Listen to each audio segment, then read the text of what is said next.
My cut.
2 kills, so his name is X-Cloud, falls back, and the SMG peeks in. Mangs will get traded back by Woxy. He's now with a 1v3, and that's exactly what he does. Woxy's got to swing out wide on the contact. Khaled trying to do the same, see if we can isolate these jewels. TP in hand. Shot against James. Oh, what a tap. And what a round, what a clutch from Calix. When high player is still completely unscathed for Eternal Fire. Flash forward, Zentaro's going to see so many. He transfers back, makes it a quadra. What a spray transfer, the ace for Zentaris.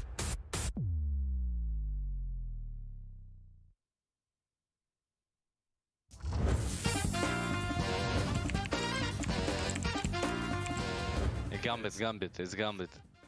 Yeah, Gambit. Yeah. B. Good choice, BBB. Who ended on second? Immortals. Easy question for you. Good job. Of course, bro. 2004.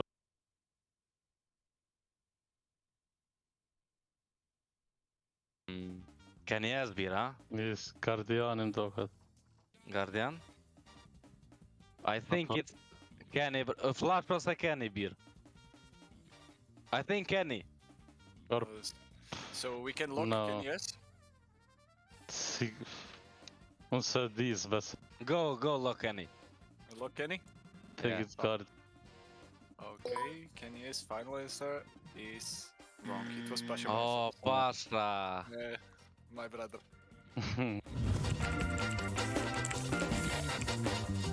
1.4 million. B, 1.4 million.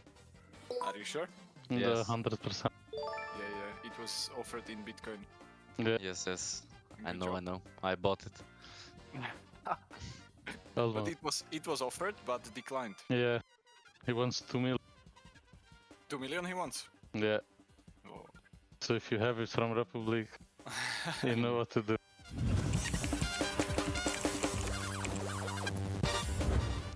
Either A or D, GX.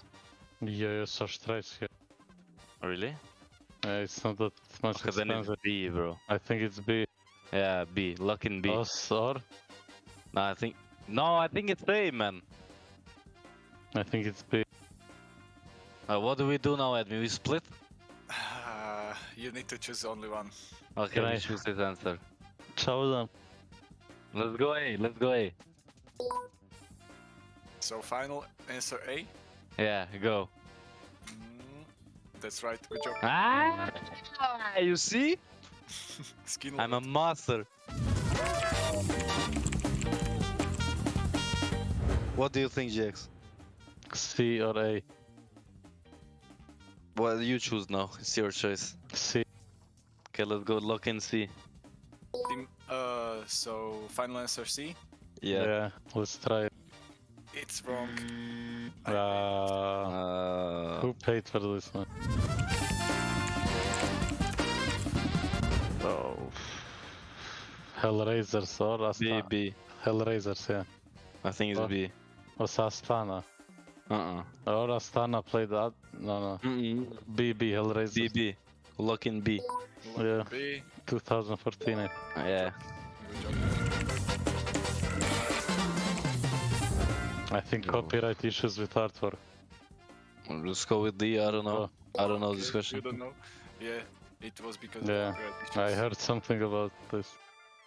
Good job. It was €5 at the beginning. Now 5k.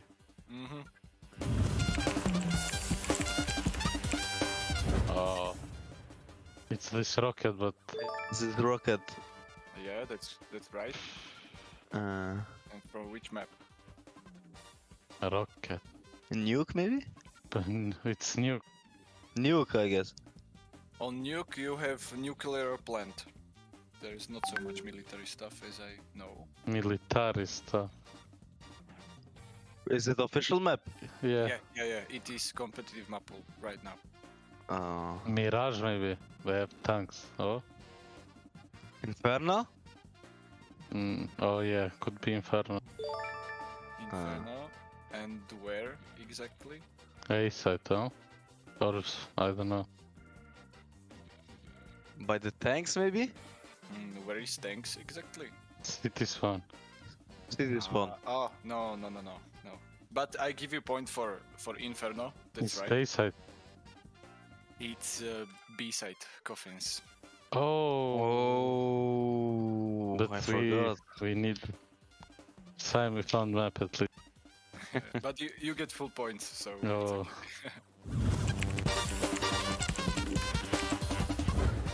I would remove Vertigo again. I hate this map, and I would bring back Train again. I would remove overpass and bring train. So train is your favorite map? Yeah, And remove overpass. not favorite, but I would remove those maps.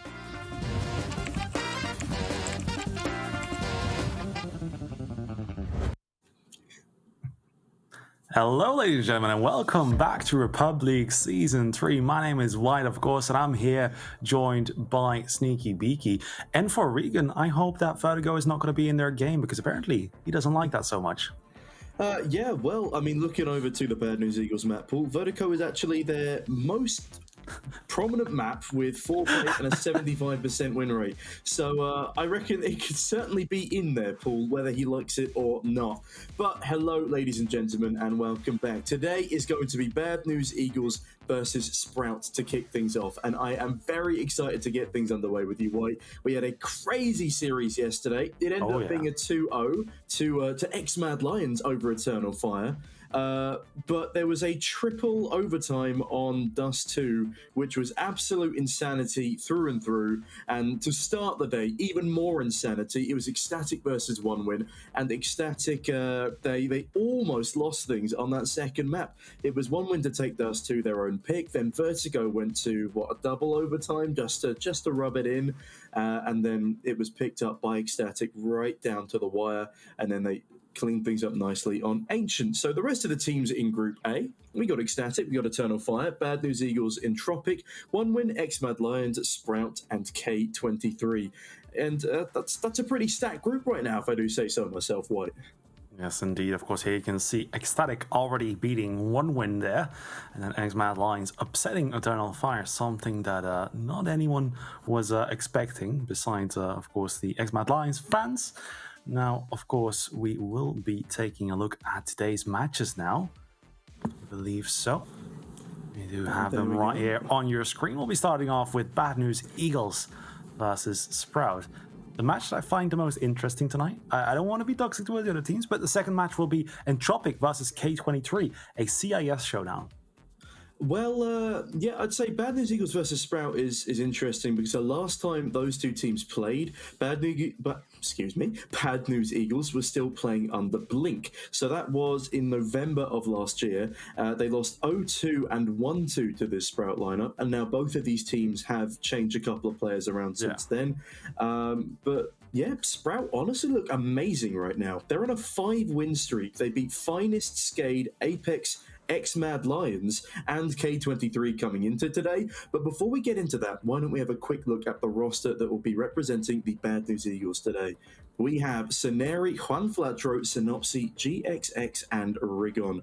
We've got the 4 Kosovo players and the Swiss player in Rigon. It's a great lineup. They made it to the legend stage of the major, and unfortunately they went out 0-3 there, but they put up a damn good fight in the process. They've not had the best run of things recently, though. They lost to Ecstatic off the block at Pinnacle Cup 4, which I'd say is a match they never should have lost. And as you can see, they did let things slip a little bit in that legend stage of the major, but that 2-1 over MIBR was a very exciting matchup.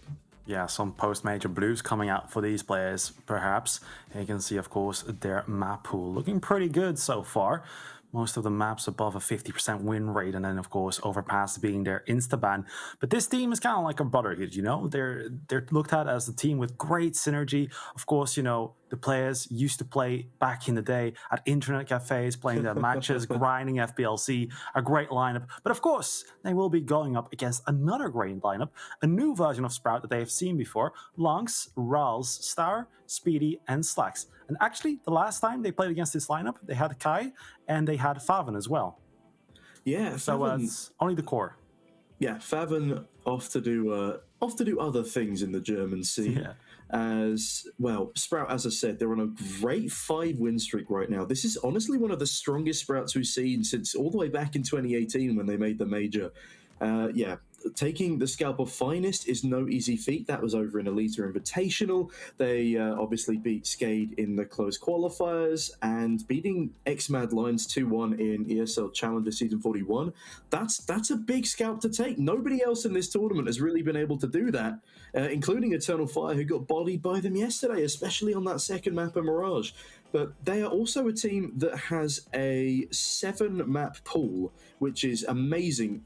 And yeah, the last time they played these guys, it was under the Blink banner, a 16-14 and a 16-7 over on Vertigo. So perhaps there is a reason that some of these Bad News Eagles players want it gone, especially up against Sprout.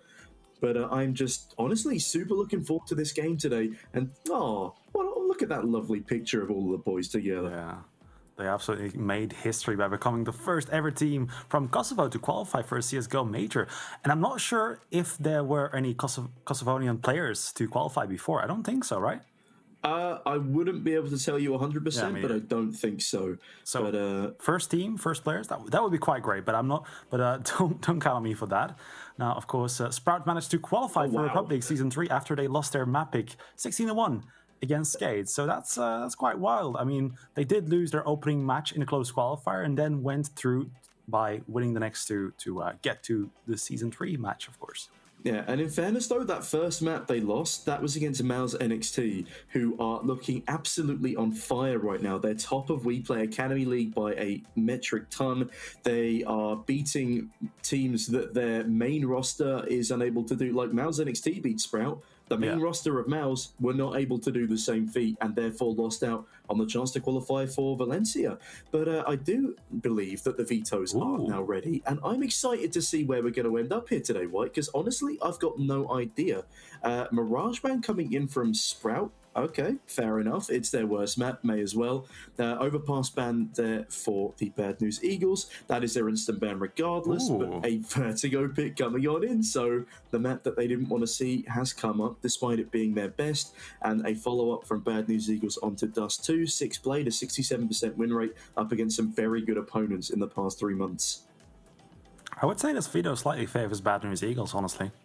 That's what I'm feeling. And of course, you know, on Vertigo they only have 4 maps played, but that's less demos to be watched, less information to be gained for Sprout, Bad News Eagles. I mean, yeah, of course I say that, but after the major, I'm not too sure that they kept practicing, because of course for such a young and upcoming team like Bad News Eagles, coming up to a major, you're going to be putting in the hours, even more hours in the top 10 teams, I would imagine. These players would be playing day and night, just grinding, because they know they're going up against the teams like FaZe, etc. And now, of course, the major is done. So I do feel like they've taken a little bit of a break. If not, they're absolutely, you know, Superman. Yeah, I would also just like to point out for Vertigo, we said it's a good map for Bad News Eagles, their best map, in fact. It's also been played 11 times by Sprout with a 91% win rate. Their only loss was against Mouse NXT, and do you know what the scoreline was, White? Because if you don't, I'm going to tell you. 28-25. They lost 28-25. I believe that was in REPUBLEAGUE. They don't want to let it go, do they? Yeah, that was quite the spectacle. So that 2-0 to Mouse NXT, the loss, it is deceptive, and they will be looking to bounce back here. They want a flawless run through to the finals of Group A. And honestly, I reckon they have it in them. They're a great roster right now. And as we have a quick peek into the warm-up, it will be Decapitation Central and CT Spawn. But what's the game going to be like, White? What are your predictions coming into today? A 2-0, 2-1? I personally think it's going to be 2-1. Like, I want Bad News Eagles to win 2-0. I know, caster buys. It's just like, there's just such a beautiful story there. And I would love to see it keep going on and on and on, because something we see a lot with these kind of teams is like post-major blues. We've seen it with, most recently actually, we've seen it with Copenhagen Flames, where they, you know, great at a major, absolutely amazing, but once the major is over, you know, they start losing to the lower teams again. Well, I mean, they've disbanded now, haven't they? Because not by choice, I would say. It kind of was by choice. Nicodos went to Fnatic, and Rory got picked up by Fnatic as well. I think Hooksy went somewhere.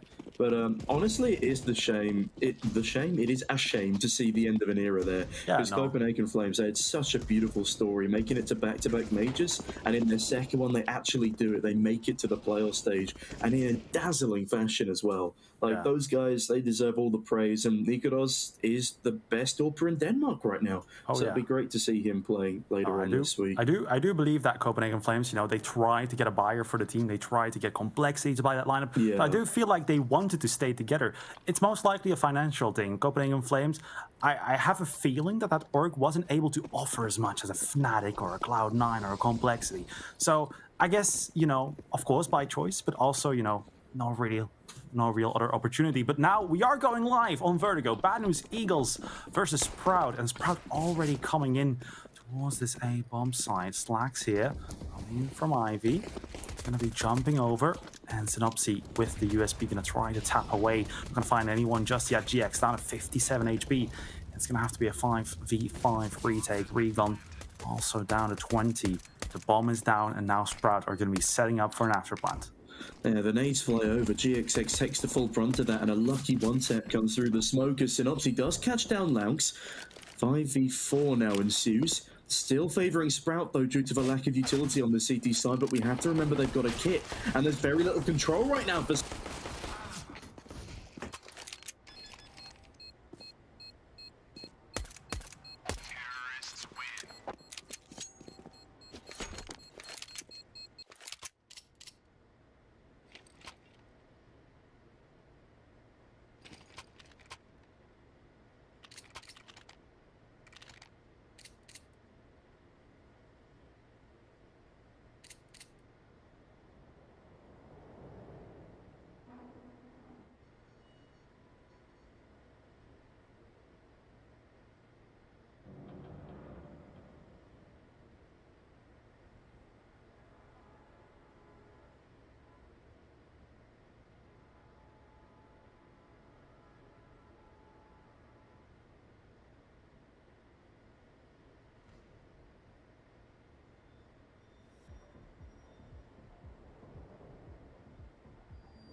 Well, hello there, ladies and gentlemen. I hope you joined our temporary dance break. That was some fire music coming in there from production. Apologies for that. A quick technical pause as you did lose us for a second there.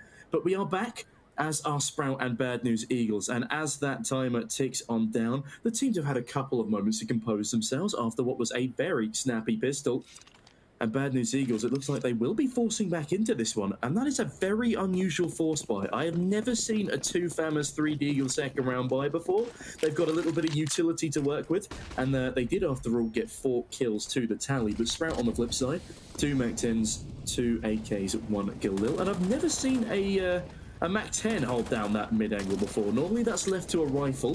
But anyway, it's a pretty mesmerising second round. Both of these teams, they know what they're doing, and I'm looking forward to seeing the action unfurl once again. It is indeed quite a sight. Now here, of course, we are going to see Recon with the FAMAS. Going to try to hold this one down. Smoke is there for Razu, who's going to get close to John Flutro. And oh, what? No, gets the no kill way. with the smoke. Oh my, what a way to start out today. Gonna get the collision kill with the smoke, does about 1 damage, and that is all he needs. Wait, Ross wasn't that low, was he? Wait, what? I'm confused. Like, he was 100 HP, no? I have no idea. I know a smoke does 2 damage, but like... We need to replay on that to see how. Can we immediately get a replay of that, please? Yeah, let's watch the round first. Some craziness could happen. Yeah, Spiddy. That's Oh, they're gonna win this.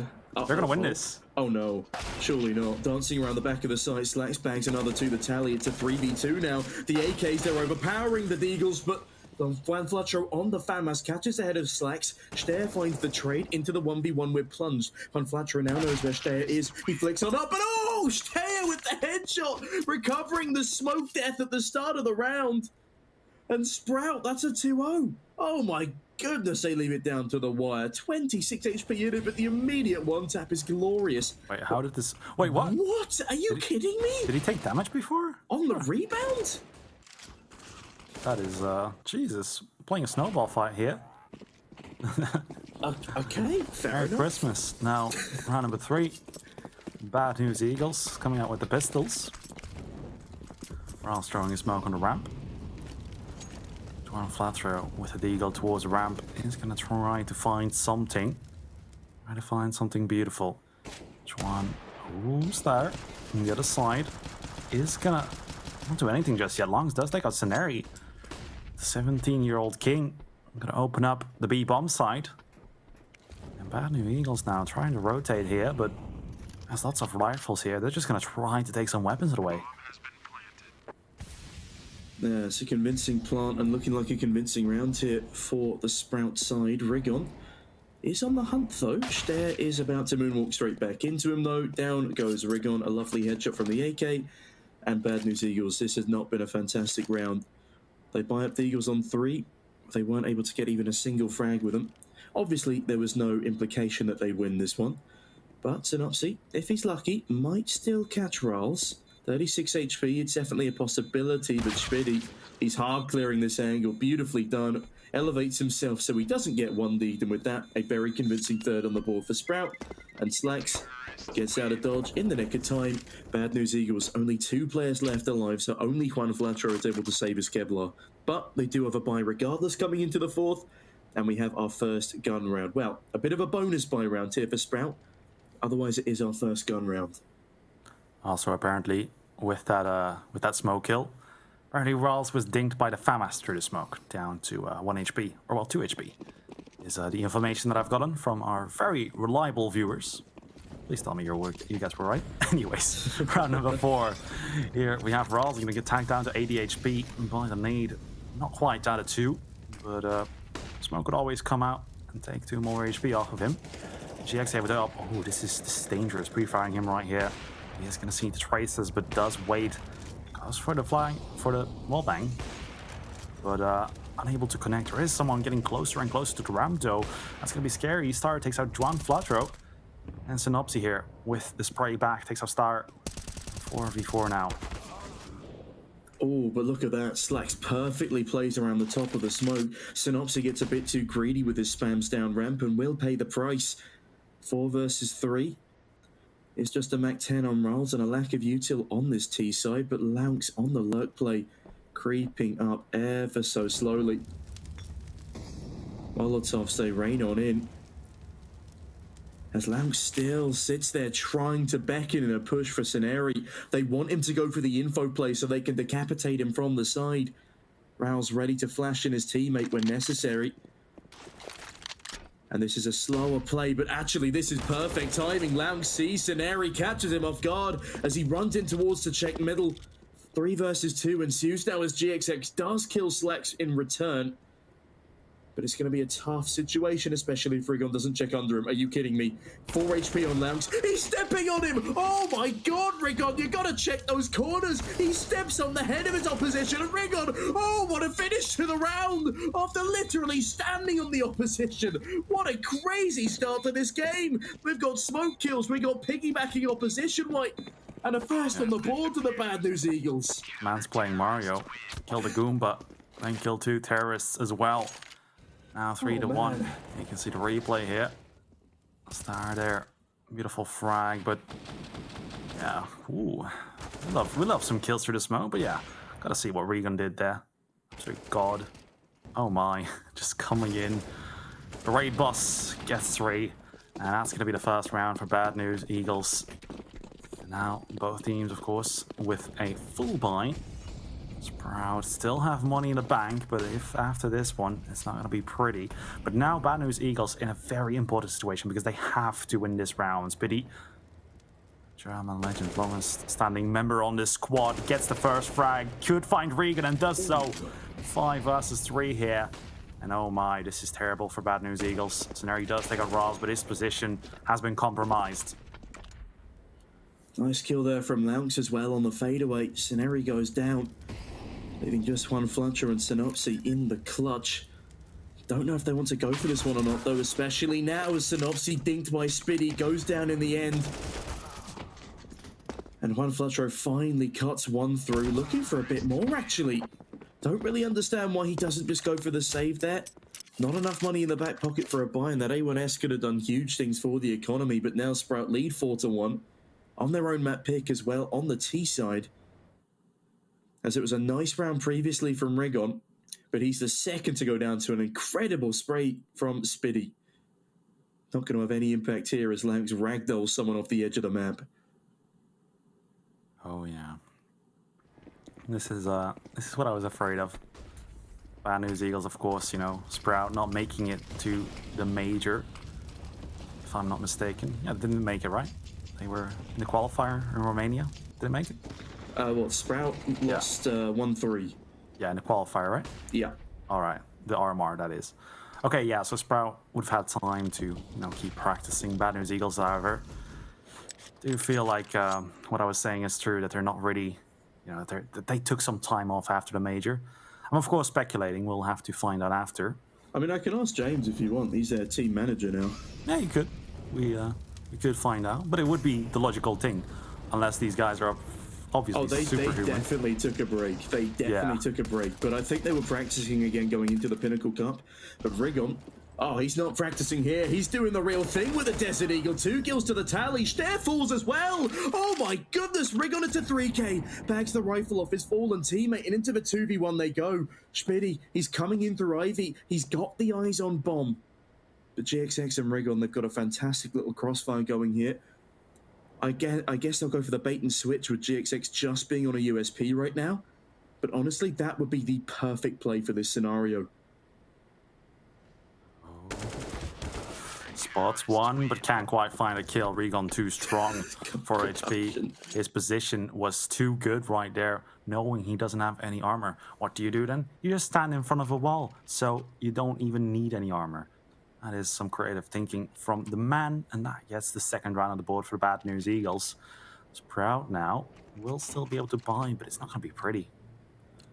Just quickly, shout out to Rigon for getting a 4k there, 3 of which were with the Deagle. And that send-off with the A1S at long range, oh, it was pristine. That is exactly what Bad News Eagles needed to get themselves back into the swing of things after losing that second gun round. Sprout now no doubt a little upset with that turn of events, are pushing their way back up A, and Stare, this sneaky smoke criminal, decapitates one Fletcher from behind, sees Synopsy, tries to double up again, but not this time, not just yet. An A4 user demolished by Stare as he's looking for a third, but Rigon finally denies. 4v3 still for Sprout, they've got the man advantage. The Bad News Eagles, they're looking keen to punish. Oh yeah. Punisher is here in the name of GX. Gets the first on the op. 2 versus 3 now. And Sprout setting up shop in front of the B-bomb side. They have to be careful. They know that they're going up against an op. They know that they can throw it all away here.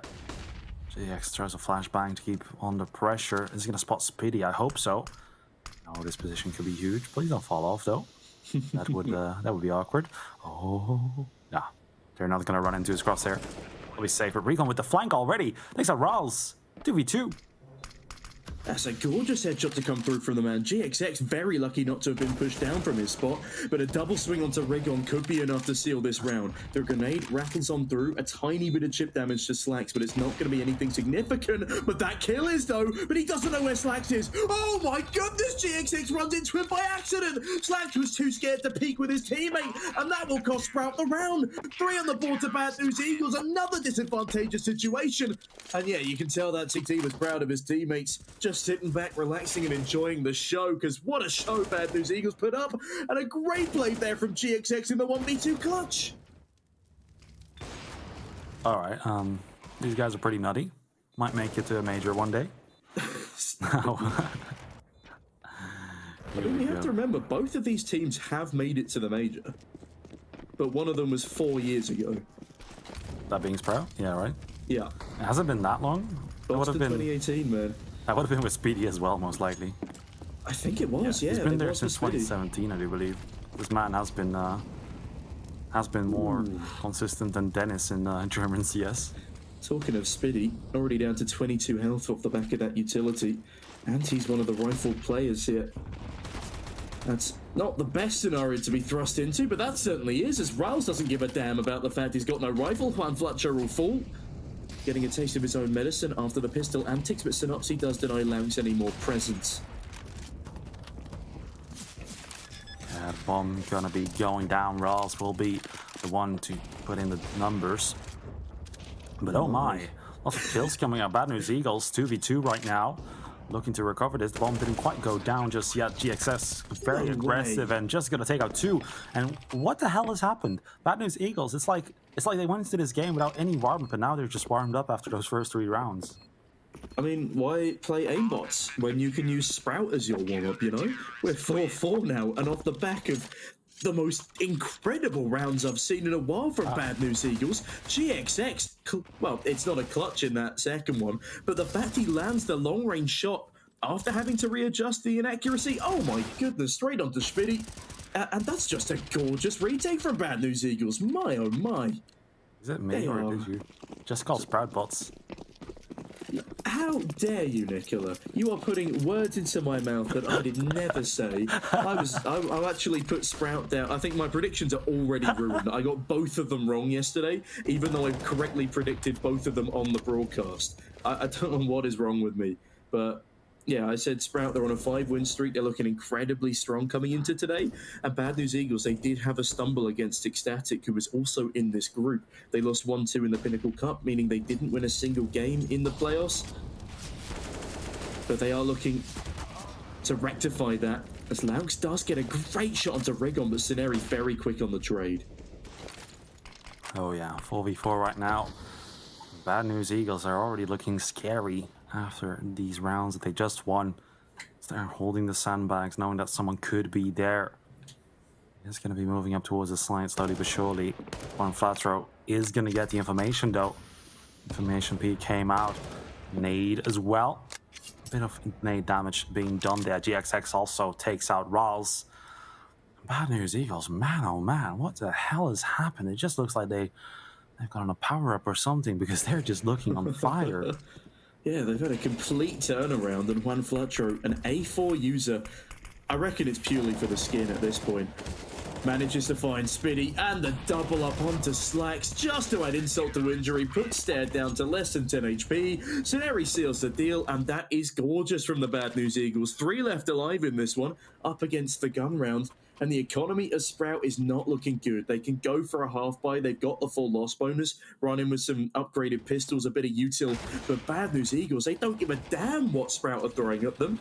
After losing those first 4 rounds, well, not first 4, but losing 4 of the first 8, they've just had a complete resurgence, and it will be the upgraded pistols with util running towards B. And in the line of fire, in fact, no, they're not running towards B. They've gone for the split, and GXX, he's missed the first 2 hopping over, but Rigon and Scenario there to deal with them. It's just a complete mop-up. Oh my. Post-major blues turning into post-major fire inside of Bad News Eagles here. Lanks in a 1 versus 4 goes down to Rigon in 6 versus 4. This is interesting how this game is starting around. Of course, you know, Sprout were with pistols there, but just looked like a game of cat and mouse. Beginning looked like Sprout was a cat, but right now Bad News Eagles have upgraded, have one-upped them. They've turned into the lion hunting a mouse. I'll tell you what, I'm going to have a quick look and see which side Sprout favours. So, they narrowly favour the CT side, but it's only down to a single %. Sprout, in that case, do need to pick up a couple more of these T rounds, but with how convincingly the Bad News Eagles have won the past 2, throwing all their clutches as well to demoralise this German side, I mean, honestly, I think we need to see a good 7 from Sprout on their T side here. Oh yeah, that could be the case, and they could very well get that if they keep it going. 4 rounds already right now. Here we have Star with the AK-47, all the way from Denmark. Sprout, of course, no longer dedicating to a full German lineup. I decided to mix things up and go international like all the teams do. Good timing, though.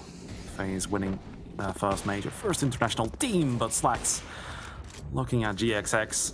But oh my, Juan Flatro has baited him in. What? Oh my god! Okay. I mean, that's a pretty good headshot from Laux. The readjustment is snappy as all hell. And Synopsis needs to be snappy in finding this trade frag. He can't see over that smoke. Peers round the corner. Laux is still sitting steadfast in the position from where he found the opener. Can't get traded just yet. The grenade does follow through, and it will shut him down. But he's already got 2 kills for that single trade. And Spiddy, look at this. Sneaky in middle, get cut down by Rigon. Doesn't check the CT angle, and GXX spins around into their favour. Back to a 2v2 with Slacks on the AWP. Finally picks up a frag. Smoke is dropped on down.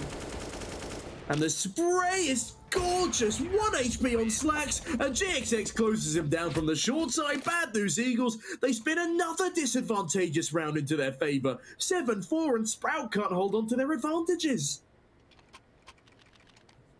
That's some good news coming out for these Eagles. Sprout gonna call for a tactical timeout. They've had enough.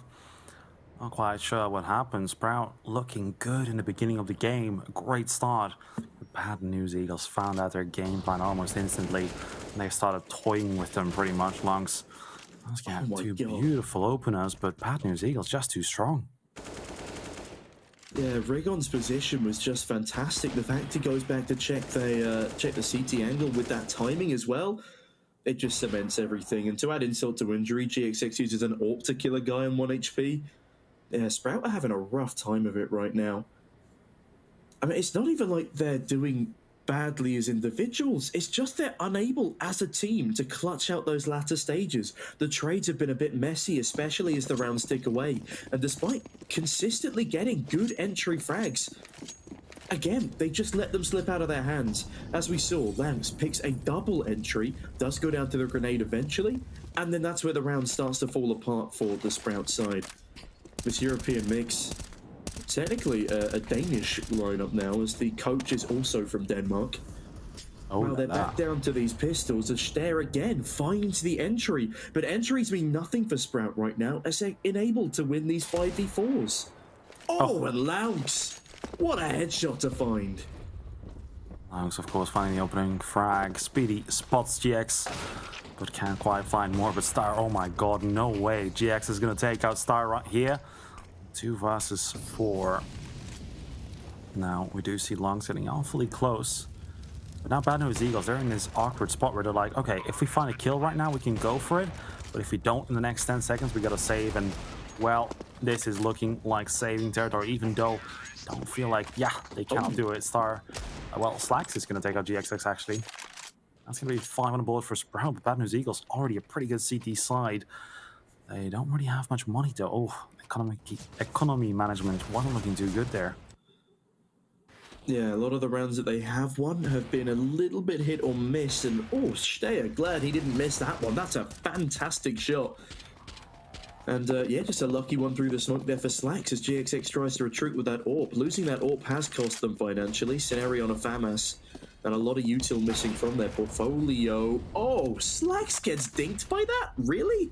Okay, my voice will ascend a couple of octaves as Juan Flatro is going to get walked straight past. They walk past each other. Stare up to Synopsy throwing util. Falls back down, and that will give him up to Juan Flatro, but still a man advantage to Sprout here.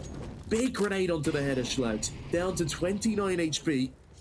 Rigon, oh, he's up close and personal to Wood. Lamps is going to get boosted by Rals if he's not careful. His head's going to get spotted by Rigon in 3, 2, 1. Perfect trigger discipline. The bomb goes down as well. Rigon, that is a fantastic play, but he won't realize there's still another man under the staircase. That Slacks with an AWP, and there's another one pressuring in towards middle.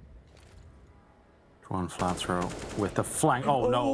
No. Don't lose it like this. Oh, he goes down. And oh my god, Sprout win the round? What? Are you kidding me? That's a bit of an oopsie right there. But I mean, you can't blame them. They've had so many crazy plays at this point, but Sprout now finally getting 6 on the board. That's something that they much needed. And tactical timeout coming out from Bad News Eagles. Their money is completely broken. And that is going to be at least 7 for Sprout now. But that timing was so horrendous. In fact, all the timings in this round were just all over the place. We've got smoke pushes, people walking past each other, Rigon's incredible trigger discipline, Slacks' incredible clutch. Well, I say clutch. It was the 2v1 towards the end of it, but if he doesn't find that kill towards the staircase, then things get rather manic rather quickly. And just unlucky timing there with a player jumping up on top of the box, losing all accuracy and unable to bait out the AWP shot. Bad News Eagles, they still lead by 1, but this has to be an eco round. They've got a single Desert Eagle on Juan Flatro. And as much as it might signify with his name that he'll get some Juan D, Sprout still runs straight towards the opposite side of the map. And the gamble stack for Bad News Eagles does not look good to pay off.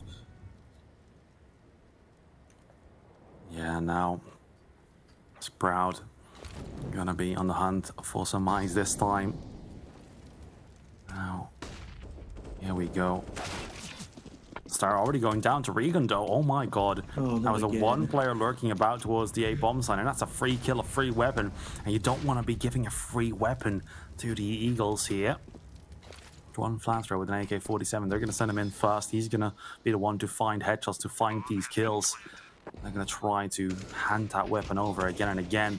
If he does go down, but Juan Flatro finds the opening frag. 4 versus 3. Full pistols right here. Synopsy goes down. 3v3. This should be easy for Sprout. But there, I said it should be. Yeah, the Bad News Eagles have done so much damage with those pistols thus far, and as they swarm around the left-hand side, Slacks is caught reloading. In fact, no, it's Riles. Slacks is caught with an AWP in his hands, does find one, and a second as Vinny gets a nade frag, and Juan Fladro realizes it's close but no cigar. The game is up, needs to fall away, save that AK-47 in the midst of what is absolute carnage on the B-bomb site. And as he finally gets away to safety, they will have a heightened economy. On Flatro, he can drop over an AWP here if he wants to. But they decide against the AWP in this one. They will just be going for the rifles. And honestly, that's fair play. It means everyone gets util, everyone gets armor. And they've looked pretty damn nifty on those rifles regardless. The one thing I would say, GXX far more impact on that AWP. He was 12 in 3 with an AWP in his hands, now 13 in 6. Yeah, it's a side game now. For the final round of the half, we are coming out with a full buy from both sides, so that's going to be spicy. But Long's doing what he does best, opening up the B-bomb side. Finds a start team kill, does go down to Scenario, so keeps it nice and competitive 4v4. And now Synopsy with the M4A1S gonna take out Riles with the headshot. 3 versus 3. Star about to go down, 74 HP here. Nade comes out, and Synopsy goes down as well. Bad News Eagles in a 2 versus 3 situation. And oh, Scenari. Beautiful stuff. 2v2 now. Great spray onto Slex as he attempts to flash himself out. It's a bit of a pop flash there. But unfortunately for him, he's not able to find anyone. Instead, it's all up to GXX as he finds both of them again. Oh my goodness, Sprout. How are you going to let that one slip away from you? You've got the sight, you've got the positioning. But Scenari's got the defuse, and Bad News Eagles, they do win out the half 8-7. This game could not be any closer. So ladies and gentlemen, don't go anywhere. We'll catch you for the second half right after this break. Yeah. Oh, he's on default. Knife, take knife. Behind you, behind you, behind you. It's good, it's good. Just chill. Nice. Nice. What? Behind you, behind you, behind you. One to the left. Yeah. Okay, chill, chill. You know. Go. Don't move. And follow the steps. Aim down.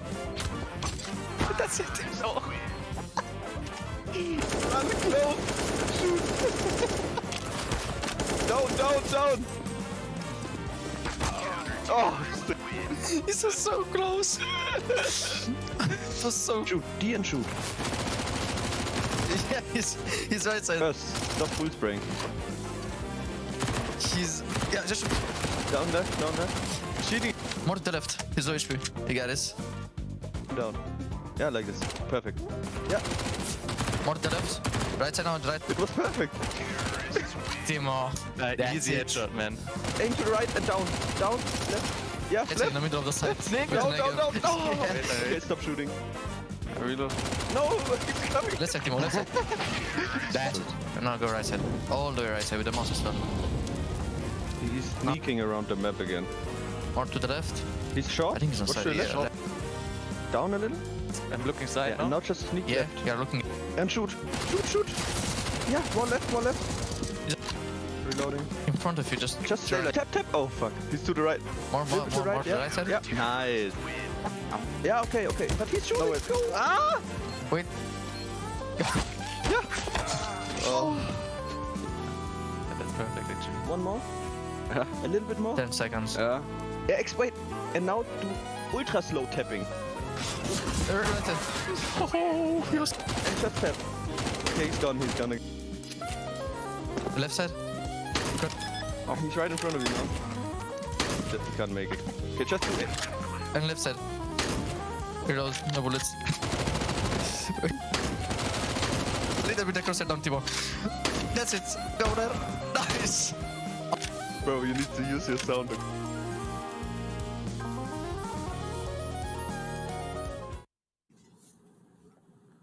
Here we are again. Bad News Eagles versus Sprout. Map number 1, Vertigo 8-7.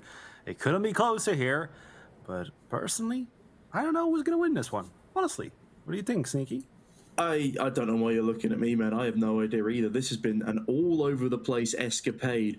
Now, one thing I would say, Bad News Eagles, they lost on this map 16-1 to Ecstatic recently, and they are slightly better on their CT side than their T. I mean, I don't really know what happened in that Ecstatic game. It was just all over the place, really. But as we get into the second half, let's let bygones be bygones. As Synopsy, well, he decapitates Spiddy early doors, and they're replicating the same strategy that Sprout was able to pull off in their own pistol round, with very little contention so far. Smoke is dropped towards Elevator, but oh my goodness, they're rushing the smoke. Everything is going crazy once again on the bomb site when Flutterous and Eri Synopsy and GXX, they find a frag apiece. Oh my good lord, it's over in a matter of seconds. Bad News Eagles, they're on to 9, and that is exactly the start that they needed. Turned into rap god there for a second. 97 indeed. Mans should rename himself to Eminem. Now, beautiful replays. Bad News Eagles definitely coming at them at the speed of light. Now we're at number 17. And Lux has bought a Zeus. That's what I like with these young players. Sometimes, you know, sometimes they do some silly things. And those silly things is what I love most. So, good job, Lux. I like you. You're a poet and you didn't even know it, White. As, well, Zeus, no stranger to a bit of poetry himself. the god that he is, the god that has imbued his lightning powers into this deadly little sidearm. $300 for an insta-kill. If you're lucky, that is. Its range is questionable, but that grenade, oh my god, it's at a 4K. Oh, it's gorgeous. Absolute mowdown. Oh, dearie me. Yeah, no Zeus antics today. That was just absolute destruction. A nuclear bomb dropped on top of Sprout there at the top of a ramp. And, well, 10-7 for Bad News Eagles as they get off to a flying start. Man wanted to go full on Thor on them, but turned into Loki instead. Oh my god, it's brutal. Yeah, you can see Sprout. Lungs. He just came in with the Zeus. Like, you could see his ambitions. You could see his dreams in his eyes.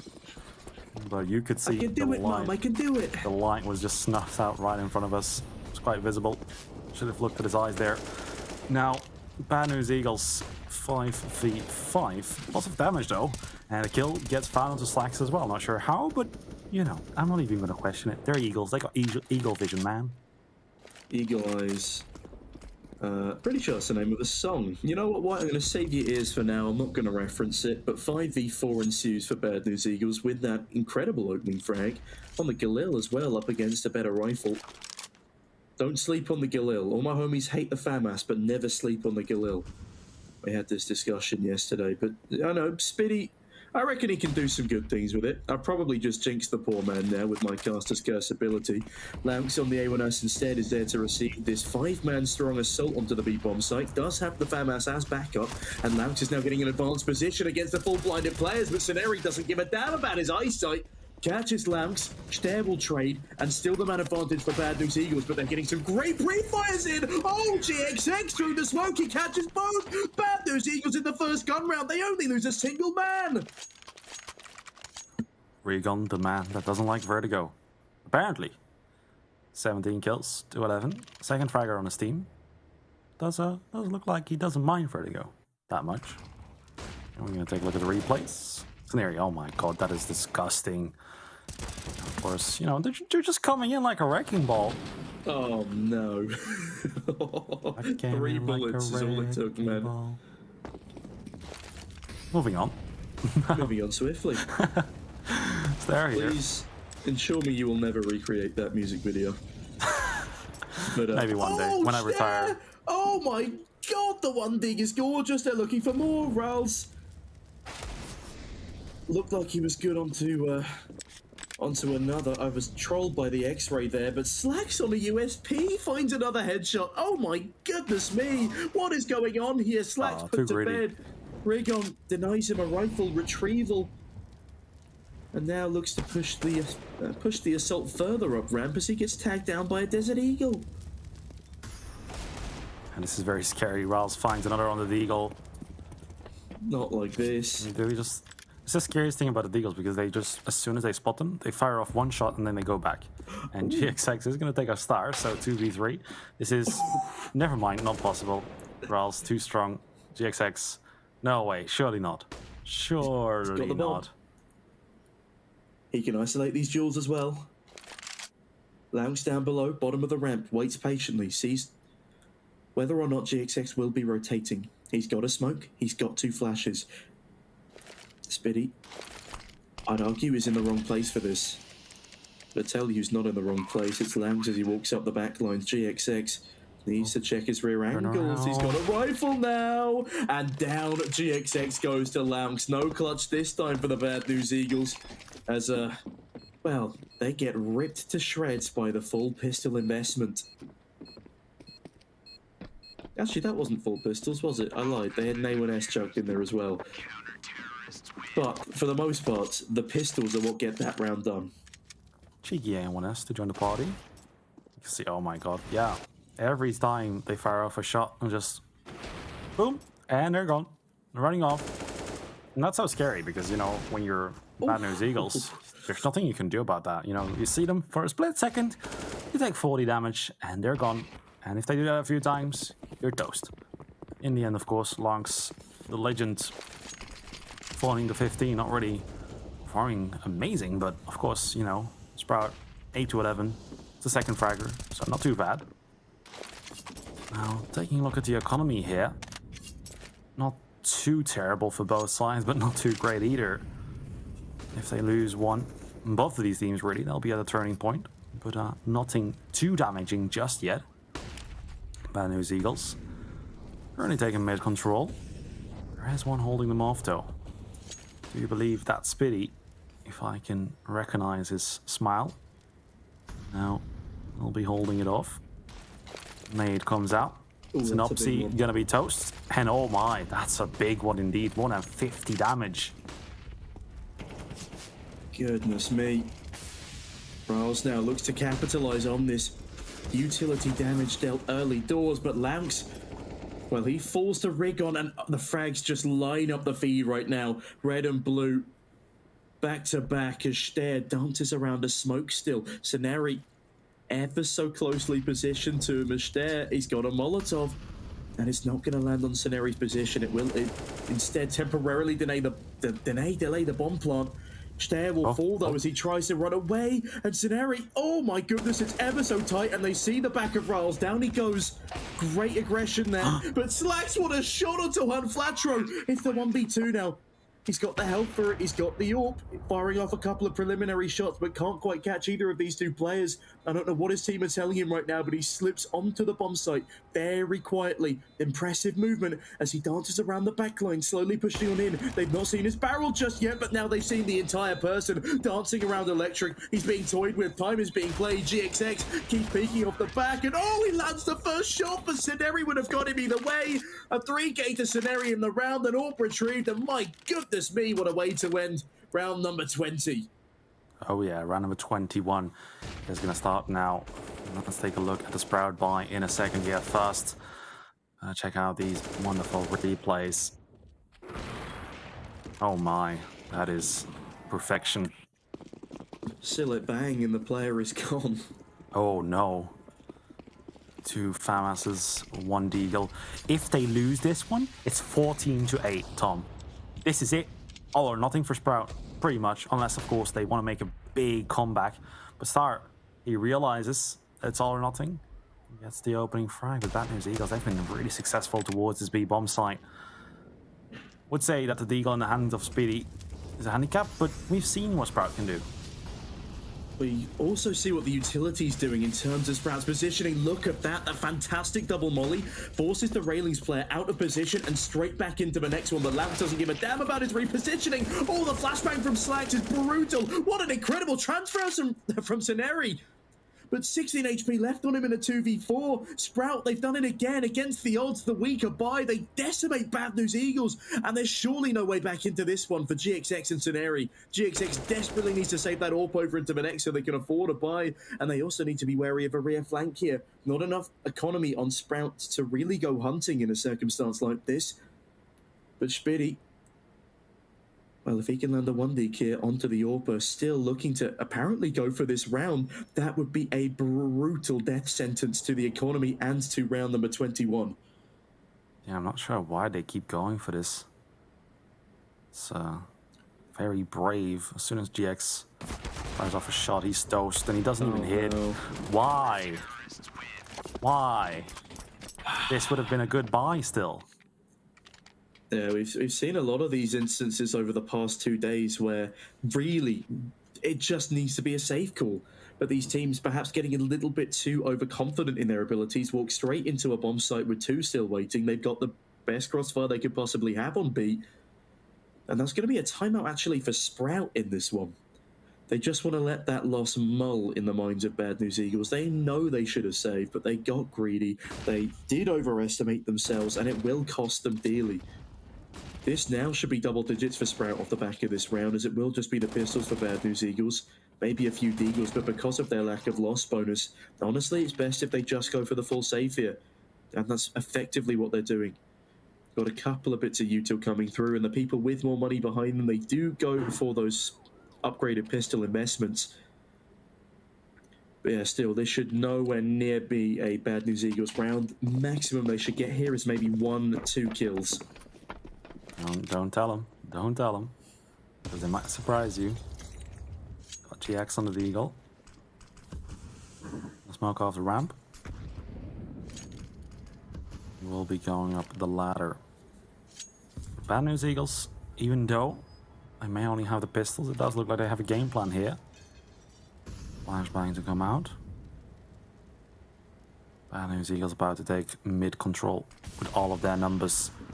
Flash comes out, Speedy gonna peek, and oh no, don't get overwhelmed here. 1-for-1 trade, and Slacks gets overwhelmed. No, this is the one way you lose a round against pistols, and they're about to do it here, Tom.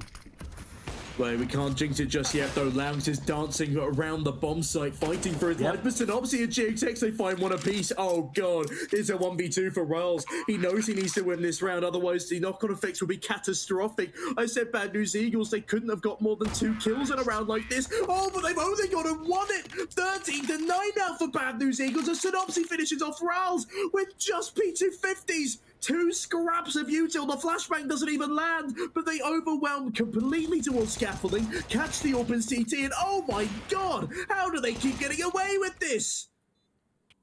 Yes, Brown in a difficult situation. Do you go for the force and do you play for this round, or are you going to play for the game? And it looks like they're going to be playing safer, because of course if you do force here, you can still limit the economy of Bad News Eagles. You can still keep the game as close as possible, but that is just, you know, putting all the chips on the table. It's an all-in play, and Sprout, they don't want that. They want to play safe and go for that full buy in the next. I see 3 Eagles, a 5-7, USB and a flash. This, I want to say this is impossible, but you know where Star is with the Eagle. You know what he can do. Bad News Eagles, please don't make the same mistake. Yeah, if they're not careful, they'll be staring down the barrel of that Desert Eagle towards top A ramp. And with 4 of the Sprout players here, it would just be unwise for Bad News Eagles to force the affair. Great flashbang. GXX forced away, but due to the lack of rifles, they're not going to be able to catch him. But instead, they force their way down. Don't get overwhelmed like Sprout did, and Scenari ensures that's not going to happen. GXX onto another one. Flatro to save things further, and Louncey's on a Deagle on the rear flank.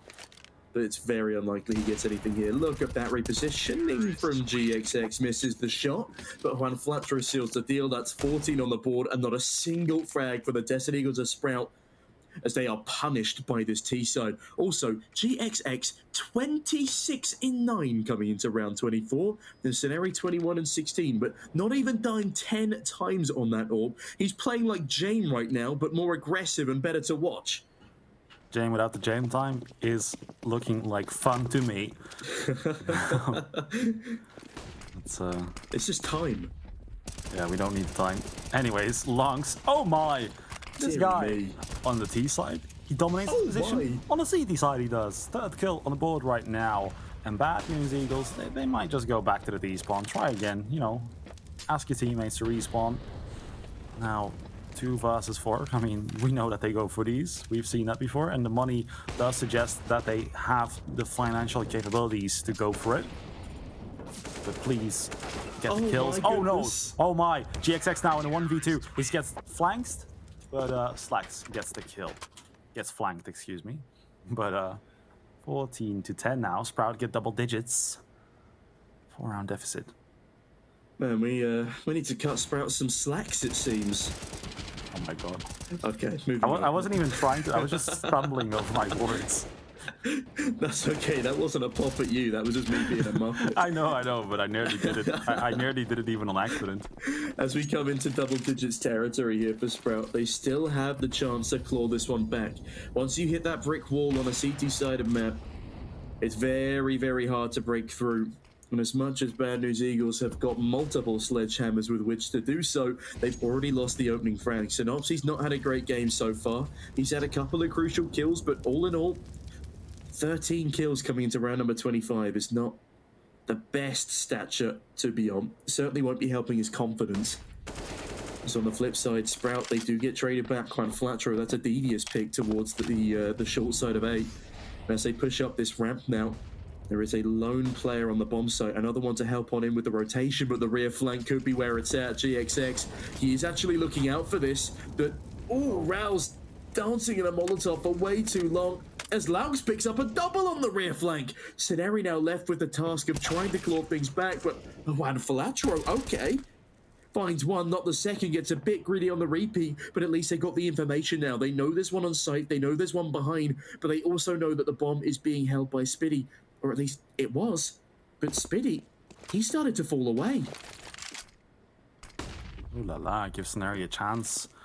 Bob needs to go down, and then it's just a 1v2. Can isolate these players because they're coming from different sides, so he can get himself to 1v1s. Oh yeah, they're grouping up. That's great. They're listening to me. They're countering Scenario. But yeah, this is the one way that you're not going to give Scenario too many chances if you group up. Smoke does go down, and that's scary because if someone taps, the T's usually go crazy because they don't know, but the smoke is not there. But Speedy with the headshot. That was looking like a lineup and a half. But Speedy gets the defuse. They get the clutch, and 11-14. Now 3 rounds between these two very strong teams on Vertigo. I gasped a little too soon there. The spray almost collaterals both players as they line up perfectly for the clutch rifler of Scenario. Flatro does a great job to find 2 kills in trade there, but Lamps absolutely wins this round for Sprout with that 2K on the flank. And Spitty, my goodness, very lucky to have not killed his teammate there. He'll be the one to seal the deal. And Bad News Eagles, they call a timeout. They can still afford a buy in this one, but Rigon's money is a little low.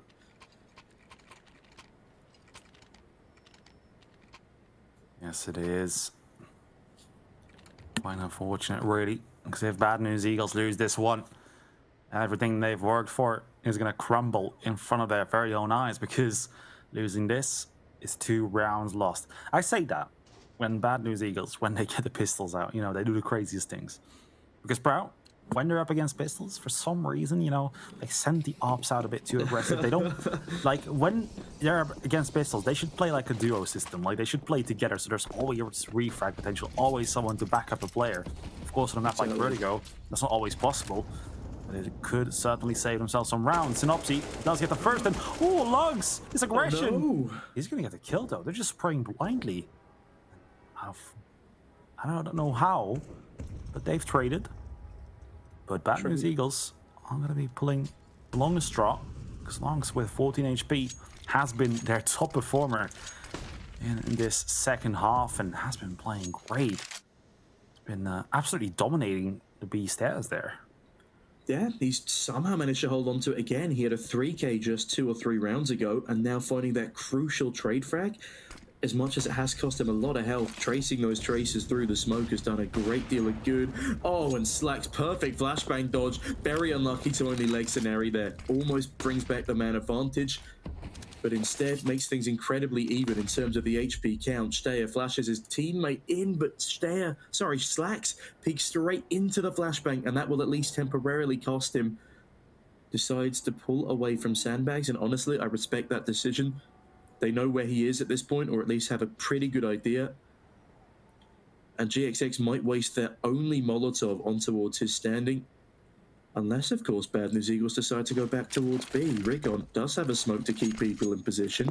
Follows up with a flashbang. He will be making noise here. Slacks tries to regress down short side. But the bomb indeed, as Rigon clears out the A bomb site at least temporarily. And oh, they've called the rotation. Lounx is just seconds away. Seconds too late to come back. And as soon as I say that, he decapitates one Flatro. The bomb's on the wrong side. But oh, GXX, are you kidding me? How does he find that frag? Rouse cuts down Rigon. The support isn't there, so it is a 1v2 scenario. And he's going to isolate the duel, but Rouse snaps back first. Oh my god, what a kill for GXX, but he can't keep being relied on to clutch. Oh, Jesus, Sprout. They do get a 12, but my god, my heart is racing. Great attempt here from Bad News Eagles. But something inside of me just tells me that, you know, they were kind of overcomplicating things. Of course, you know, if it works, it's brilliant, you know? That could have been brilliant, but right there, of course, didn't work out. Scenario goes down. Rigon does get a trade, but isn't fast enough to help out his teammate. Oh, well, actually, no, he's the one to get shut down, yeah. GXX, that was close. Like, they shouldn't have gone that close in that round whatsoever. But 14-12, round number 27, you would, I mean, everyone would usually count Bad News Eagles out in this round, but look at the pistols, look at the buy. Did Sprout learn from their mistakes? Let's find out. Well, they put the Orprid in an offensive position again. But this time he does have a duo system with Stare. They're spamming through the smoke, but nobody's aggressed that far yet. Oh, the grenade! It doesn't land! The grenade misses! Oh, that's a tragic wasted opportunity for Sprout there. There's one Flatro. looks to beside himself with the flame, starts pushing up the ramp, and this is where the fun begins. Steyer needs to find at least 2 here, but one Fletcher immediately decapitates. The Orb misses the shot, the pressure is mounting, goes back for the repeat, but Rigon with a nade. 4v3 now for the Pistols, and Sprout no doubt are in full panic mode. They've lost so many times to the Pistols before. Can they really do it again? They certainly can't afford to, and White, my goodness. Sprout at least have a moment of respite as Bad News Eagles. They stop the A-ramp push. The B bomb side is For open. a few seconds more, and oh no. The B, oh no. Oh, not like this, Sprout. Not like this, surely. You're not going to expect him that far. His position is great. As soon as they pass by him, I mean, after being away from the bomb site for this long, I do feel like they're going to check him. But the P250 from that close is going to be deadly nonetheless. Doesn't matter if they check him. If they don't, it's going to help him out a lot. No Longs can't clear this angle from here. There is a flanker coming in pretty soon, but Synopsy has to find this kill. It's a 2 versus 3 right now, looking pretty good for Sprout. Synopsy does get the kill, but the flank has to do everything right now. Where is Rals? Is he coming? It does look like it. And Rigon gets a kill. The clock is ticking down. Look at this, Sneaky. Have they won it? He's tapped the bomb. Oh, does he have time? No. I think he has time. Just about. Nope. Oh my goodness, Bad News Eagles down to 0.1 of a second. They do it on the Pistols again. Oh, Sprout, look at their money. They've got nothing left in the bank. This is a tragic turn of events for our European squad.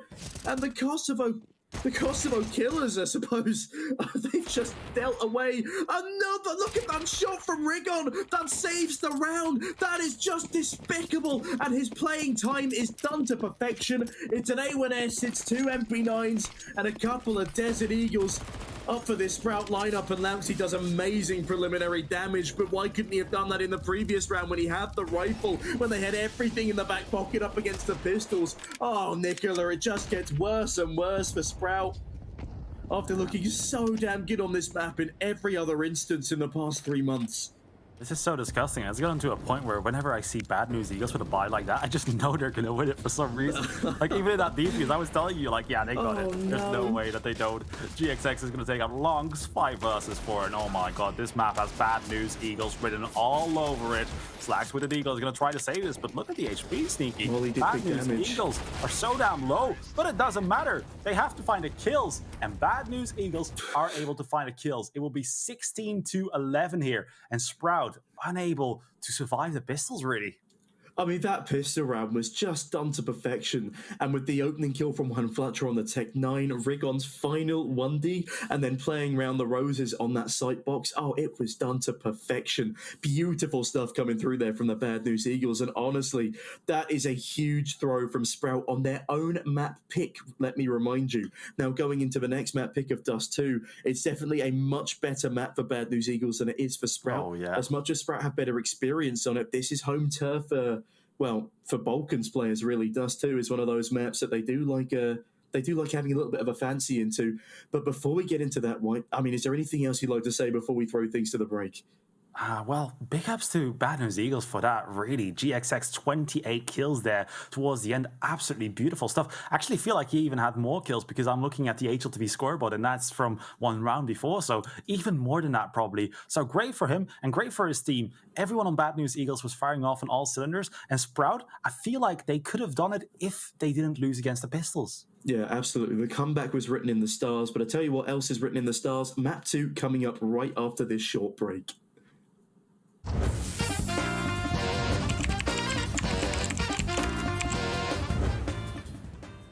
Okay. Right now, I would say Hillraisers or Liquid, but I don't know which one. I would go for Liquid. And then they say Liquid. Yeah, we will go for Liquid. Okay, let's do Final answer. Yeah, D, Liquid. The Liquid is wrong. Nah, it was It's Hillraisers. Hillraisers. Oh.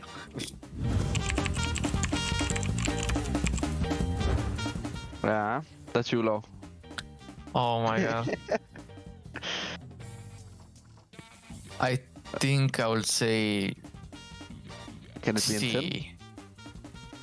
No, because it was 1.6 and Was it there in 1.6? yeah. I know. Then maybe 2004, I don't know. Or actually, I think we can go for D. Yeah, I think too. Let's try. Yeah. The final answer is D. Final answer D, 2010. Yeah. It's wrong. It's 2002. It was a A. Okay. Yeah, there was 20th anniversary this year. Yeah. Oh, Oh yeah. okay, that's actually unlucky.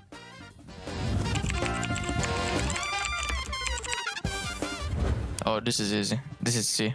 Envious. Okay, then we go for C. So Team Envious C. Yeah. Sick. Got one right.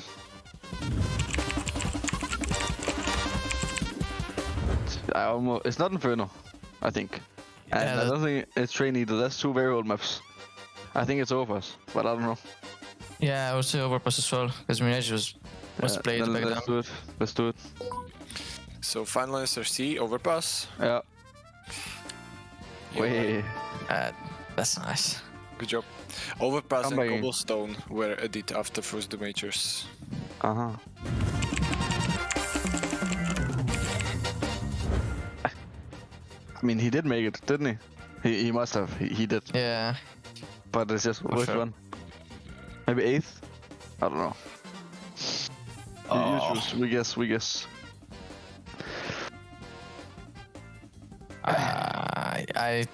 Yeah, let's just go for 8. So 8th Just- place. Yeah. Yeah. It's wrong. It was 11. 11. What?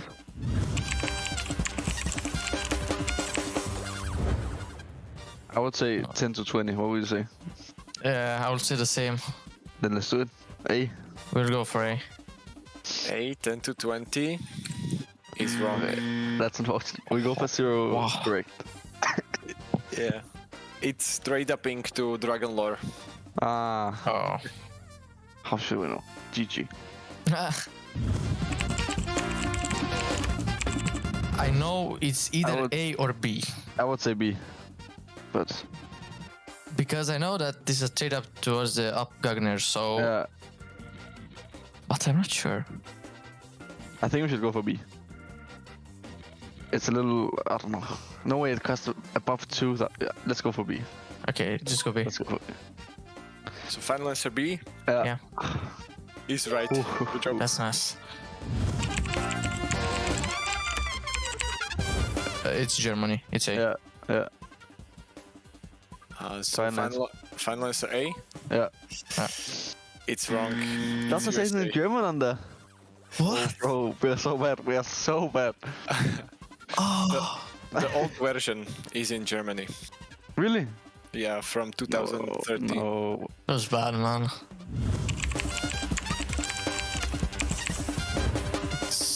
D. It's A or C. No, not D. I don't. No, I don't believe. Is it? Oh yeah, it says caution actually. Wait. Yeah, okay. Wait, it says caution and there's a lot of X's. We could go for D. I just thought it was. Yeah. Let's Okay, let's just do go D. Are you sure? Yeah. Okay, let's go. D. So D, caution, XXX Yeah. is wrong. It was one of the two left. This game doesn't even exist, I think, right? It does exist. It does. It's No, also full like played. the D. No, no, it doesn't. I wasn't thinking either. I've never seen this name. But Yeah. it says on the gun, so I was like, okay.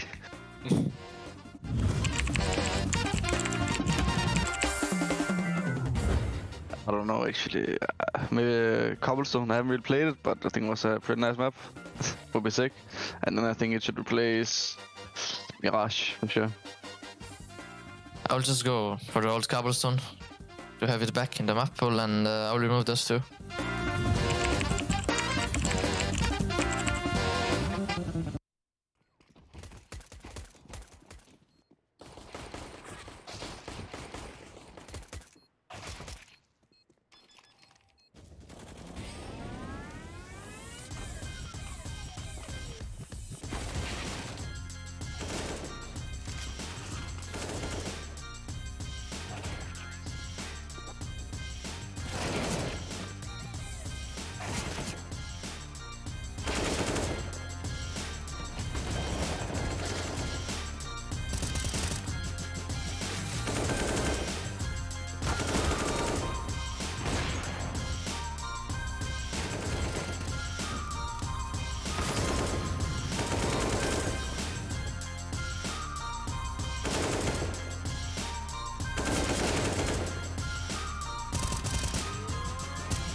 Well, hello there, ladies and gentlemen, and welcome back. And what a way to finish for the Bad News Eagles on their opponent's map pick of Vertigo.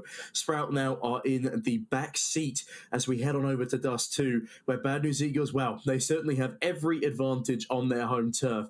I am once again Sneaky, joined by the gorgeous Whitecast. And what are your thoughts coming into this second series? Are we looking at a 2-0, or is it going to be a comeback from Sprout right when we least expect it?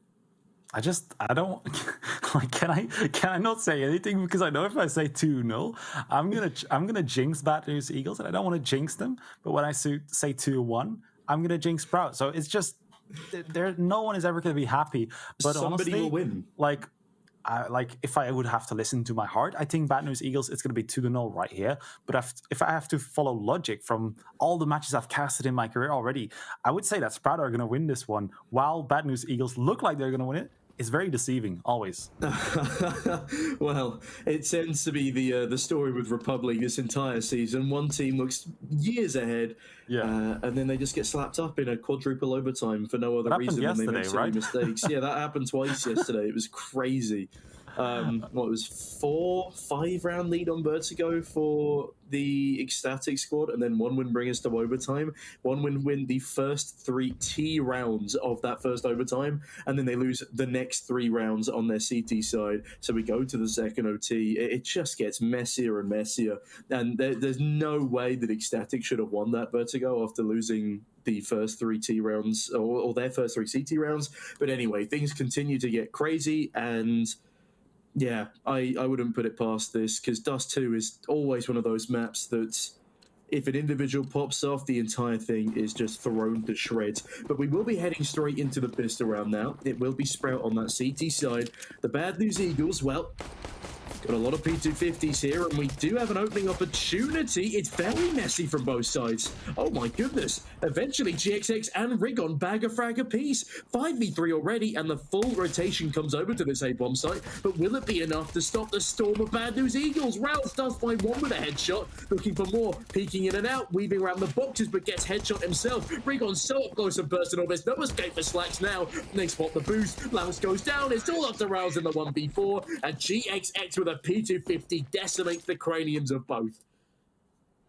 Yeah, an amazing start for Bad News Eagles already. And it just looks like the beginning of something beautiful for them. But Sprout, of course, will be forcing back in it here. Slacks on the Scout. Desert Eagles going to be bought up around that. For the Eagles and a Scout, it's a Tom and White exclusive. Oh, not this again. But to be fair, we've seen this buy do wonders. It's done more in Republic than I've ever seen it do before. So you know what? I'm gonna rein myself in for a second, and then rein myself back out as GXX gets the entry frag onto Spitty. He currently sits 4-0 in the first 2 rounds. Yes, he does. Great start for GXX, but he has to be careful. Down to 8 HP. Don't want to run into a Scout just now. Synopsy. Oh, can I get tagged? That's always so brutal. But what is brutal for Sprout is that Bad News Eagles have got on the slide control. And start just gone down. And Rolls, gets the trade onto Regon. 4 versus 3 for Bad News Eagles. But Tron Flatter is so damn aggressive. GXX with only 8 HP gets taken out by Longs though. But besides a few saved weapons, I don't think there's going to be much in it for Sprout. That was quite the 1D there from Laux. He gets a Galil for his troubles. A Galil and a Scout is what they'll save over here. The AK's already been re-retrieved from double doors. And with that, Bad News Eagles put a convincing second round on the board. Gets a little bit messier than perhaps it needed to be. But Scenari, he's just spotted the Scout. If Slacks isn't careful here, he's going to get pressured on in. But I don't think there's enough time for him to go down here as Synopsy's on 16 HP. There's no way he challenges the Scout here. Instead, Juan Flatro is sent to do the deed with the timer ticks on over. But as we head into the 3rd round, well, Sprout, they've not got a great buy. Bad News Eagles should be taking this one 3-0 on their own pick. Oh, yeah. Should for sure. Coulda, shoulda, woulda. Round number 3. And Sprout here, of course, with some weapons in this round, but I don't expect them to do much. Spitty and Star gonna be going down to 53 and 47 HP together. Down to the Flames, they go together. Or well, in the Flames, not down just yet.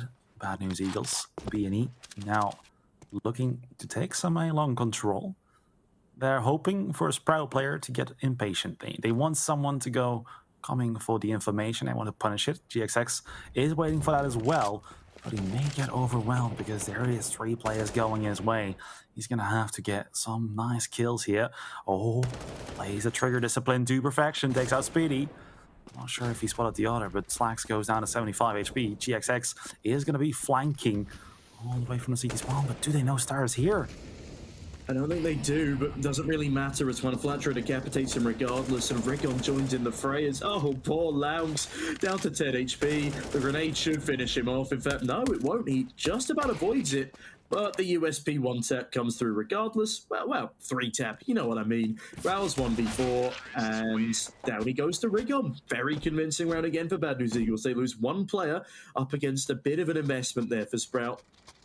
And perfect trigger discipline towards top middle to ensure that it's as easy as it was. But now, it is a full gun round with the exception of GXX going for a Galil rather than his traditional AWP.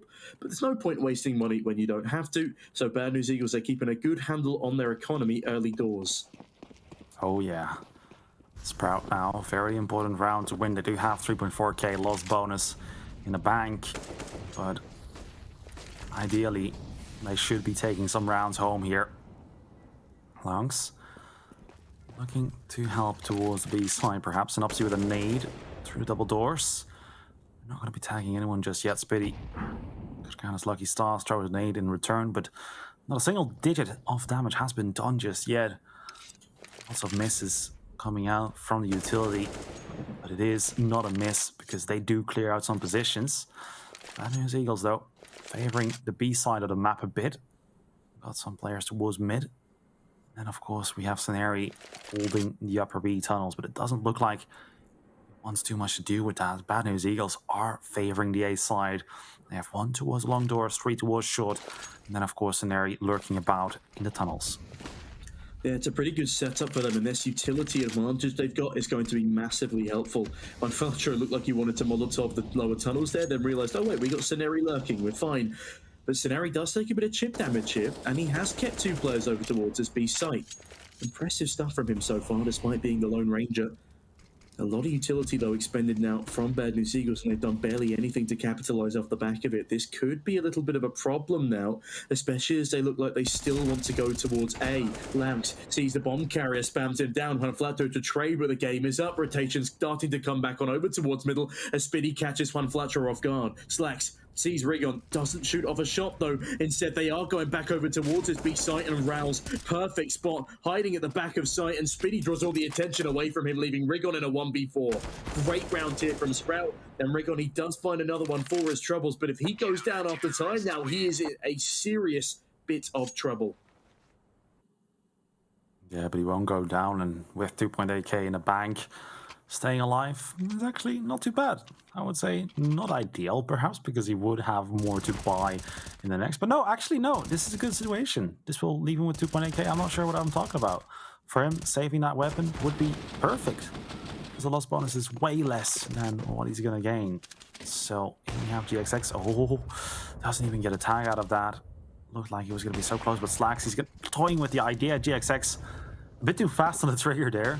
Perhaps if he took a little longer, he would have found a kill. But of course, you know, that little longer could be the difference between a kill and you're dying. Bad News Eagles sending 2 players in from the B side. The rest still trying to figure out where to go. GXX hasn't let go of this middle angle just yet with the up. Still hoping that someone is going to give him an arm or a leg. Something. Slacks holding short. Bad News Eagles not being given anything. Yeah, Bad News Eagles tried to pull off a fake in the previous round, and it doesn't really work at all for them. In this round, they're playing the same slow play style, praying that someone will present themselves to them, but the passivity of Sprout is what won them the previous round, and so why would they change what is already working so perfectly for them? Bit of aggression towards the short side here from Synopsy. If he gets a flash around that corner, then Slacks will likely fall off the angle, and that would be great info. Or he could just do that. Great movement from Synopsy. Forces him off the angle regardless. Keeps 3 towards, say, bomb site, but instead it looks like it is a mid to B split. And that's exactly what's going to happen here. The gunfires, it's messy all around. Spinny, no way does he get 2 there. Beautiful stuff, and GXX, he's completely isolated. He's got players running through that CT smoke towards him, but instead Synopsy keeps him alive for the time being. GXX misses a crucial shot, misses again. Oh my goodness, that had to be a kill. Synopsy now 1v2, but he's on 9 points of health. Yes, he is. But can he find the heads? That's the big question. No, someone's going to be jumping out with the that Slacks, and that's going to be the retake for Sprout. EFU is going to be coming in. I do only survive for 2 players, but I do believe that the D-side economy is pretty damn dead. Get a bomb plant, so that may kickstart him into another buy. But nah, 2 players on some money. But perhaps Bad News Eagles go for the 4th buy. I don't know. Perhaps they want to do it to keep Sprout's economy down. Never know. Oh, wow. That was nasty. Will they? Oh, no. They're just going to go... Wait, actually, Scenario investing down to 900. Okay. They're investing something in it. With this buy, they're actually, you know, looking better than with the rifles against Sprout.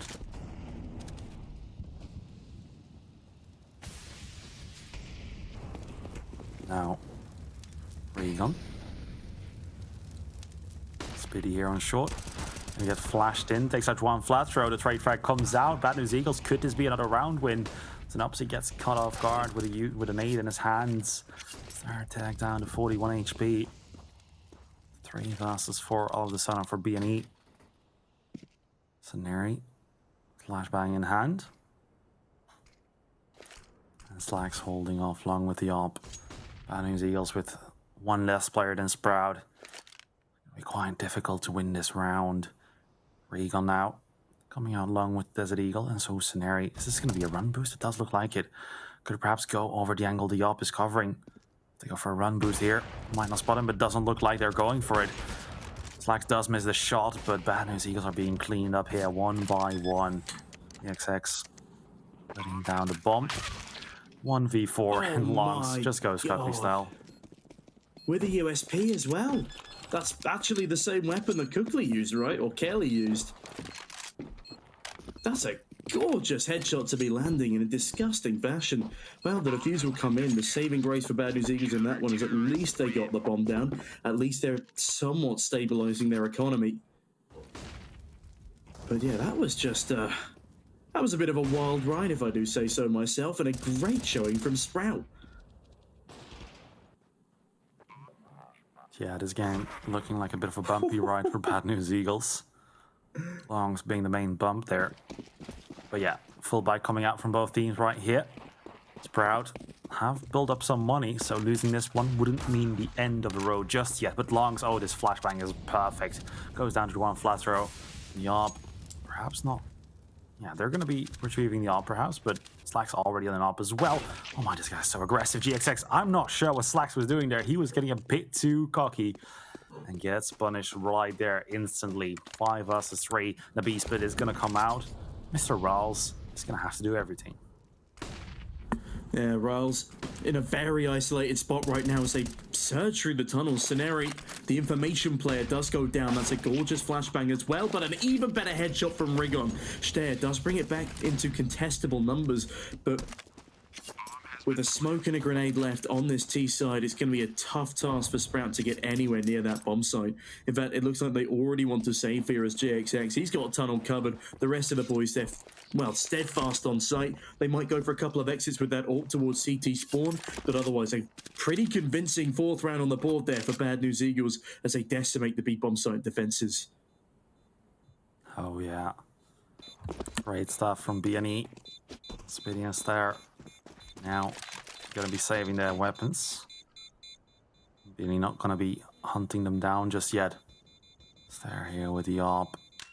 Holding down the angle. Oh, Regan. It's getting close. It's getting hungry.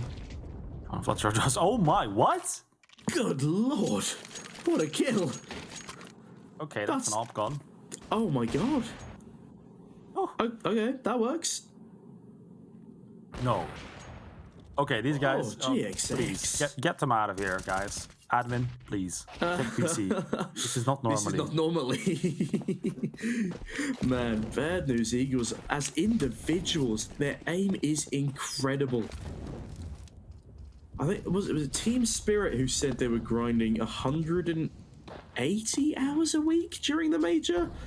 I imagine Bad News Eagles were replicating similar hours, and it's really showing in the aim right now. Scenari, bit of a rocky start for him, 0-4, but he was vital for the information he gained on that B-bomb site in the previous round, despite his early death. And that allowed Rigon to run on in and get a fire headshot, and along with the rest of the headshots in this round, they have been just incredibly spicy. A drizzle of ghost chili. Ashter, well, he is in a difficult to clear angle towards A-Long, but it looks as if A-Long is not currently on the cards for Bad News Eagles. GXX holding about 4 pixels wide of an angle. Won't be gifted anything just yet. Instead, Riles peeking on in towards the double doors. Is currently being watched. Fletcher on the angle, but a smoke deployment should force him back for the time being, and a flashbang will help him peek right back on in, but there's nobody there to receive just yet. And another very passive play from Sprout, as Laux might be good for an opener onto Synopsy. Yes, he's holding on patiently, but Bad News Eagles are about to make a mistake, perhaps that a lot of teams make. 33 seconds left on the clock. They have to move now. Longs finds the first on Synopsy, but there's just no time. Bad News Eagles, they have to move now. They have to run in. They have to find these kills without hesitation. Rals, if he gets one right here, that's game over. That's round over. Longs hits the shot, and that's the 3 versus 5 for Bad News Eagles. No way they win this one. This is... Wait, what? Excuse me? 10 seconds left on the clock. And GXX in a great position. If he finds a kill right here, this could be it. This is very reminiscent of just a few rounds ago. No this way. time he lands the shot onto Spinny. Beautifully done. 7 HP to spare on one Fletcher as well. He picks up an AWP for his troubles. And oh my goodness, Bad News Eagles with 10 seconds left in the round. They clear out a heavily defended B site. They wipe out the mid defender. And well, that's 5-3 now to Bad News Eagles in a round they never should have stood a chance in. Yeah. I think we're gonna need that admin again to check PC. Jesus.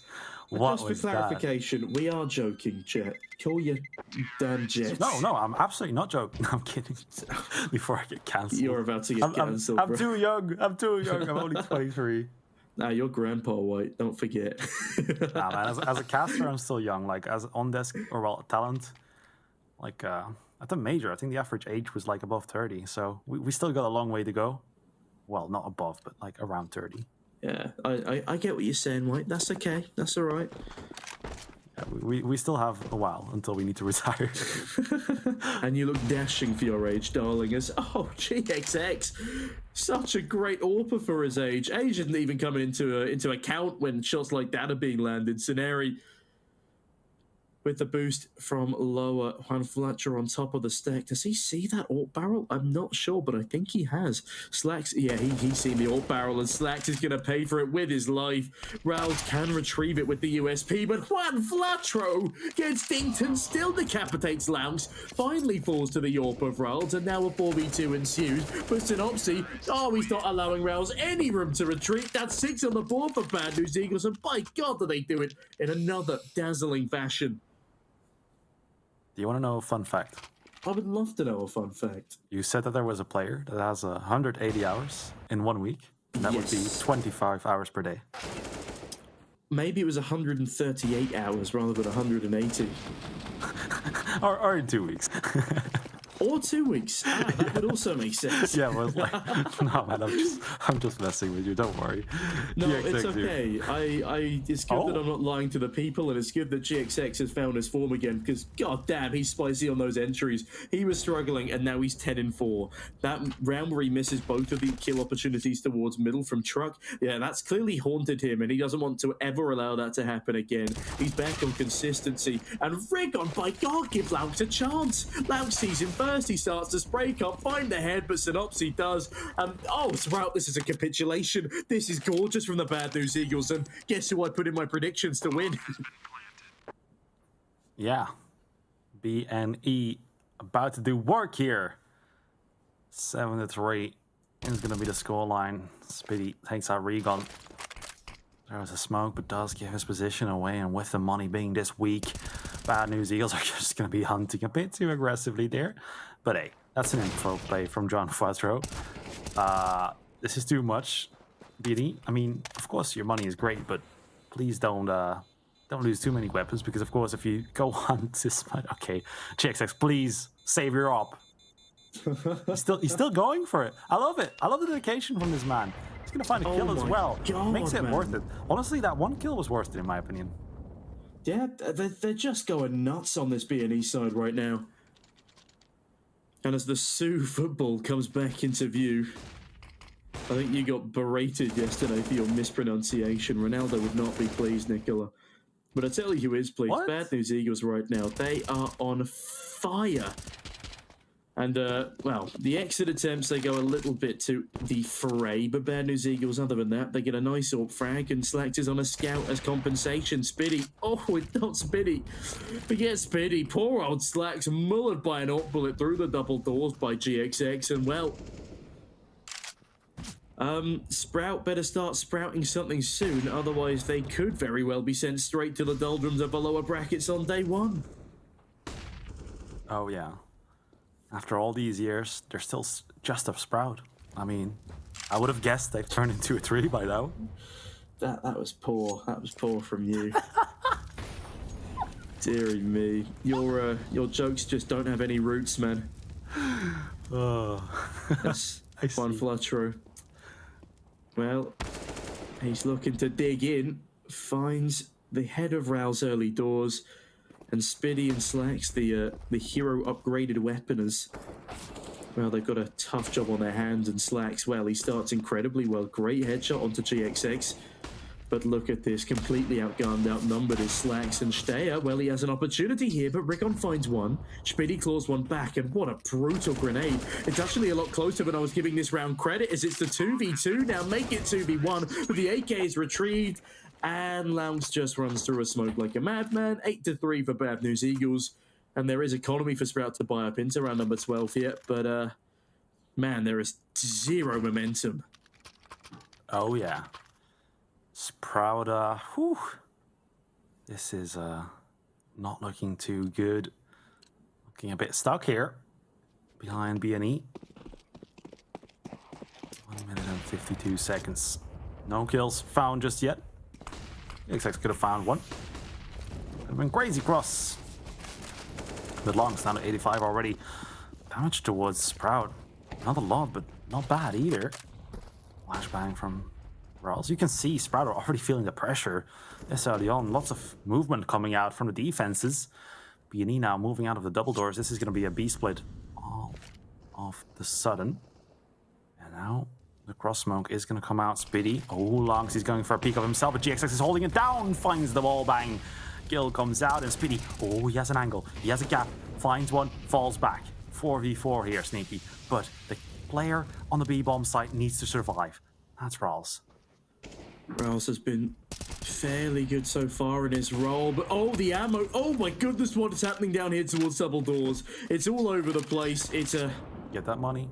catastrophic turn of events, but what else is catastrophic is the fact that Sceneri's in a 1v3. What are you doing, Sceneri? Is he trying to find a glitch plant spot or something? Or was he just trying to drop quietly?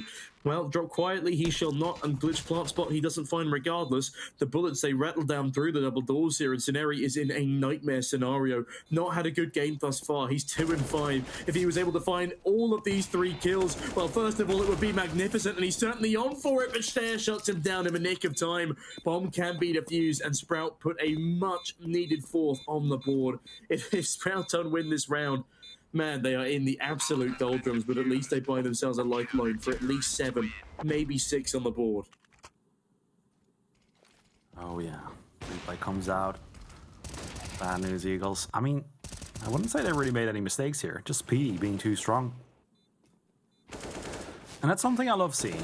Like, when a round is lost by a team, and it's not due to massive mistakes. it's because the other team just won it. Because sometimes you see these games where, you know, when a round is lost, it's just the team themselves losing it to themselves, and that's just so painful to watch. But that was good from Speedy. I love it. I absolutely love it. This is great Counter-Strike that we're witnessing right here. And Star finds one scenario with a trade. 4 versus 4 here. And Synopsy going all the way around the world. Slacks holding long. He's listening to Daft Punk. Around the world, around the world.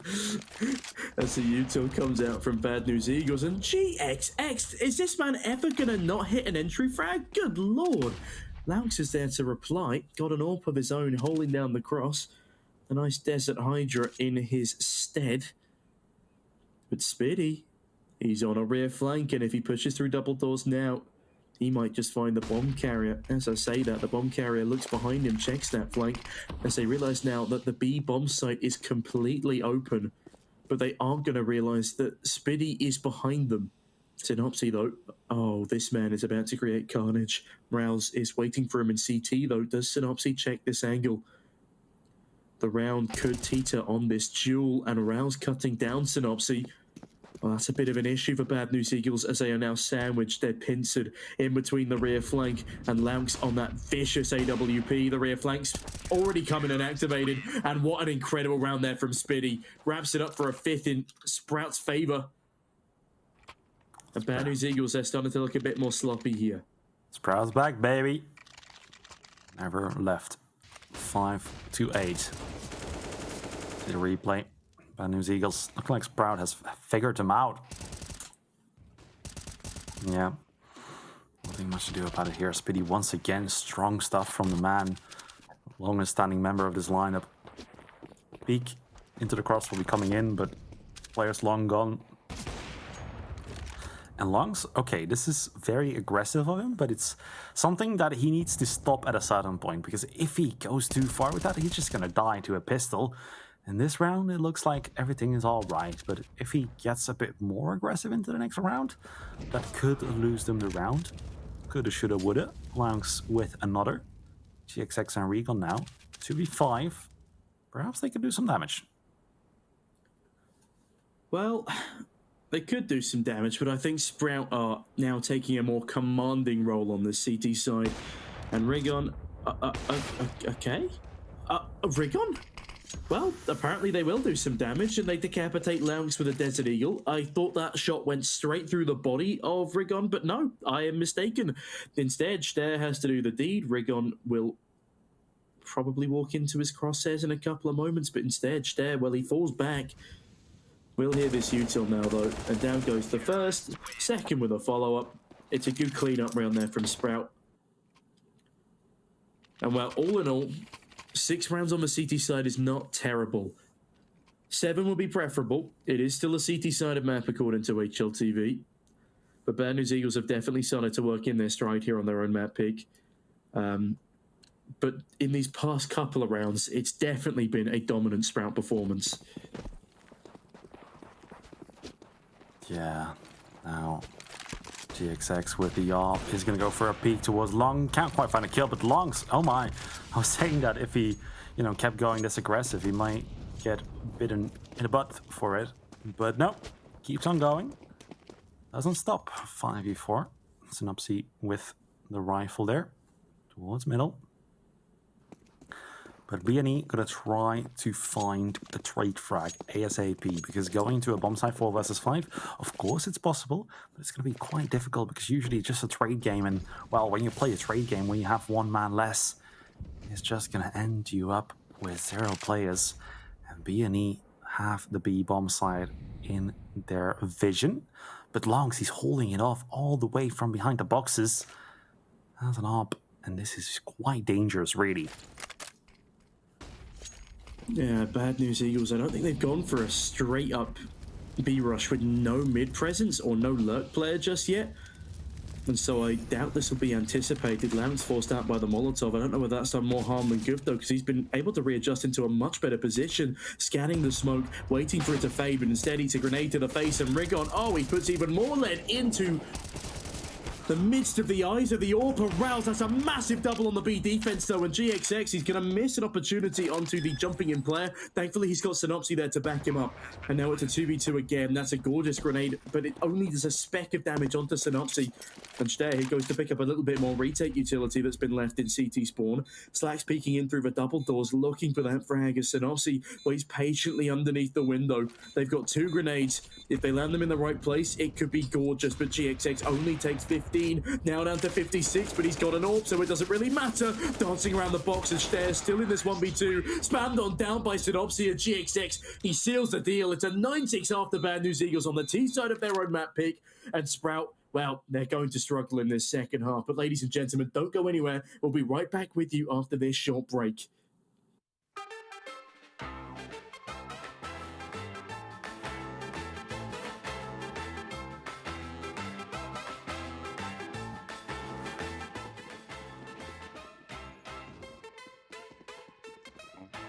Hej bre! Bra. Kujamare, aha. Hey, måste blocka ni, hey! Admin, stop making this, hey! Is it Okres, jo bre! Stój, może szos. guys attack? Wait here, wait. Nu börjar han boosta Are you sig. ready? Go. Ja, I'm so shit. Are you ready? Go, Wait, go. drop reps up och ju flasha sen. Support. Din där att ha fler. Why is he throwing flashes, bro? To blind the T. Hey!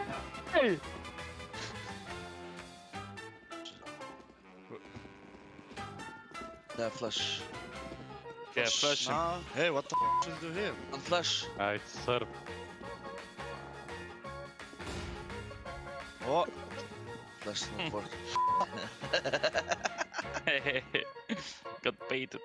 Flash is made in... oh my god, it sends me. Fuck off, them first. Run! Run!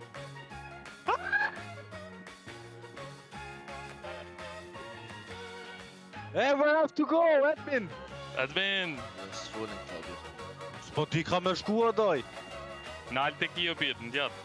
Qysh më renaltin djath?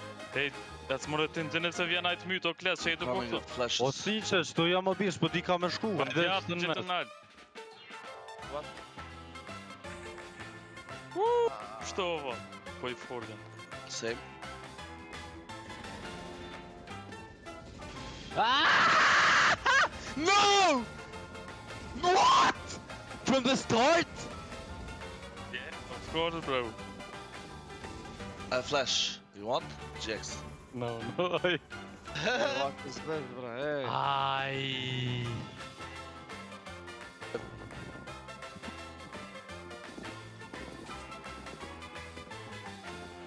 This is hard, I think.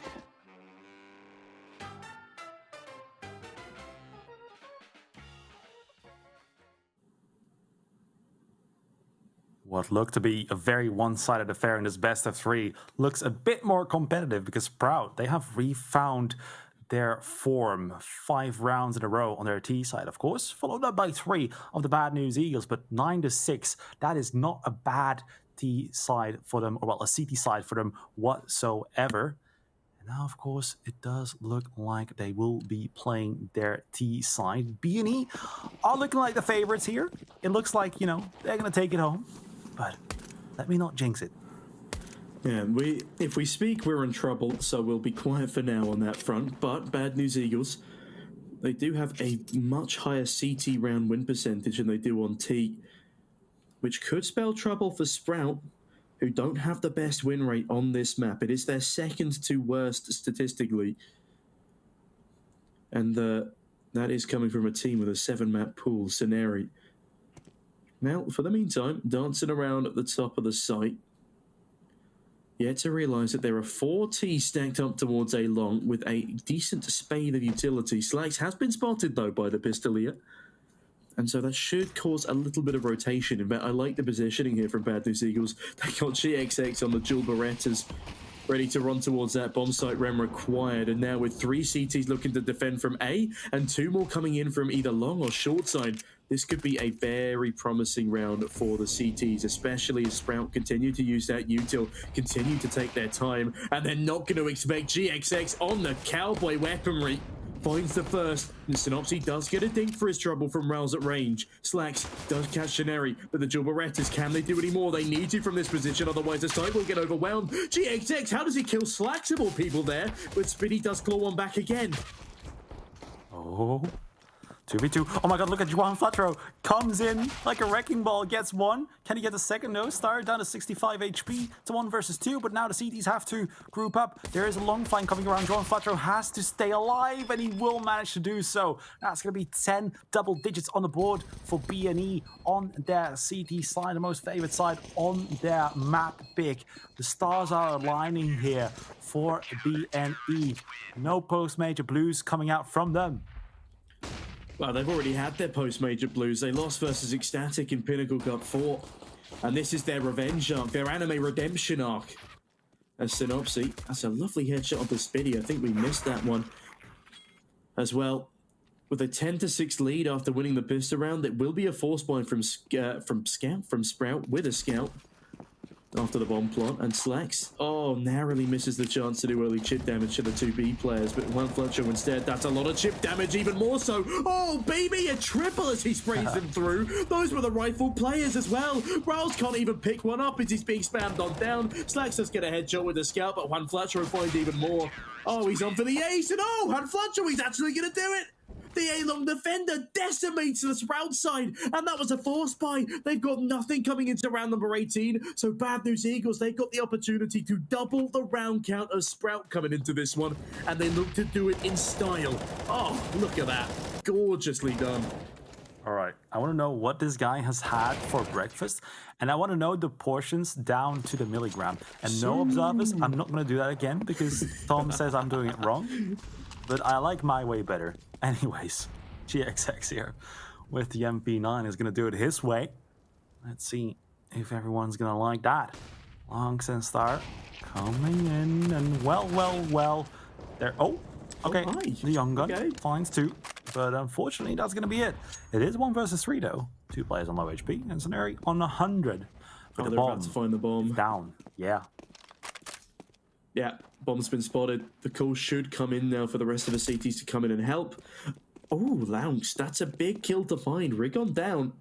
And the health isn't good on Juan Flatcher. If he can catch... Okay, he can't catch Sheneri.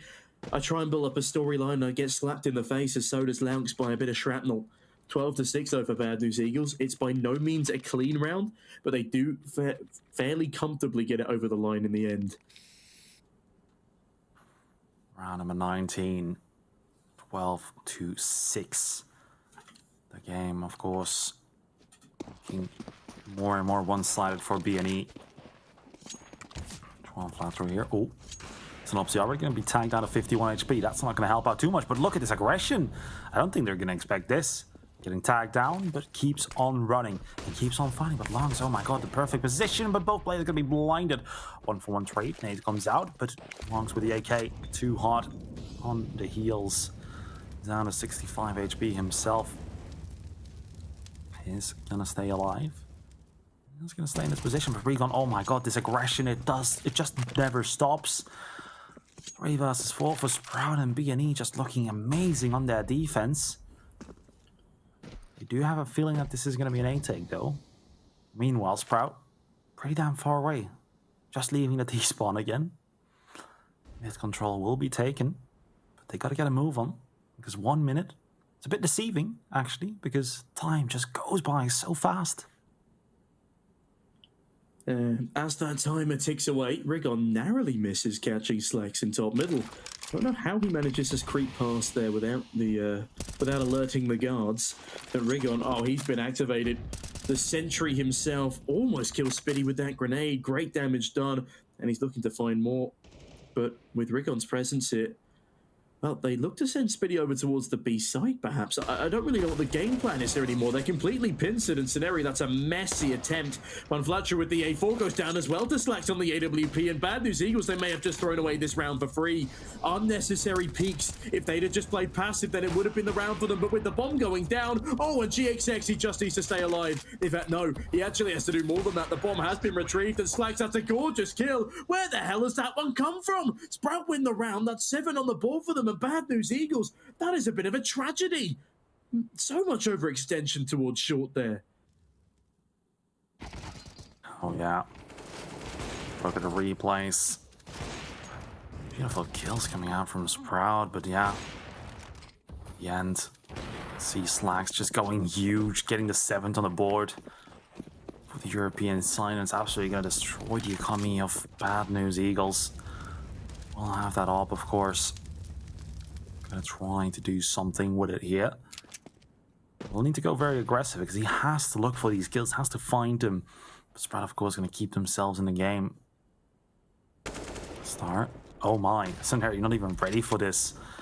But the good thing is that BNE are leaving themselves some money for the next round. But what? Juan? How? No, don't tell me this round is going to go the way of BNE. There's no way. No. Damage. Oh my god. Oh, my heart. Surely not again. Rigon jumping up, sees the man. He's so low, but can't quite catch for the Eagle frag as he gets himself behind the box in moments to spare. Laux has been spotted by GXX, and oh, GXX is just faster. It's a 3v3 somehow. Rigon still patiently waiting towards Elevator, sees all the util flying through from this T side, but none of it seems to connect just yet. GXX still on that big green. Needs to help out with this long fight. Rigon, oh, he's so good with a dastardly deagle, but can't quite deal enough damage to capitulate. And Spitty, HP with that kill, forces Bad News Eagles away, despite the immensely low health of these Bad News Eagles, of these Sprout players, sorry. Just not a very winnable scenario, and so they go to save and pit. 8 on the board, and Bad News Eagles, their economy recovers with those 2 weapons saved on over. But man, this is a very back and forth series. Oh yeah, now BNE not sure what their round is going to look like, but I do feel like an investment may come out right now, especially with Sprout now losing all these players. It's going to keep their money honest. And yeah, full buy comes out from BNE.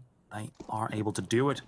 Sprout though, they have 2 players with enough money to go for a full buy in the next, but that's just it. So they really need to win this round, otherwise they're going to come out with weak buys, and then it may as well be 8-14. Regon, this is scary. Rouse is going to come in, but not sure how Regon gets 2 here. No way. Should have gotten nothing, but gets 2, and Juan Fletcher with the aggression as well. BNE are completely overwhelming Sprout here. What an incredible round for Bad News Eagles. They change up the pace and they go aggressive. And it works so wonderfully for them. Sprout, they look like they wanted to just take mid-control and chill, but that's just going to be completely denied from them. And with that, a 5-round lead to Bad News Eagles, a 13-8 scoreline on their favoured side, on their map pick. And Sprout, my goodness, the lower bracket, it's a tough one already, but it's looking quite tempting. Oh yeah. They'll be the lower Finally. bracket warriors, unless of course Slacks keeps it up. Gets the kill into GXX. BNE now 4v5. Good thing, silver lining for them is that Sprout don't have the best of buys in this round, but of course these Eagles can do so much work as we've seen before. Rals here behind the barrels. He's gonna be going up mid. Slowly but surely. BNE 3 players towards A. They have read this perfectly fine. I mean, this is an A stack, Tom. Oh my. Yeah. Well, they don't have the bomb just yet, but this is looking disgusting if they go for it. Second guessing themselves though, and that may hurt BNE quite a bit. Oh, but look at this. The smoke towards B to feign a split. Oh, but they're going to walk straight into the trap. It was a fake the whole time. Oh, Sprout, they don't know how dastardly this will be for them, especially if they push through that Molotov. But in fact, that Molotov is going to do so much for them. They're still going to go towards A, and look as the timer ticks away. The grenade just a little too early, a second too soon. The Scenarii, he's lining up a flashbang for his teammate from Pit. They've got the crossfires. They've got the util. They know there's at least 2 players on this A-bomb site by now, but little do they know that it's a complete stack as Flatro only good for the single. It's a messy spray from Scenarii, but he finds the first. The second just on a Deagle, still manages to find the kill. It's all of the Synopsy now. Finds the first, not quite able to convert onto the second with the spray. And Sprout, they put themselves onto 9 despite walking straight into the stack. That is far costlier than it should have been for both squads there. But off the back of Slax's entry frag onto GXX, this entire round is saved, and a great reaction from Lance ensures that Synopsy does not win the round. Yeah, they should have, honestly, B&E in that position, they should have had more. That was their rounds for the taking. But the player in Pit, I saw, like, the flashes, they were a bit awkward because the player in Pit, he was about to peek, and then there was a flashbang that blinded him himself, if I'm not mistaken. So, the utility, a bit awkward there. Looked like they could have done a lot more there, but still lots of economic damage coming out to both teams. But I'm not sure that P&E are going to invest anything at all. No, they won't. They want to go for that full buy. I mean, why should they even? 13-9, 13-10, that's still all right. They can still close this out with fairly easy, but they don't want to give Sprout momentum either. So Juan Flatro still going to invest a little bit and going to keep the money nice and honest, nice and even. But yeah, these pistols can still do a lot, as we've seen before. Yeah, I wouldn't put it past Bad News Eagles to do some serious damage with them again. I mean, they won a round like this previously. Why not do it again? They seem to enjoy it. They seem to relish in causing as much misery as possible with these pistols towards the Sprout side. And Juan Flatro, well, no entry for him this time round. And it's a good couple of bullets for Scenarii, but yeah, he's gonna get away at least temporarily. I doubt that'll be for much longer though, especially with that grenade, and down he goes to Slax. But Synopsy gets a reloading player, Spitty there to trade on out, and Spitty seals the deal. GXX 1v4, and there's not a chance in hell for him in this one.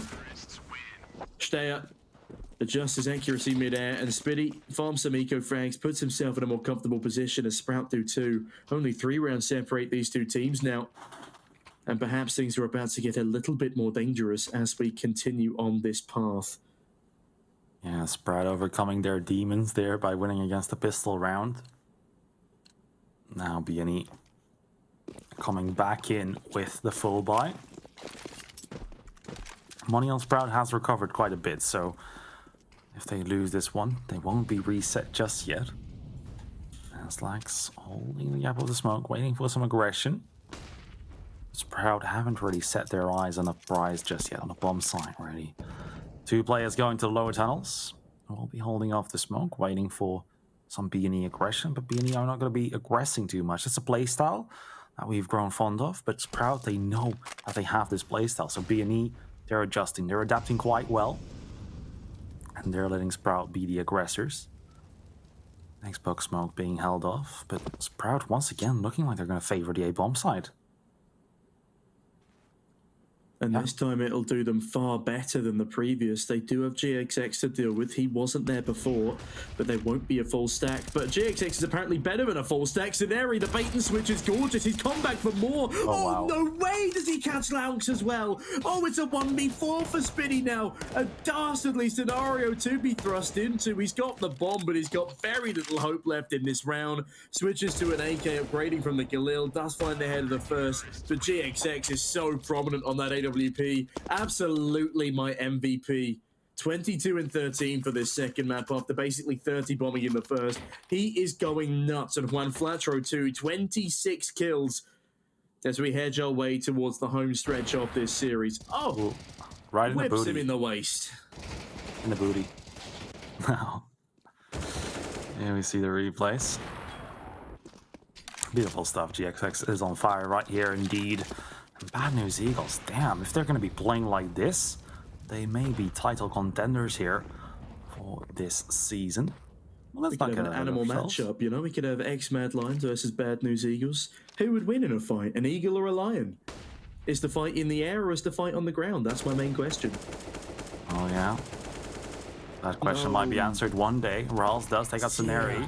But look at the damage towards The Sprout. collateral. Oh, that's dirty. That's disgusting. Even though Sprout won the kill right there, did they really win anything? Oh, Wow, with that dink, maybe so. One grenade would be enough to take down Ster and Rouse. Maybe even Laux if they got lucky, but not lucky for the time being. Instead, again, another A play. Sprout really haven't been diversifying much in these past couple of rounds. Could come back to bite them once again. Ster walking up the stairs. Haha. Thank you. Will potentially get a timing here. This one, Flatterer and GXX, they creep their way down long side. Spitty has Util in his hands, but Slacks is holding that angle so damn tightly, pushes his way forward. Will have the right angle peak advantage against GXX, but GXX is faster, forces Slacks off the angle, but Rouse instead, coming in through the backlines, catches one. Flatterer needs to go big here, needs to save his teammate as they get flipped around on behind. Ster catches GXX, and Juan Flatterer doesn't stand a chance. Sprout, that's a free 8 bomb site, and that will be an 11th on the board for them as Rigon, well, he does catch Spitty, but that should be the rest of all he gets. something I've learned with BNE is that saving is just not an option. I mean, he's gonna try to right now, but he won't be able to. It's like they stick around too long, and that's why saving is not an option, because even when they feel like saving, you know, they're just gonna get shot down. But I do love it. It's the fighter spirit. It's the fighter's mind of the BNE players. They don't want to give up. They want to keep going, even when it looks like they have no chances. Even when it looks like they're up against the current. And Reagan there does take out Spitty, but it's all for nothing. This round here, once again Sprout facing their demons. 3 Deagles, well, 2 Deagles, 5-7-2 scouts. A pistol buy. Synopsy already tagged down a 28 HP Scenario here. Gonna go for the info play towards long. Synopsy with the AWP. Well, Scout, excuse me. Different sound. Well, he almost catches Slacks. Very close to being a decapitation towards top middle. On Flatterer, in his stead, looks to do some damage in middle, but with just the 5-7 against Ster on the AK. Oh, that movement is graceful, like a ballerina. A gazelle, he jumps up on top of the boxes. And Bad News Eagles perhaps regretting their decision to fully invest into round number 26 as well. Sprout ever closer.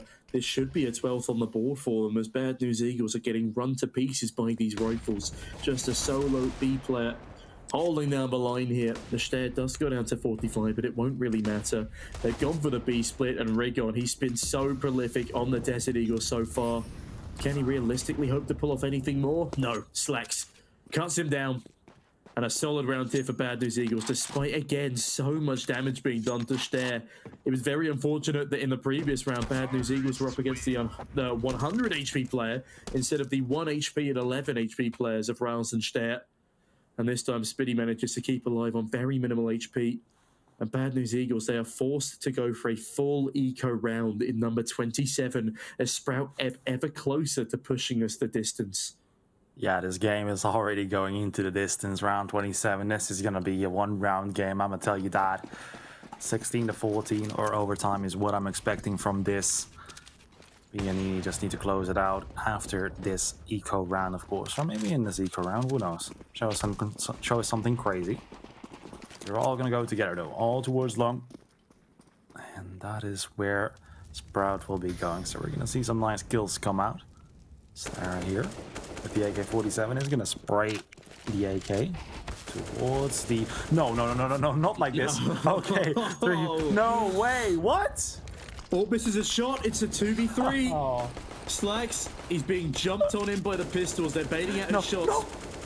Oh, Synopsy gets close, but no cigar on that one. Up fires another shot back on it, but they got the bomb. I didn't realize the bomb is dropped right there in front of them on a long. GXX with the AK. He's holding down the long angle. In fact, they've all got an AK now. Oh, Sprout. How many times do I have to say not like this for one game to make sense? They've isolated both of the fights. Sprout, they're going for a pincer maneuver, but I don't know if this is realistically the best call.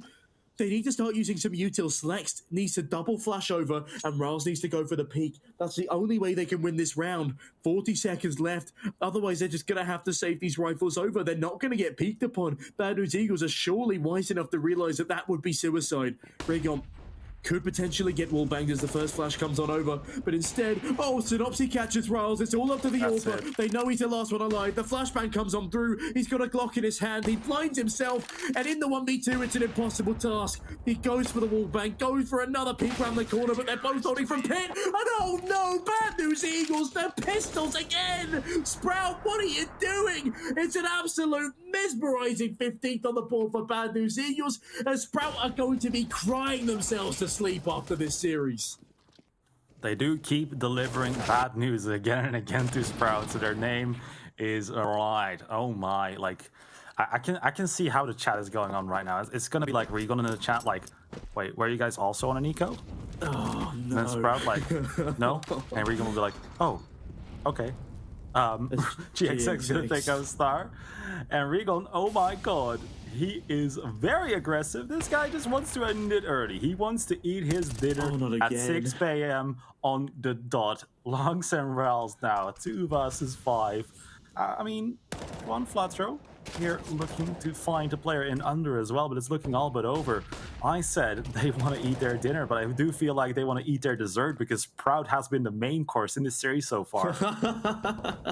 Yeah, it's Christmas dinner right now as the Brussels sprouts have devoured GXX. What an appropriate way to end this series. Back-to-back near 30 bombs for the man. As I said already, by far my MVP of this series. He had a little bit of a shaky start there on Dust 2, but as soon as he brushed off the cobwebs, he went Super Saiyan, decimating left, right, and center. And with that, it's actually a 2-0. Why? Oh, wow. I've casted a 2-0. I didn't think it was possible. I've only had like overtimes and all that craziness, but that's a very damn convincing series for the Bad News Eagles. Despite their shakiness against Ecstatic just a couple of days ago or a couple of weeks ago, they come back in with a kick and they kick Sprout to the curb as they just walk all over them throughout the majority of both series, especially with the pistols. And that's the bit that got me. What was it, 6, 7 pistol round wins? Yeah. And they do it in style, especially when they put that 15th on the board. But I do believe we've got an interview coming up quite shortly, and it'll be nice to see what Bad News Eagles have to say about that one. Yeah, indeed. It won't be the players themselves. It will be the coach. Will give us an extra, interesting interview, because usually we always talk to the coach, or well, talk to the players rather. But now we will be talking to the coach pretty soon. But yeah, Bad News Eagles looking amazing. It just goes to show what sticking together as a team can do for you. They've been together for quite a while already. Last time they played against Sprout, it was a loss. They lost a lot of times against Sprout, actually. I think pretty much all of their games. But after sticking together, going into the major, making it to the Legend stage, it just goes to show that by sticking together, you can go to greatness. As I said, it's their anime redemption arc as they cut through the Sprout roster, finally. But to cut my rambling short, it will be the coach of Bad News Eagles here. Welcome to the hot seat. Hello. How are you guys? Oh, I'm doing perfectly well, thank you. And I imagine you guys are doing pretty good after an amazing performance across both maps. Now, the first thing I want to ask is how are you guys so good at winning the pistol rounds? Is it the confidence? Is it the aim? A combination of the two? What runs through the heads of your players when in a round like the one you just won up against up against 15? Like you said, it's a combination of both, confidence, strategy, we mix them up and we go blasting, through enemies. Yeah, no, it's just super impressive to watch. Yeah. Now, of course, after the major, you guys had a best of 3 against Ecstatic, losing that one 2-1. Did you guys take a break after that, or a break after the major, or did you guys just keep going, grinding through? No, actually, so after the major ended on the Legend stage, we took a break on Antwerp, and then when we came back, we played the Pinnacle match, where we lost against Static, and then from there on, we had like a week and a half of vacations, just to, to recharge the batteries, and now we've been practicing for the last 2 days, and this is our first official match for now.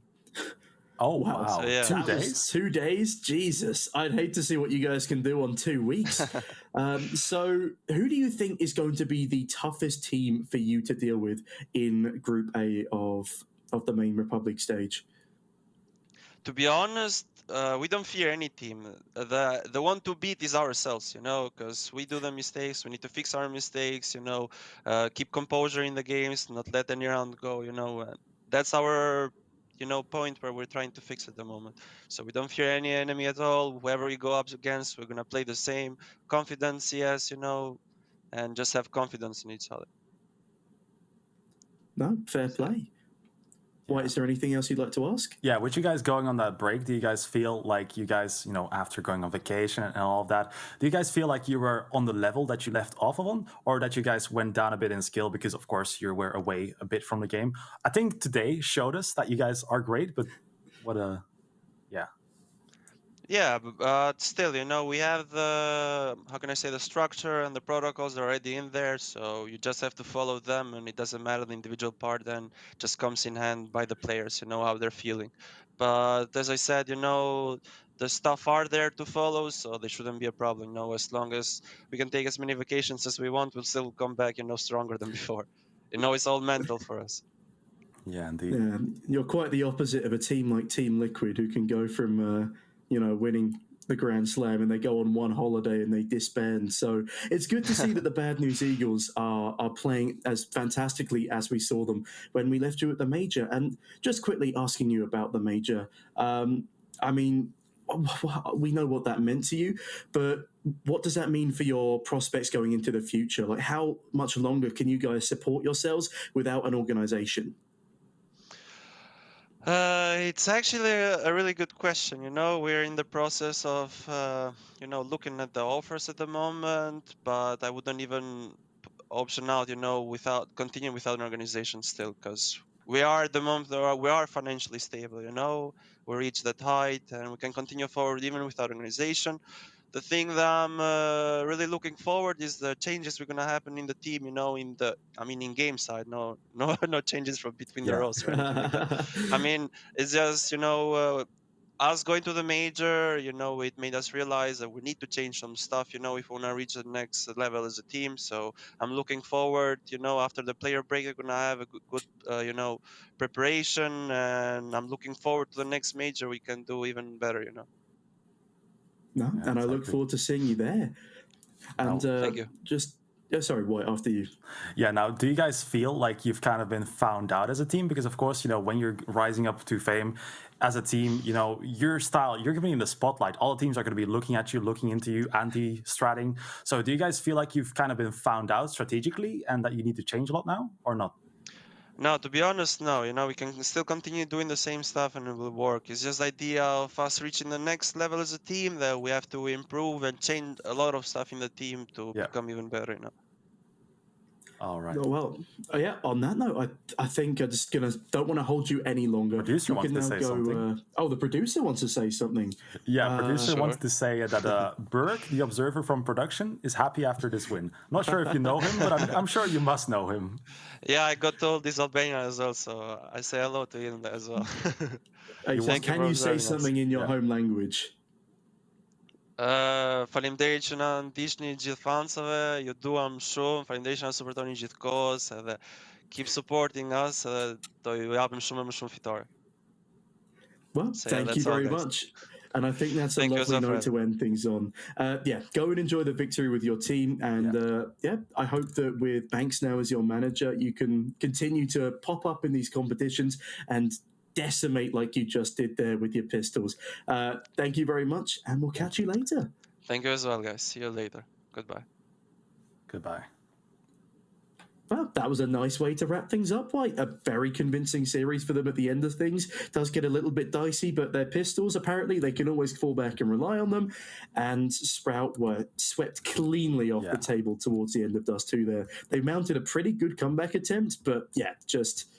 Oh, their kryptonite is definitely the pistols. Oh, yeah, and GXX with a 1.56 HLTV rating across both maps had 28 more kills than deaths in that whole series. So that's a huge KD difference. 87 ADR as well over all maps, and Juan Flatro with 95 ADR over all maps. That's just a masterclass performance from the Bad News Eagles. And I'm so happy about this personally. Not to be the biased guest or anything, but just seeing a team come from a major run like that and keep on performing. Because usually when you go back as a Bad News Eagles, you come from playing against tier 1 opposition, and then you go back to the tier 2 tournaments with some tier 1 teams, of course, NIP, etc. But usually these teams tend to fall again against the tier 2 opposition that they used to play against, but not Bad News Eagles. No, certainly not. And with that, I think it's safe to wrap up this first series of the day. But don't forget, we've still got Entropiq versus K23 coming up in a little while. Don't go anywhere, and we'll catch you then. But in the meantime, see you after the break.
It's Astralis.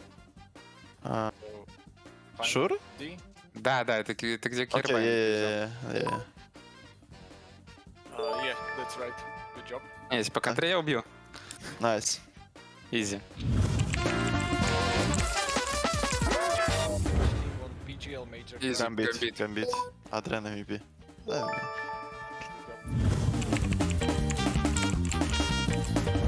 I hope Смотри. it was Pasha's or Snacks or Wait. K23 for us. Wait. 2014, yeah? It's...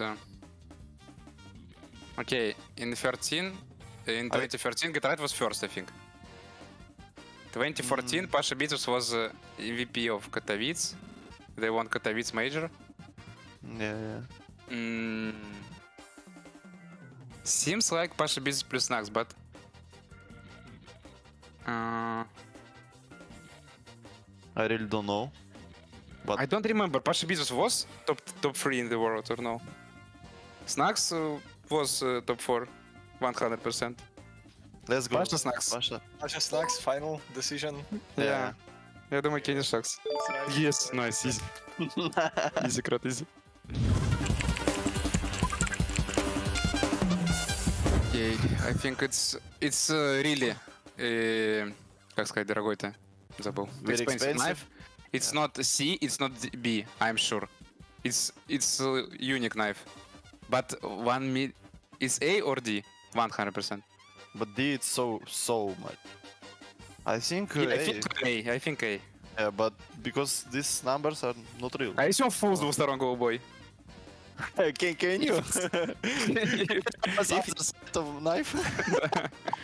If other side full blue, I don't know. It's but 1.4 million. It's Maybe someone offer for him Yeah. 1.4, but he didn't sell it. Sold it. So yeah. If I can jump in, someone offered him 1.4 million in Bitcoin, but he declined then. No, D. I like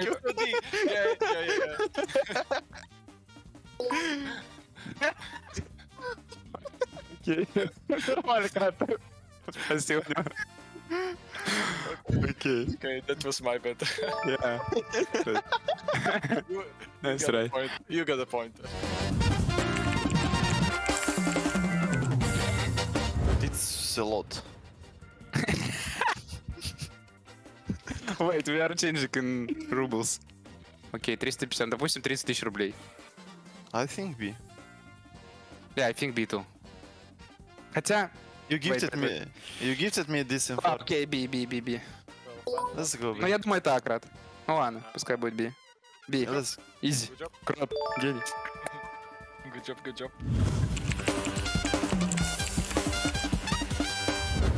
I think no one will buy these stickers from the beginning for 400. So it's more real. See, I don't know. Окей, CRD. Давай C, пофигу. Let's go see, yeah. Let's see. Let's go see. Yeah, думаю, да. Good job. Да как он снял? Why so easy, guys? I'm on fire, you know. Окей. I think he'll. Ну, а Шер? У Stun Dragons он не был на мажоре. Yeah. Not Navi, not Liquid, not Stun Dragons. Hellraisers. Yeah, I hope he'll resort so. Final answer B. B, yeah. Yeah, good job. It was Hellraisers. It was pretty simple question. Okay, I will do it. Wait, name 3 things you could buy in 1.6, but you can't in competitive. Okay, it's Shield, Night Vision. Yes. Night Vision, and блин, I played 1.6 like 5 years. Эти bullets. Yeah, bullets, ammo. Yes, ammunition. Блин, крат гений. Я забыл, он тоже покупается. Yeah. Underheaven, you see this? It's like photoshopped. Or no? Oh, Yeah, А, and they have, one. ракет вот это? It's Rocket, Uh-huh. but from which map is it? And No, from- looks like New Hell as well. Ну, не, подожди. Maybe Mirage from B side? Там But ракета I такая есть? didn't see. I didn't see. No, подожди, ладно. Does 2 no? Inferno, Rocket, I think no. Probably. Inferno? On Где-то, B может side near temple. Yes, that's right. B-side coffins. Good job. Какое-то убийство. I think we CSGO must bring back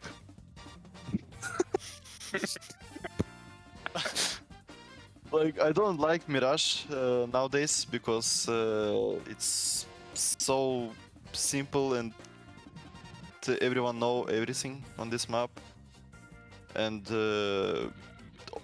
on this map starting to find some bugs, and I don't know, it's like so old map, and Valve should update it or change it to maybe new Tuscant.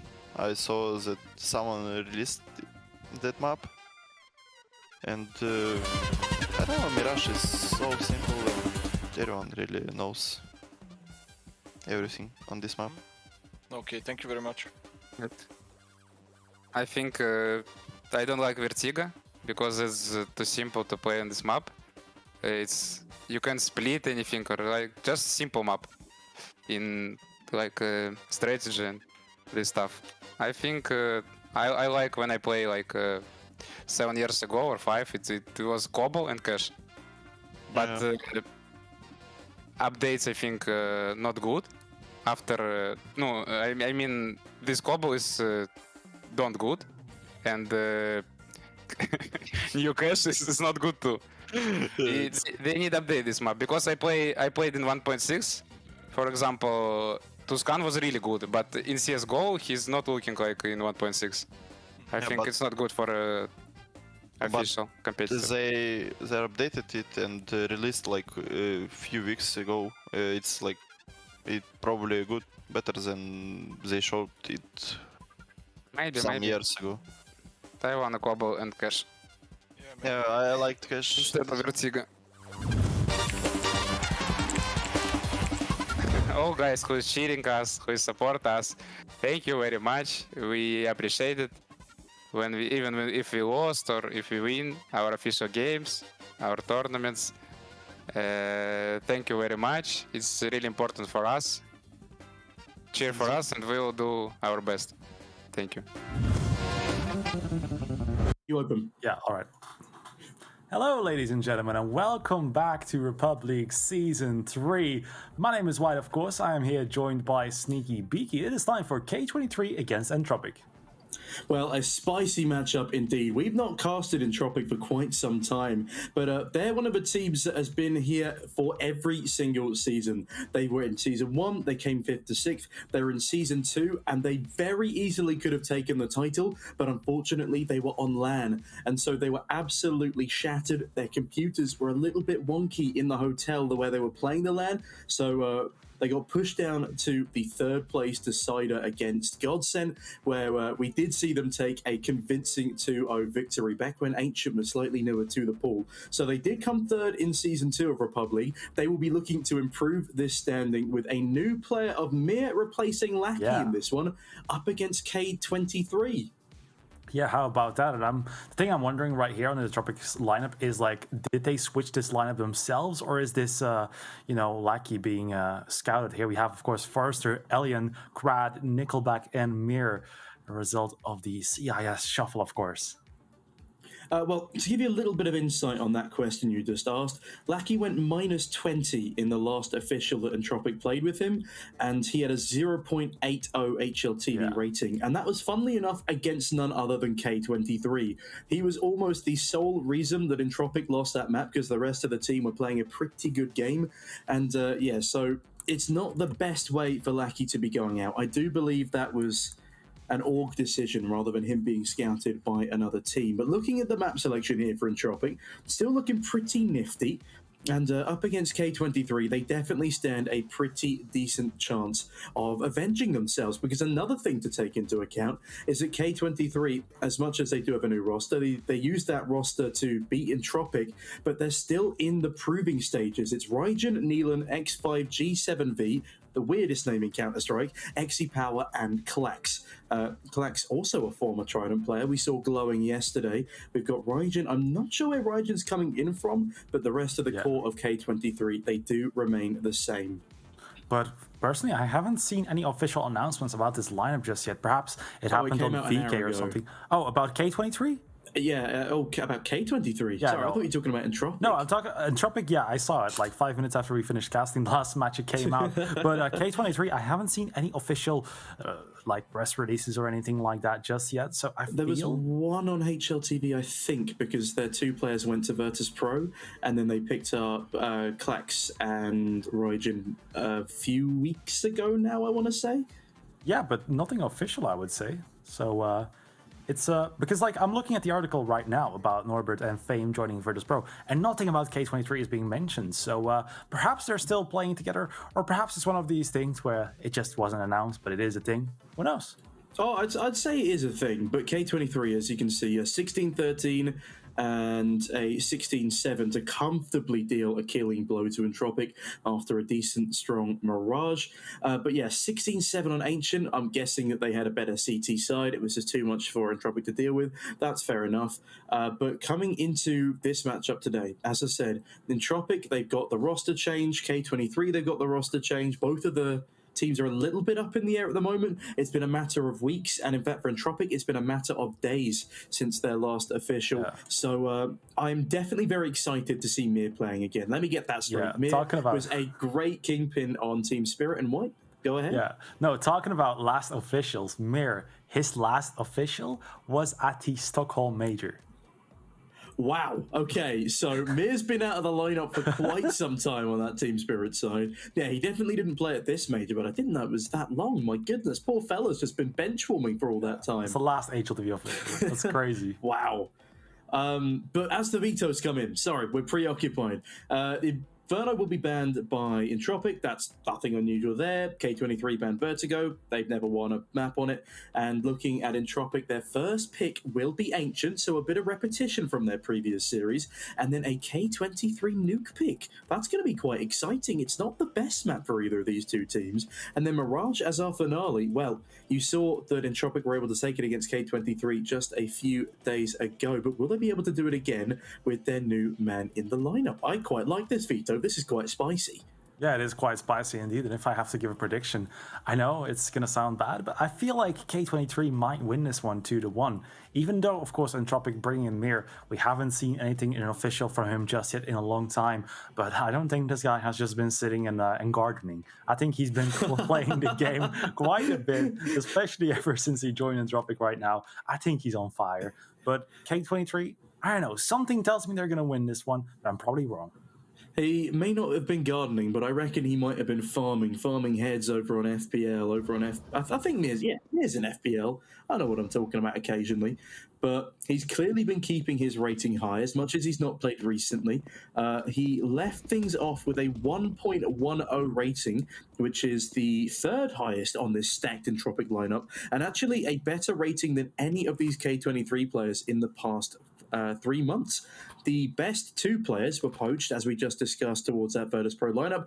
As we now get into Ancient, it is all very up in the air. Entropiq, they need a good start on this T side of Ancient in order for them to launch a comeback on their defense. But starting off, K23 on the CT side, they've got some util. That's a kit on Neelan.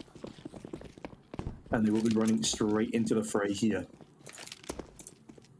Yes, they will. Power here is gonna be holding it off, and Entropiq now entering that A-bomb side. So many players coming in right here. No kills coming out just yet. Raijin is gonna take out Forrester. Elian goes down as well. Great 5 versus 3 here for K23. Gonna try to retake this one. Mir, goes down. First death since the major, ladies and gents.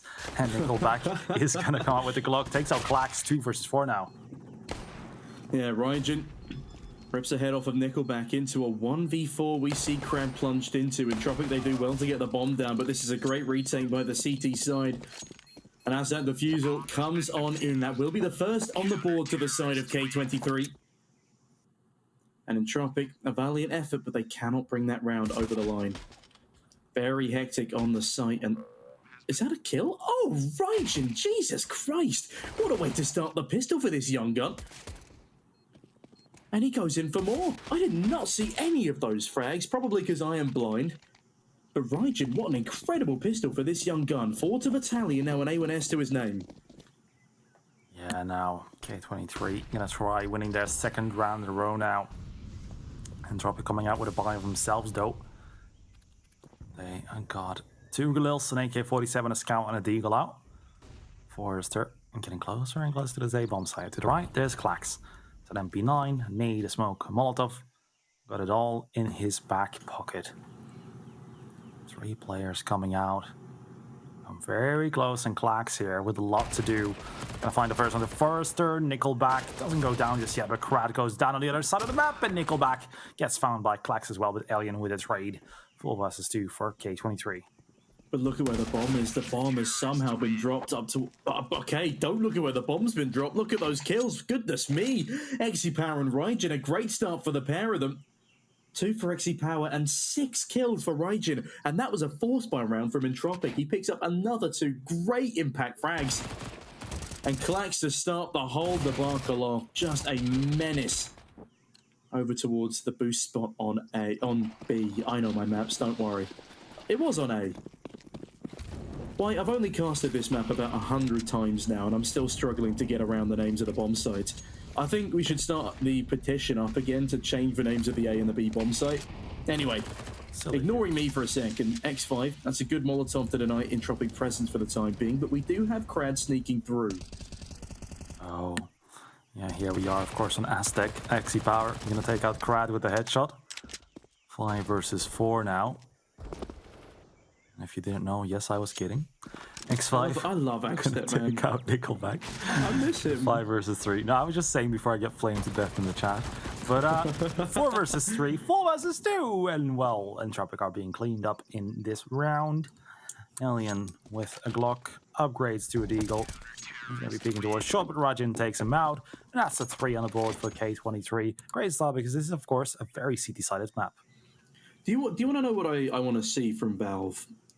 I really want to see a CSGO Legacy event where for, say, 2 months, maybe treat it like an operation or something, but they bring back every map that has ever been in CS, and people can just go nuts on them for a little while, because that would be just a massive nostalgia trip. Like, bring back every iteration of the maps and bring back just... Oh, and bring back the R8 for a day. I mean, that would be a great April Fool's joke from Valve. They just buff the R8 without telling anyone, and then release the patch notes the next day saying, "Oopsie, misclick." Yeah. Maybe they'll even add a new gun. It's been a while. Now X5 coming up.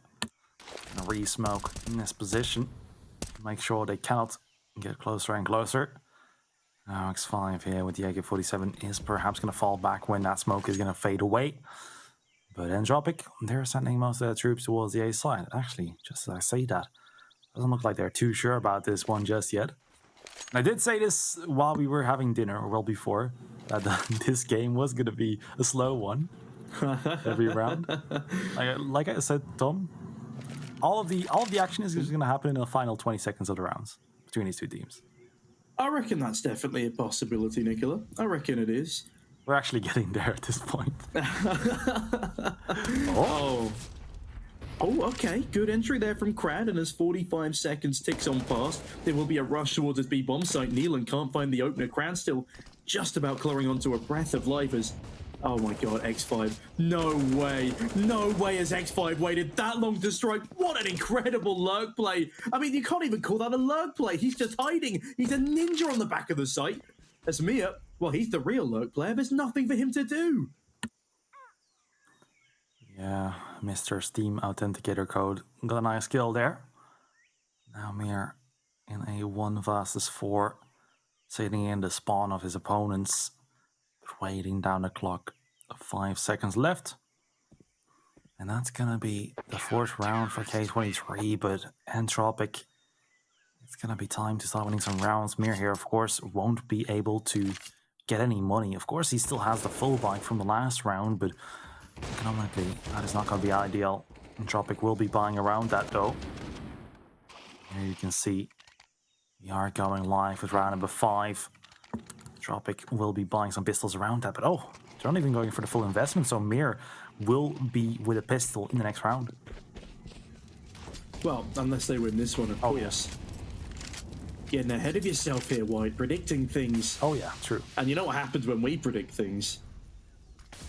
Well, we thrust ourselves into the danger zone as well. Entropiq, as we said last time they played K23, they lost 16-7. They're on somewhat similar of a path at the moment if they can't bag a round off of Entropiq, but it is still very early days. It is still the T side. And Crad has been given a surprising amount of space towards his bomb site, and that's a gorgeous headshot onto Neil. And X5 though, good for 1, good for the double. Not quite the 3rd though, as Mir will deny. 3 versus 3 ensues, and Raijin, the sneaky man that he is, stays ever present behind that smoke, but gives up a spray. They know there is now a player in cave. They hear the gun. They hear him rattling off a couple of shots, and now the crossfire with Klax could be lethal. Forrester catches wind of him, but with just the pistols and a hero AK on Mir, they've already got a bomb flop. That's already more than they came in for. Raijin gets a freebie with a Molotov, but Alien trades on back. And into the 2v2 we go now as things are starting to look a bit dangerous for K23. Alien down to the 1v1. In fact, no, it's Forrester, sorry. As Klax will start the defuse. Forrester needs to push on through. He starts spamming away with the Deagle, but there's not enough time. And he goes down. Wait, what? Why? He gets off the defuse? Okay, it's okay. There's still enough time. We're fine. And that's a great round there from Entropiq with just a hero AK and a couple of pistols to get a bomb plant and down to the 1v1. Very unfortunate stuff there for Forrester. Oh yeah, here we can see Entropiq trying their best to get this one done, but in the end, K23 just too strong with Klax here. Yes, the final kill. And that will be 5-0 for K23. Entropiq coming out with another full buy here. Let's take a look at what's going to unfold right now. 3 players towards the A side, 2 towards B. And K23 with some nice mid-aggression right here. Neelan even going to try to push up, perhaps, even further. Gonna jump up? No. But there is someone pushing down Jaguar. But the entirety of Entropiq are looking to go towards A. Most difficult bomb site. Well, you say it's the most difficult bomb site, but it's the easiest to retake. But honestly, if you do get your util right, it's not as hard as I would argue Dust 2. I think the B bomb site on Dust 2 is still the hardest site to get into, especially if you're just going through that one choke point. But here, it's a lot more spaced out, and there is only really one angle you can properly hold the immediate opening from. Well, 2 if you include Temple. But yeah, if you smoke off Donut, you smoke off CT, and you throw 2 flashes through the roof as you execute, more times than not, you will at least catch 1 or 2 people off guard on that site. And Neelan, well, he catches Nickelback and Mir off guard. Beautiful hold from the CT spawn for him. The bomb is dropped, and this should be another round convincingly for K23. Klax is having a field day, and this is looking pretty miserable for Entropiq. Oh yeah, it is. Alien here. 1 versus 5 will be saving the big green. Has a knife in hand to get some faster movement. But yeah, K23 having a field day right here, 6-0. Entropiq with Mir. I mean, Mir, I don't want to be rude to the guy, but yeah, 1-5. Of course, Nickelback and Forrester there as well, but he hasn't really shown what he's capable of just yet. But same can be said about the rest of the Entropiq lineup, so let's not be too negative. But yeah, K23, 6-0. Can I just interject? Yeah. Thank you very much to Lemon Squeezy in chat for correcting me. They didn't lose 16-7. That's actually the map they won 16-7. Entropiq won 16-7 on Ancient versus K23 just a couple of days ago.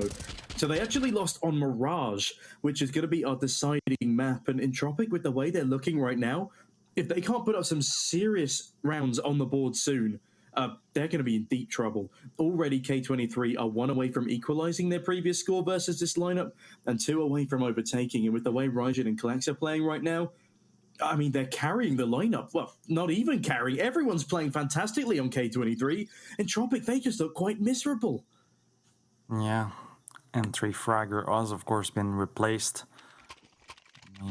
You need to change up your game plan quite a bit. Even though it's only 1 player, I mean, still a change to be made. New player to include in all of your strats and just all that chemistry. Of course, Entropiq, they've been grinding together for so damn long. They had a name with family in it. Not sure what it was anymore, but we casted them. KPG. Sorry? KPG family. EPG? KPG. KPG, you sure? KPG? Oh, I'll have a look. Bear with me. You carry on. Yes, indeed. XE Power here with the AWP is going to be holding down the bomb site, gets the blind shot onto Alien. They'll be pushing, but Klax is going to find another to Mir. Firster goes down as well. 5 versus 2, and XE Power with another to the tally. 3 on the board for this man, and Krad in a 1 versus 5 situation. All of his teammates have fallen so far, and he's getting closer and closer here. But yeah, nothing he can do. 7-0. Was EPG, yeah, you're right? It was EPG. I lied to you. I'm sorry. I was getting confused with the Iberian people. But yeah, they were Windstrike, X-Windstrike,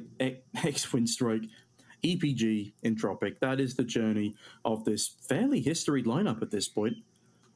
Honestly, Entropiq have had a great run, but I don't know. Changing their entry fagger for Mir at this late notice could cause some potential problems. Because, yeah, Lackey was not always the best at getting the frags, but like Yakinda, he was a space creator. And without a space creator in Mir, who's apparently picking up a lurk role right now, Entropiq, they're just not getting anything done on this T side. Krad holding onto that AK for dear life. Desperately wants something to come into this next round with. Their economy is in tatters, and with 10 seconds to go, they could just pick up the confidence to swing him. Look at the amount of money K23 have on their CT side in their back pocket. Man, shout out to Klax and Raijin, the new guns leading the charge here on Ancient. Oh yeah, same unfortunately can't be said for Entropiq just yet. XE Power here with all the replays, of course. Great from production, bringing us everything once again. Round number 8 right now, and Entropiq are going to be going for a half buy. Krad does fully invest all the way down to $0, and around him they're going to be investing in some pistols. Well, actually, Krad already had invested. Excuse me, that was a weapon from last round before I got flamed to death. Now Raijin, $0 on him as well, though. That's the problem. Yeah, he invested his final $200. But yeah, that's a big problem nonetheless. Doesn't matter if he got that weapon from the last or if he bought it in this one. And XE Power are going to take him out. Bye-bye. Yeah, XE Power has been playing fantastically as well. The guy's 9-1 as we head into our 8th round of play, and Raijin clearly bringing with confidence, goes for the wallbang towards B lane. Nickelback still waits here patiently for him. Can he rock the world of Raijin? Or will it just be the smoke? And the smoke is the answer, as Neelan now has a fair few to deal with. He's also been playing fantastically thus far, and with that information gained, well, K23 can call in a couple of rotations to deal with this middle. And Klax finally losing a fight to Forrester, the AK'd player for Entropiq. Does mean it is a 4v4, and there is potential still for Entropiq in this round. They just desperately need to hit a site. And if they go towards B has only got a single defender left right now. Another one can rotate quickly, but there's still an opportunity for them to overwhelm here. And Nickelback on the Tech 9, if he can start creating some space early doors, it could spell trouble for K23. Could indeed. Forrester with the AK. Entropiq going to get closer and closer here. Raijin, he's holding the cross into the bomb site towards the area where they need to plant. So we falling back with 9 seconds left. He can peek and get the kill. But oh my, Entropiq getting all the kills in return. It's a 2 versus 3 for K23. Please, not like this. Well, they've still got plenty of money in the back pocket, so they want to do as much damage as they criminally can. Neelan sneaking in with XE Power. XE Power, a storied name in this scene. creeping round the bend to meet the face of Nickelback, but Nickelback is the one to capitalize. All up to Neelan now. He can try and save that AWP, not that it would make too much of a difference as Nickelback's going to decapitate him. Finally, Entropiq break the losing streak, and actually, they're going to win that round convincingly. 3 left alive, but there's another 2 buy rounds in both of these teams because of how much economy the CT's built up. But that's a nice shot for XE to start things off, but the way he finishes is less than admirable. Lovely shot from Mir on the Deagle there, and Nickelback to clean up shot. Beautiful shots, beautiful round, but can they further this? Can they put a couple more T rounds up on the board? I'd say 5 for a team like this is the golden number.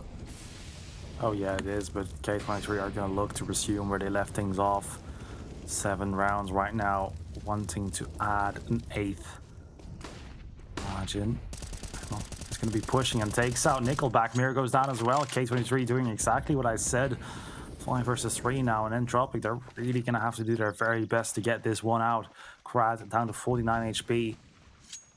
We'll be picking up the bomb right now. We'll be running all the way towards A. Hop in the hand of Alien. Looking to go towards A very difficult bomb side to take. Yeah, Alien's not someone we've had much of a chance to talk about just yet, but normally he is a fantastic AWP for this Entropiq team. I would love to see him fall into his prime in a couple of rounds' time, or preferably in this one as XE. That is a menacing gap angle to be holding.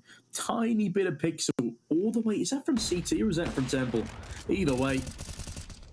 Misses the opportunity, but Klax and Neelan, they're there to pick things up. Alien forced to run away, save this AWP into the next one, and I don't know whether he's even going to be gifted that opportunity because Raijin is already on the rear flank. Yeah, Alien in a 1v5, that would be a way to get the team riled up, get them back into contention, but XE holds the angle, finds the frag, a very convincing 8-1 lead now for K23 as Entropiq, they're being brushed to the wayside. This is absolutely disgusting because 7-1 is usually the scoreline where things get turned around. That's usually when the other side comes back. But when you get past that 7-1 barrier, that's when you can really unleash the beast. The beast being K23 here. And now Entropiq, if they don't win this one, of course, you know, with a bomb plant, they could still get a good buy-in. But yeah, this is their money absolutely terrible right now. Alien does get tagged down to 81 HP, so that's a good beginning for K23 already. X5, flashbang over. Not gonna blind anyone just yet. Raijin is gonna come out of Jaguar, tries to take some more map control. That smoke is gonna give him some more map control. Klax here towards middle, spraying and praying, keeping the pressure on. Entropiq, yeah, they're looking. They don't seem very comfortable right now. They're playing very scared Counter-Strike. Yeah, actually, you were talking about map control, White. Nothing has been going in favor of Entropiq in terms of map control, with the exception of that one round where they win on B. They managed to sell a little bit of a fake. There's not much presence on towards the site, and then they just run straight into the sole defender left. The sole defender picks up one, and then they overwhelm the bomb site. That's what we need to see more of. We need to see a couple of fakes thrown in. And more than anything, we need to see a successful bit of mid-control. If anything, take A halls, take B lane, and then take some mid-control, and then work from that. Just at least do something other than sit behind double doors on A. Oh, whoopee, there's 2 smokes flying out towards middle here, and still nobody rotates off of B. I lied. There is 1 rotation off of B, but there are still 2 steadfast on this site, and he immediately goes back to throw a flashbang as Entropiq run up the ramp. They're fully blinded. Neelan bags 2, and this is just embarrassing from Entropiq. They left it to 20 seconds to do anything in the round. X5 gets a freebie onto Forrester. Alien again has to hold on to an AWP.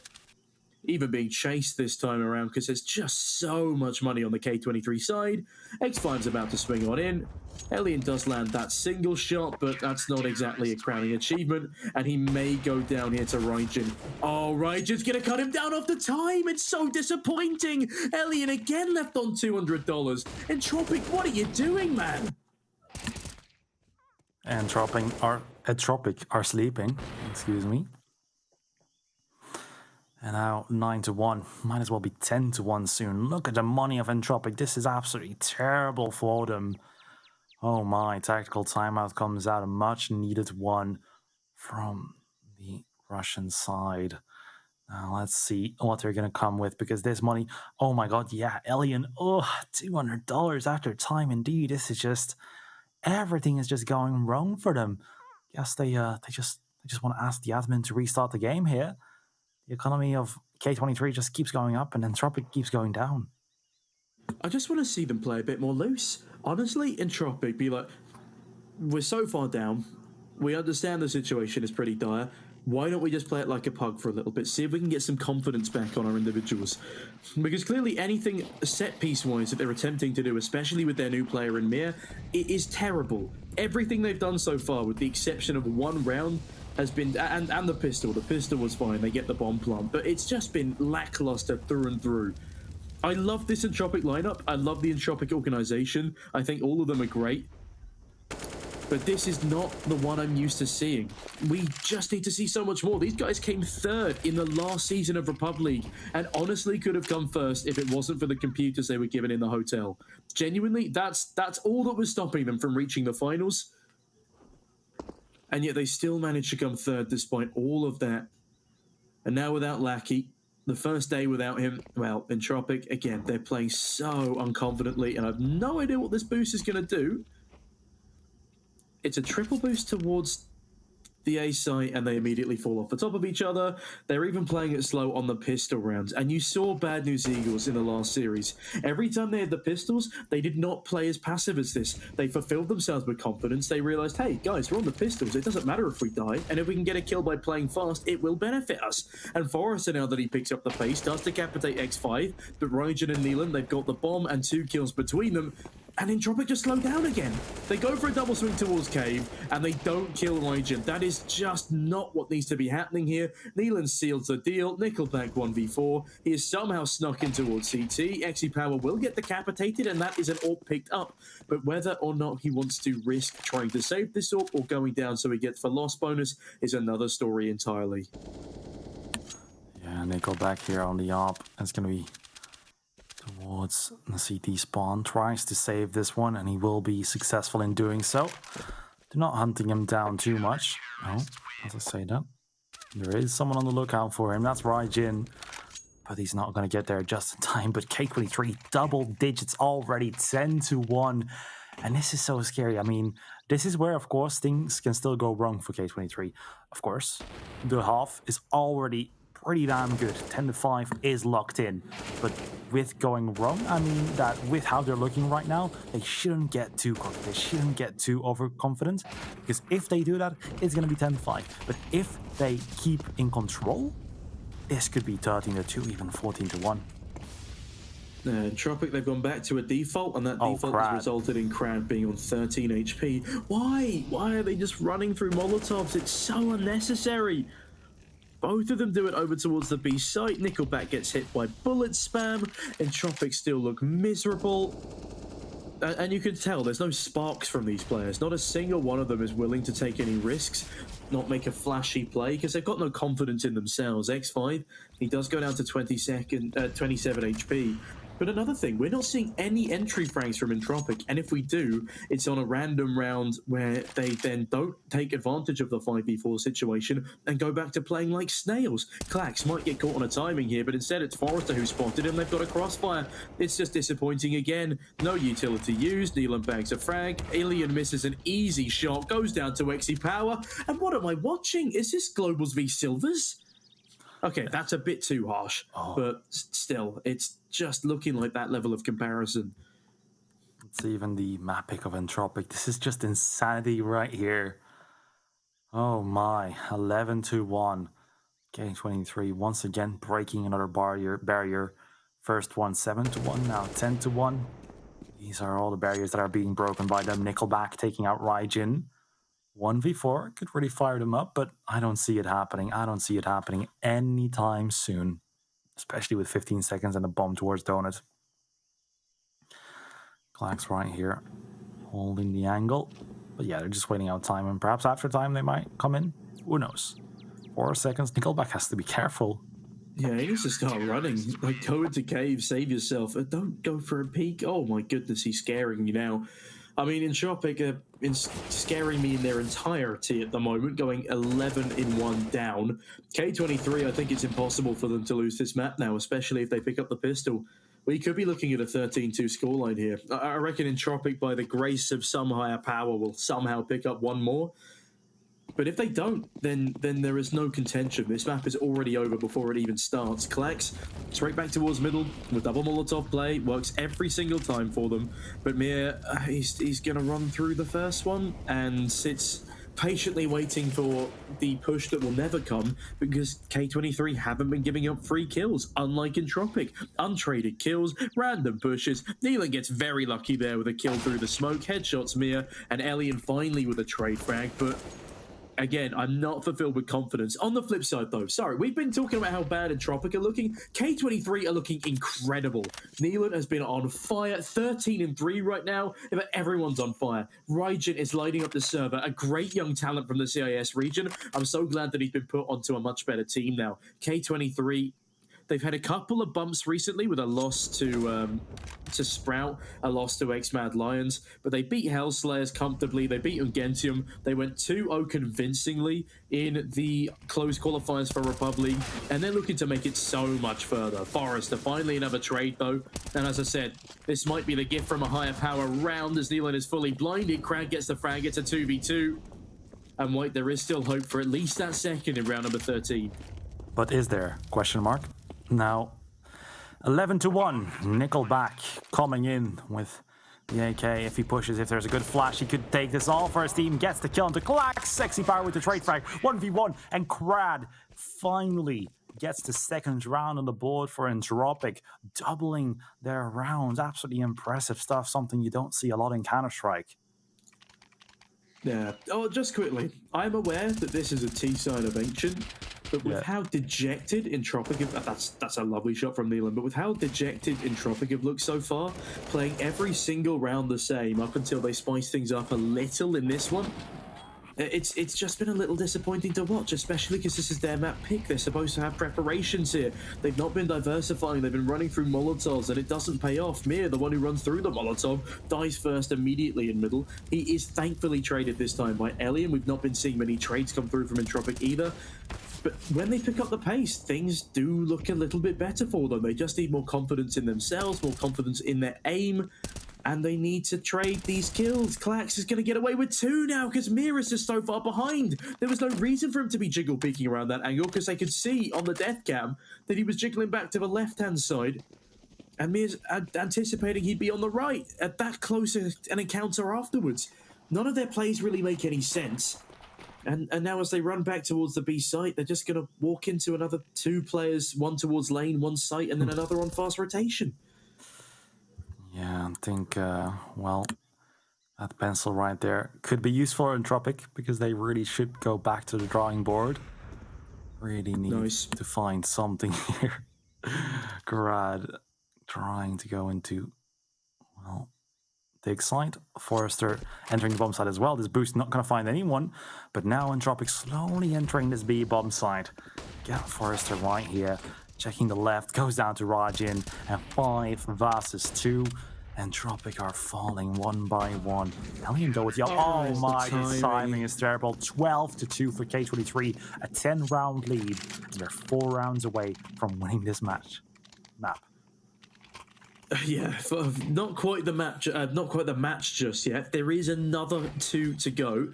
Should Entropiq take us the distance? But with Mir right now, they're looking a bit dejected. As I said, we also have to look to other lineups who recently add a 5th player. We have to look to Vitality, for example. When they first added, I want to say Masuta, he went 0-16 in terms of fragging for a game and had a horrible performance on Dust 2. Now, admittedly, this isn't Vitality, and this is not Dust 2, but we do have to give this roster a little bit of time to adjust themselves. They've just lost a long-term member in Lackey. Years with the roster. And Elian and Mir, well, they're not done fighting just yet. Neither is Neelan as he decapitates Nickelback towards that A bomb site. And Entropiq could be good for a 3rd. If Entropiq can find 3, this map certainly isn't over, especially as Klax goes for a wild through the smoke play. As you said, K23 cannot afford to rest on their laurels. They can't afford to get too comfortable.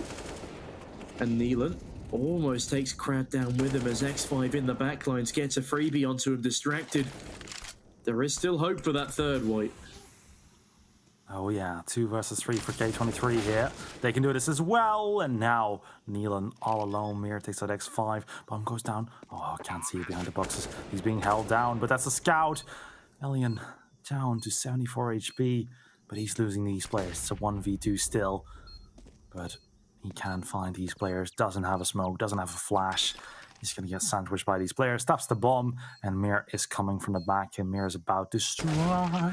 Oh, okay, that took a while, but 12-3 for K23. Entropiq find the third round. Perhaps they can get some more in the second half.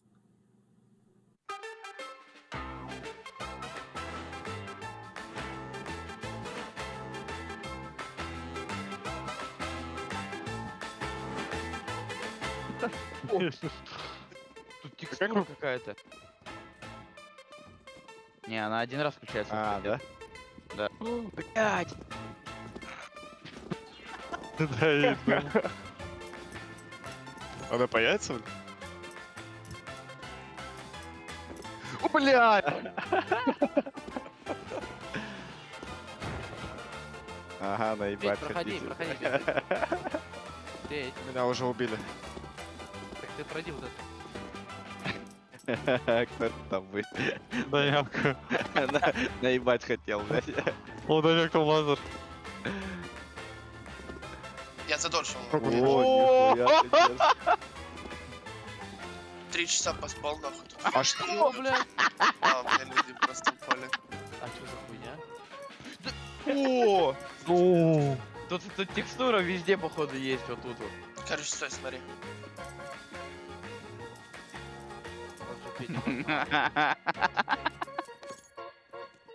Что, Богдан, когда не играл? Я блядь, да что за хуйня? Ладно, проходите, я бочки эти скину. Подожди, Меня Сан. опять какие-то шипы убили, которые уже использовали. Так их перепрыгивать Кстати, надо. херово, что это.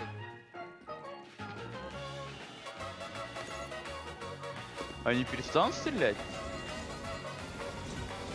А, им похер, походу, я понял.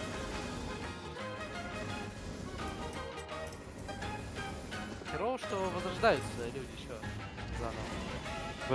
да не, мы так никогда не прошли. Так реально не прошли. Ой, а тут что?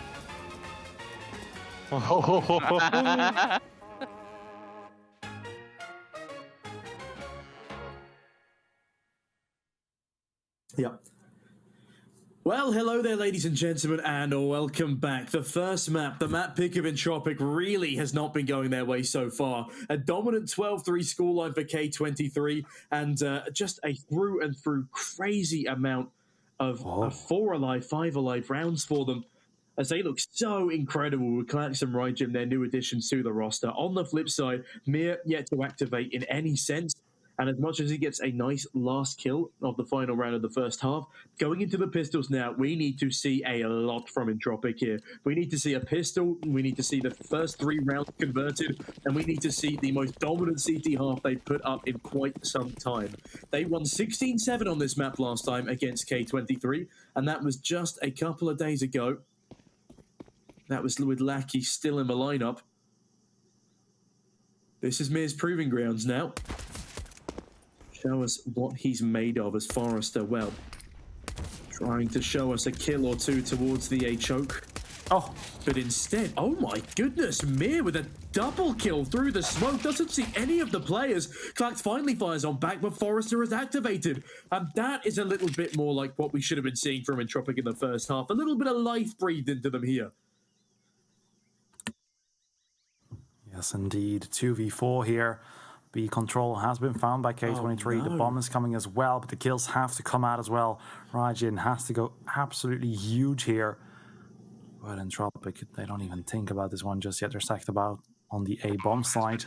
And the bomb goes down. Rygem and XP Power have to tag team this together. They have to find all these kills, but there is a choke point. There is a possibility. This is very possible. But Raijin, his teammate, goes down, and he goes down as well. That's going to be the 4th round for Entropiq on the board. But now they really have to make this comeback happen. If K23 go for a buy right now, I very much think they will. They really can't lose it, because otherwise Entropiq is going to start this comeback campaign. Yeah, Entropiq, okay, that's the first part of the tick list off. They clearly used that pencil you were talking about, White, as, oh my good lord, Mia, how does that second kill even come through? You know what? I'm just going to roll with it. It's Entropiq, they're rolling with the punches, it's a convincing pistol round win. A bit strange that they don't even leave a single player over towards the A site, towards the B site, despite realizing that, you know, there's no pushes coming through, but time is ticking away over towards the A side of the map. But yeah, they win the round, so I suppose whatever works. And K23, they don't go for a full investment here. It is just a couple of Deagles, a P250, the Glock's coming out. And as they head into round number 17, they can still have their heads held high for the time being. This should almost 100% be a 5th on the board for Entropiq. They've got 4 rifles and an SMG here. Hopefully they can get Crad into cash farm a little bit. He does have a helmet too, which will help him out massively. In the meantime, just Nickelback jiggle peeking the B lane. As K23, they sit quietly with those pistols. Now, what we need to avoid seeing from K23 is them doing the same thing as Entropiq and just waiting stupid amounts of time and then all dying at a choke point. That's what we need to avoid from K23 here. I know this is just a pistol round, but that's a point for the future, White. Most definitely is. Crad here with the MP9. Ooh, this is going to be scary. Going to get very close. It's scary for Wu.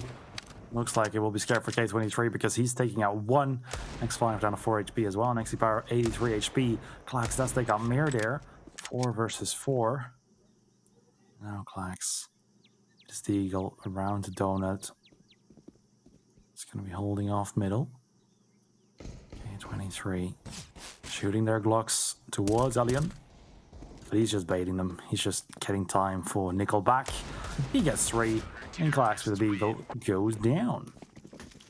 Mia on the wall. Is there a comeback here at all? You know, you see what I'm doing there?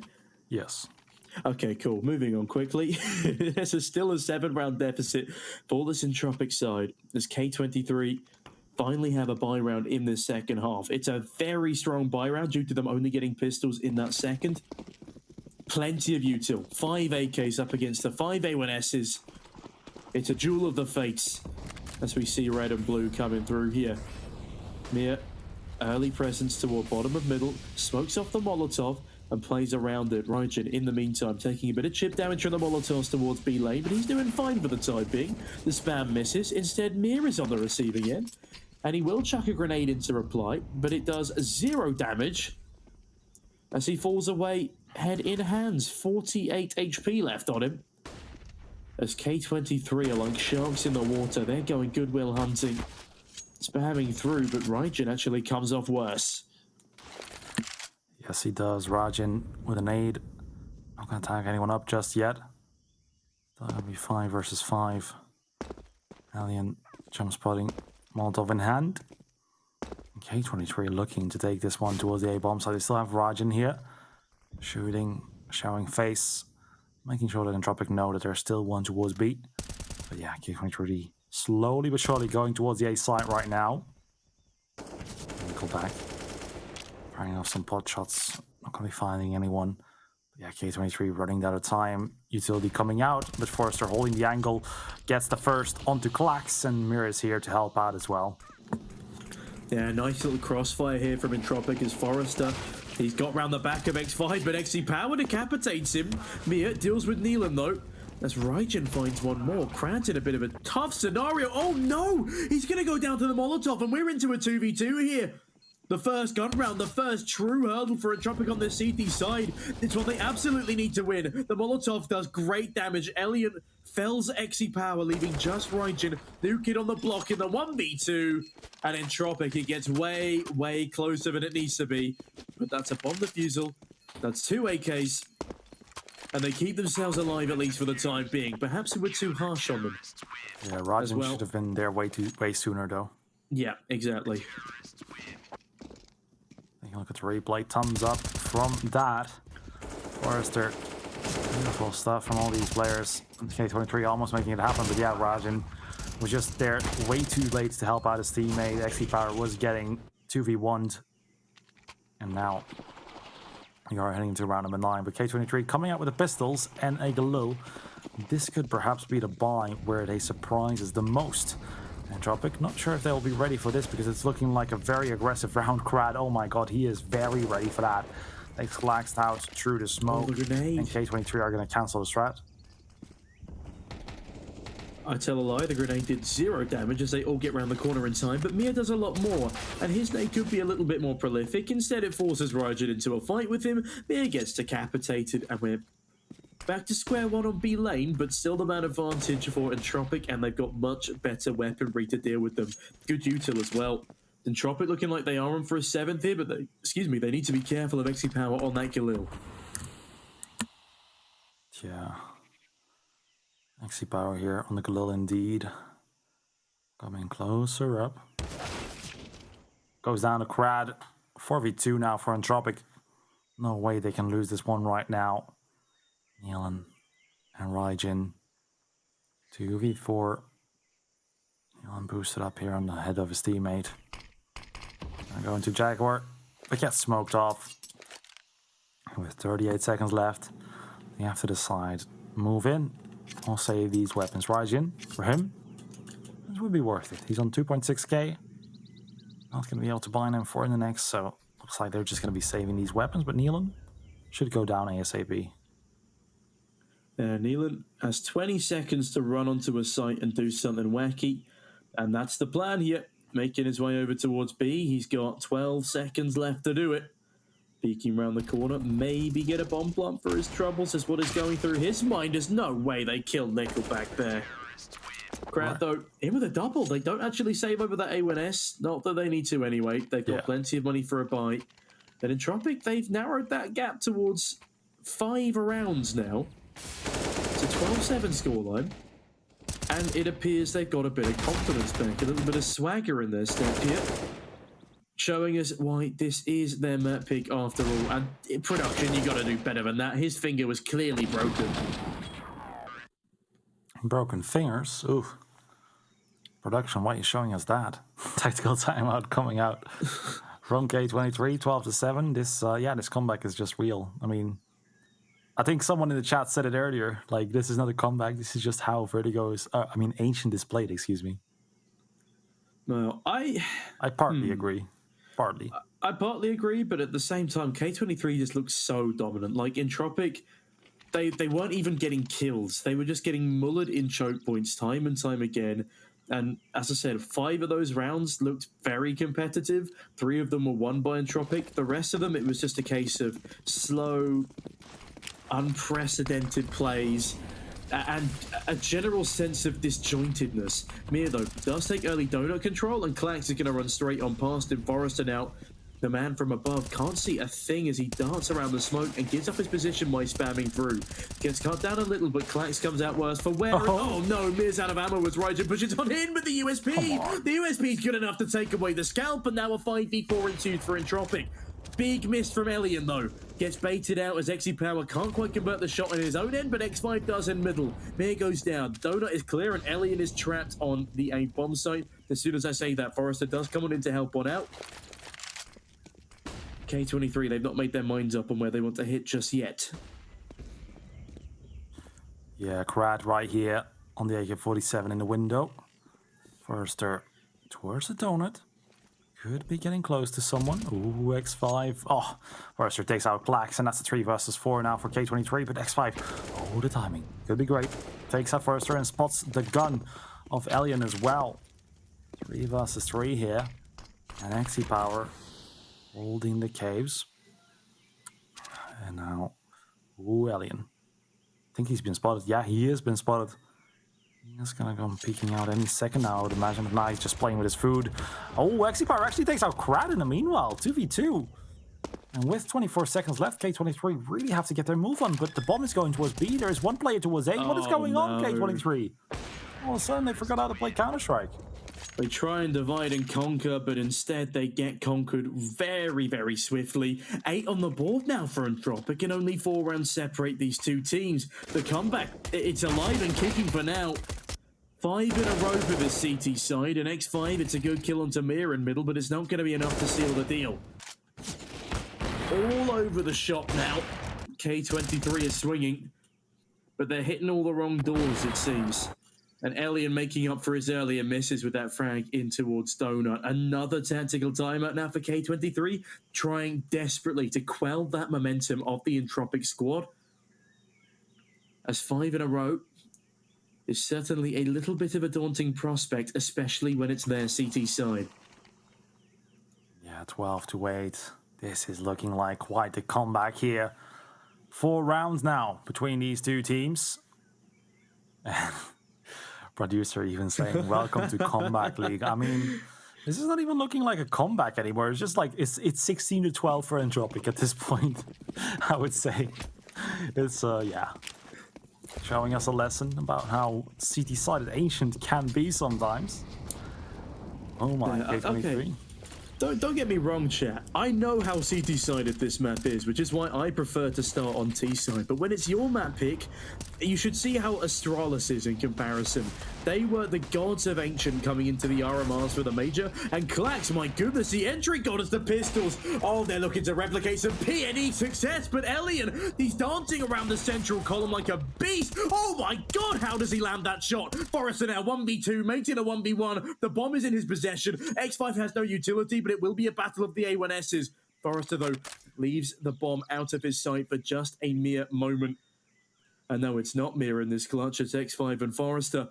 The bomb retrieved now can be planted, but Forrester denies, and Elian, what a hero play! Goodness me, how does he survive for that long behind the pillar? Yeah, 12 to 9, keeping the comeback alive. K23 failing right there. That one smoke towards the caves really hurt him a lot. That could have been the kill at the end, but yeah, Elian going absolutely huge. And that is going to be it. 9 on the board for Entropiq. And now, round number 22, K23 coming in with a full buy once again, but 4 rounds. It may not seem like a lot, but this is just, I mean, at this point, it may be looking too much. Mir already going to take out Nealon with the opening frag.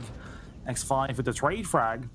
And 4 versus 4, and if this is going to be the comeback all the way, I think Nuke might as well go to Entropiq. I would say you're probably getting ahead of yourself a little bit there, Nicola. As Entropiq are yet to really shine in my eyes yet. I need to see them on a T-side that isn't an Ancient T-side to make my mind up here. And again, with a new man on the roster, as much as you've got the core 4, slotting a new player into that final positioning, well, it's been proven it can be done by Ents very recently in Dallas. My god, Snacks was top fragging for them. Same with JKS over towards IEM. But enough of my feeble comparisons. This isn't IEM, this is Republic.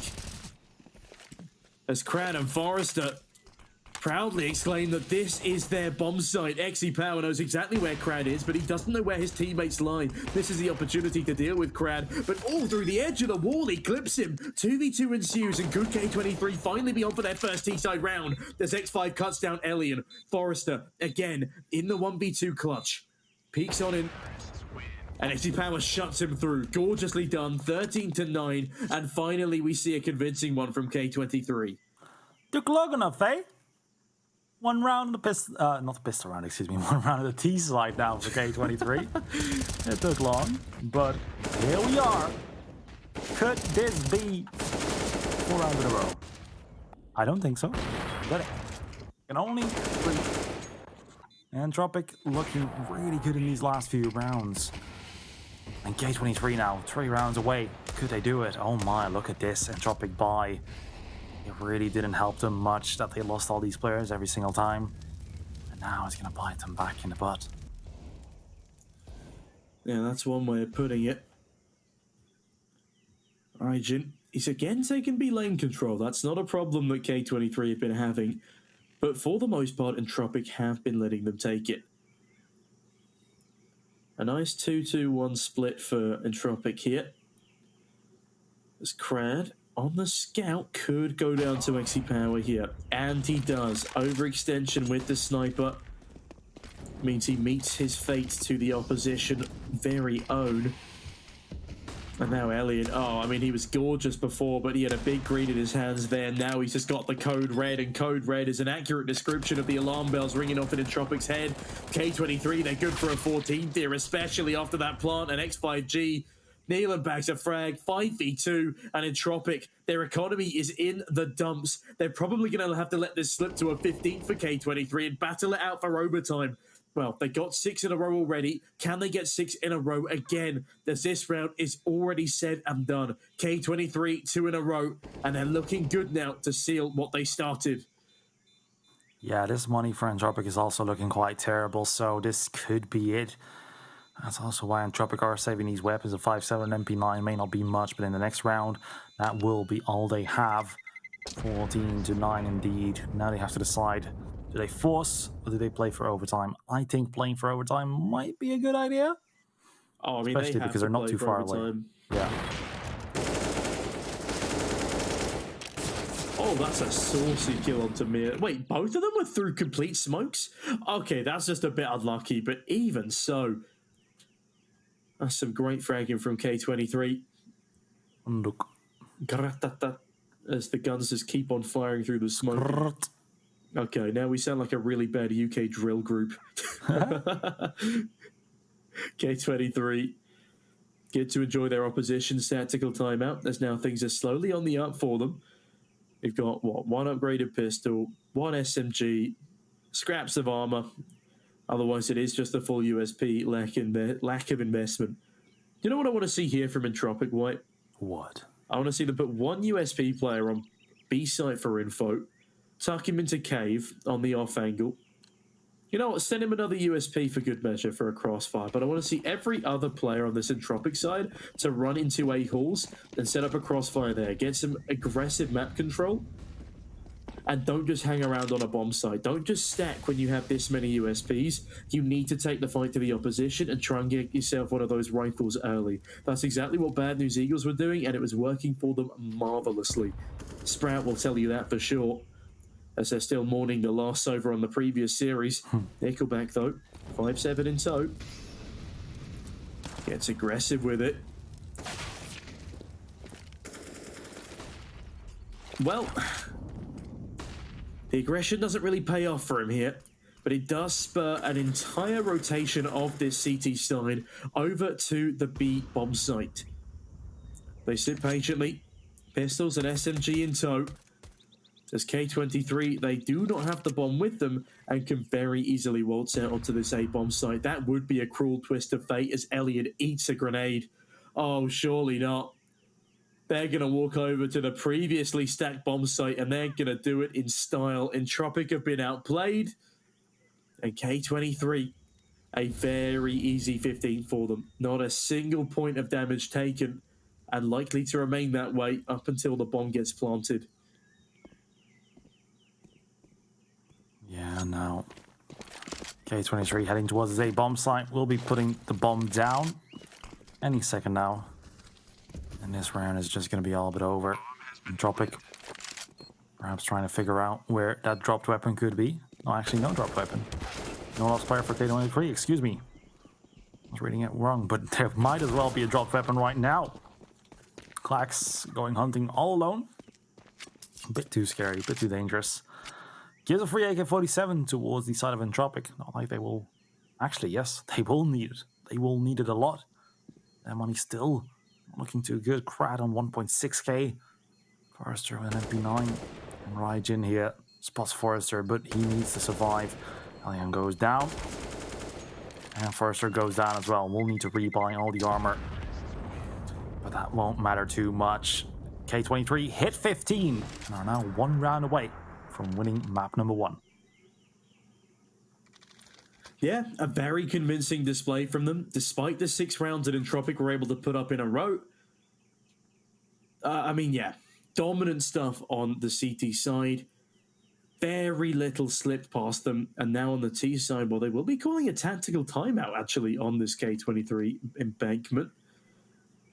Great util damage on towards X5 there. And as that tactical timeout keeps on ticking, it's going to keep Entropiq sweating. Like, they have not had a good game on their map pick. Last time they beat their opposition 16-7. This time, well, they're hardly doing much better. Crad can invest here. It's going to be rocky. Lack of utility. Honestly, probably best that he picks up that MP9. But as that timer ticks away, K23, can they do it in 25? As Entropiq are still scampering to come back into this map. That happened though. Up round 5 up this damage onto K23. Goodness me. If anything that could kickstart this comeback, it would be this. X 60, X5 40. Now K23 looking to head towards the other side of the map. B is in their scopes. So that was where they will be going. Entropiq on the other side. They're split all across the map. Taking lots of mid control right now. Going all the way through Donut. So they will realize that this might as well be a B take. And that's exactly where K23 are taking this one. Entropiq didn't clear all the way throughout the A halls though. So they are not just sure where they are. But Nickelback here going to get spotted by XC Power. 4 versus 4. This is doable here. Well, Elian looking to ensure that it isn't. Gets a massive double towards the top of B ramp there, but Nealon in for a double of his own. Into the 2v2 with Thrust. There's still utility to play with as Forrester finds out. Walks in through the Molotov, but Mia shuts down XC Power. The AWP now out of the round. Nealon in a 1v2. Oh, and that's a gorgeous nade and spray to keep things going. Forrester, though, he hears the reload as Nealon keeps on spamming through. 30 seconds left to play with. There is still time here, but he does not know the positioning of this final man. And Forrester, my goodness me, he does it again with the clutch. Manages to stave off what looked like the inevitable for a moment there. And K23, they've still got money. They got plenty of cash. They're going to be buying straight back up into this one. There is no respite for the CT side. And Entropiq, winning the round with only a single player surviving, need to be incredibly cautious of how they manage their economy here. Not that it matters too much, because if they lose a single round, they are out of this map. Oh yeah, they will be. It happens like that. But double digits now for Entropiq. 5 rounds away from overtime. We still have crowd on MP9, but look at this aggression. Forrester does find 2 for 1. That's great stuff, and Mir could do something else here as well. He's the lone man standing on his A-bomb side and will be smart about it. He's going to fall back towards Donut. And Entropiq are going to be falling away, waiting for this bomb plant to go down. Look at the HP on Rajin, 7 HP. The bomb will go down now, but this is going to be very difficult. Yeah, Rajin goes down, the Nile comes out, and Krad is just going to push this smoke any second now. XC Power 1 versus 4. Yeah, he's toast. We've seen him do it on the big stage at home in Moscow. Throwback to what? Blast Moscow 2019, I want to say it was. Some gorgeous clutches from that man. But now, after a roster change, after moving from Forza to K23, it's not all been smooth sailing for this AWPer. He's been all over the shop for a little while. But with the 4th tactical timeout being used by K23 here to try and again quell the momentum of Entropiq, things are looking a little bit more tricky for them now. A far more convincing round win in the previous does give Entropiq some time to breathe. They've got the full util. They've got kits on most of their players. They've got the AWP in play. And K23, they do have the same, but they are being blocked, bodied out of these sites. And with only 4 rounds between these two players, or these two teams in an overtime, a lot needs to be done on this K23 side to ensure that what it would be a crazy comeback does not come into fruition. Yeah, Nealon here looking to head into middle. K23 now. Slowly but surely going towards his A-bomb side. X5 down to 7 HP. Already not the best of starts for the K23 side, but we've seen them do crazier things. They're now in front of the A-bomb side though. About to enter, and Forrester holding the angle. Gets 1, gets 2. And oh my, K23 already stopped. The bomb is on the bomb side.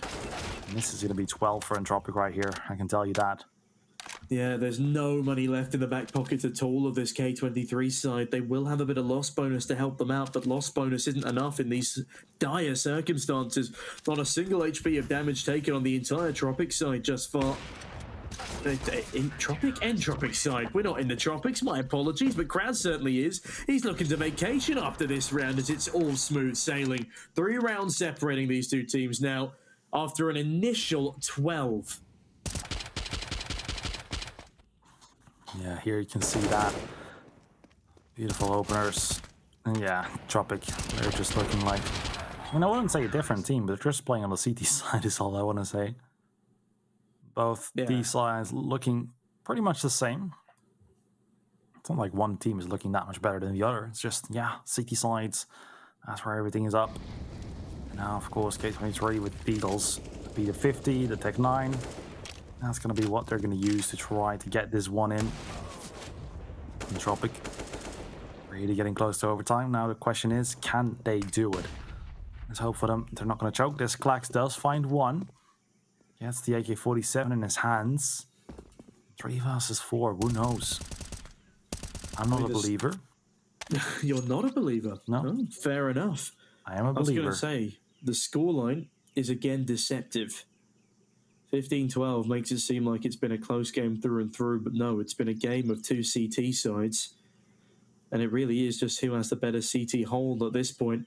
It's just K23 had a little less pressure in their shoulders than Entropiq do right now, having to mount an insurmountable comeback. And Klax, well, he looks to ensure that insurmountable is an understatement with that gorgeous headshot towards the caves. Big double for him in this round. A nice bit of util damage there will allow the A1S of Forrester to one-tap should it come down to it. 35 seconds left to play, though, and Mir, he's going to hear X5 here. He swings on out, can't quite catch the player just yet, but instead Exipower's on the menu. Bomb in tow on the back of a P250, and Mir, honestly, Exipower should have let Mir leave there. No point alerting him to his presence, as now he gets cut down. The bomb is lost, and Klax is left alive in a 1v3 that is near impossible, and now it is. There's too much of a time constraint. He can't get the bomb. He needs to go down, otherwise it will be dire straits. Klax, I don't know why you're even attempting to save this AK. Okay, he gets very lucky as Mir decides to walk onto the B site, and Klax escapes with his life, an AK, and enough for armor and util. Getting very messy now as K23 only have that 2-round buffer before we see an overtime. Yeah, getting closer and closer to overtime. K23, all they needed to do was win 4 rounds on their T side, and they still haven't been able to do so yet. On the other hand, Entropiq, they started at 3 and they have already won 10 rounds on the CT side. It's pretty much exactly the same as what K23 was able to do. 2 more rounds and it's 50-50. It's exactly the same indeed. And now Nealon here getting flashed into middle. Mir very aggressive, but Raijin gonna take out Krad. This could be the beginning of the end for Entropiq here. Nickelback closer and closer. Could shoot Raijin in the back. This is gonna go down to some timing.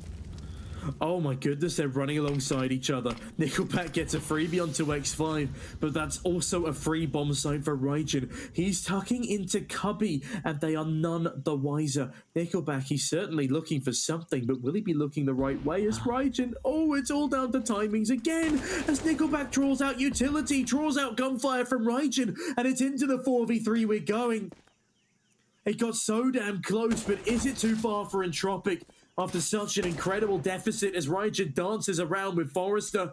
Forrester goes back into the back lanes of CT. Raijin peeks onto the right angle but can't quite catch the frag. Bomb now making its way over, rotating on in as Mir. He has a huge role to play here. Exipower aims on in with the AWP, but will he be aware of this position? Not yet, as Mir still ready to peek on out. He himself is going to get rear flanked. It's all up to timings again, but that's the bomb dropped.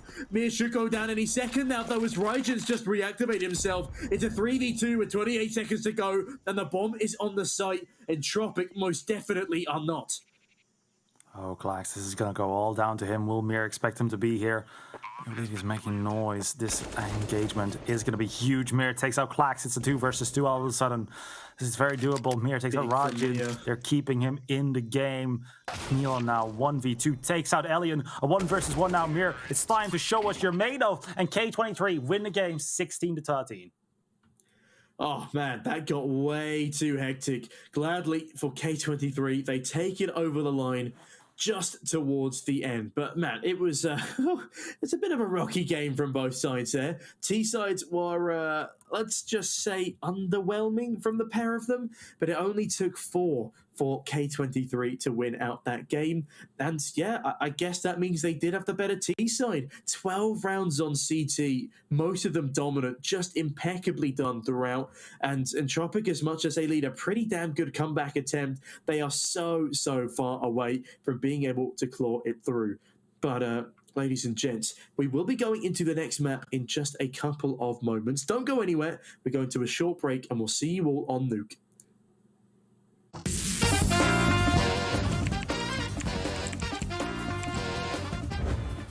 Cloud9? D? Yeah, Cloud. Yeah, good choice. Question number 2. In what year was Agile TV founded? Oh, It's a hard question. that one is hard. I think They it's should- B because it was Yeah, 20 years of official TV. I think in this year. okay, I believe to fame. Let's go. Okay, so we choose B. So final answer B. Yes. You're right. You're right. There was 20th anniversary. Cloud9? E. It's C. Yeah. You're right. It's C. Oh. Vertigo has, I think, or no?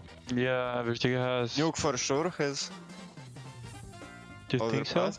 Overpass has Wingman for sure. With Mirage also, but Not B, not D for sure. A or C. I don't know, I don't play Wingman. I actually didn't see never Mirage in Wingman also, but I just don't remember Nuke also. Nuke Oh my for God. sure. Yeah, on B. Okay, it's so A or C, right?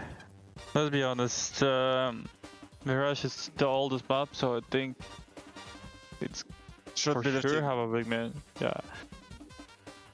Okay. I believe to you. Yeah. Yes, no, let's go Vertigo. Yeah. Which is A. So final answer A. Yeah. You're wrong. Mirage doesn't have. No. You think so? Yeah, I think so. Beat 9th and Alec and Axel. Okay. Top 4 or top 5. Something like that. Okay, let's choose the gem. Yeah, it's D. Final answer D. And you're right. So I don't know. Yeah, I actually, don't know. first time see the penalty. Yeah. Um, Is it real skin in CSGO? Yeah. It was added in CS20 anniversary. I never seen this before. I don't think that is nostalgia, and I don't think that 1.6 flow, but probably 1.6 flow also. But this screen is from main menu from 1.6. I'm sure about it, but what's the name of it? That's the question. In my opinion, they can't name the skin 1.6 flow. I don't know why. I just have some feeling. My heart feels that the main menu.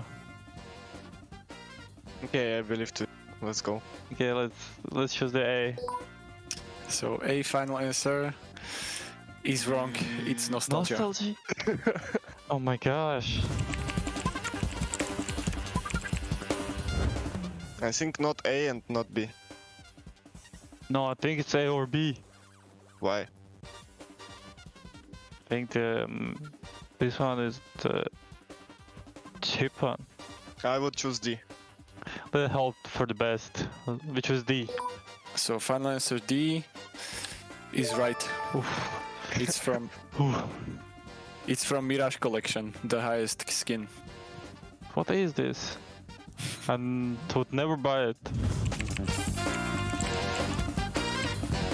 It's Morocco or Egypt, I think. Should be Morocco. I actually don't know, really. For sure it's not Mongolia and not Turkey. Should be Morocco. Okay, let's choose Morocco. Yeah, let's go.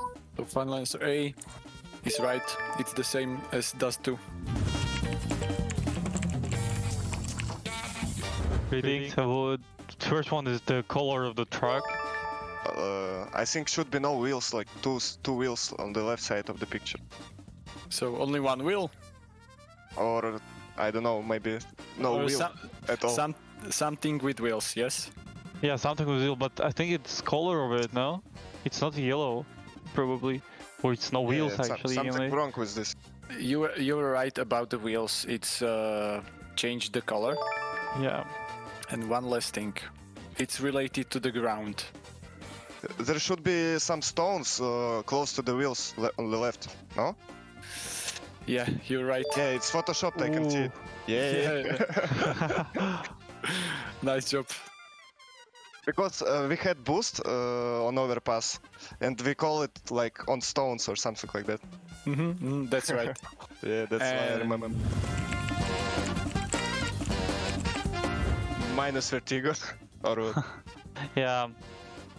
I would like to bring back cobblestone or cash. It was a fun actually, but I would definitely remove the vertigo from competitive maps. I hate it.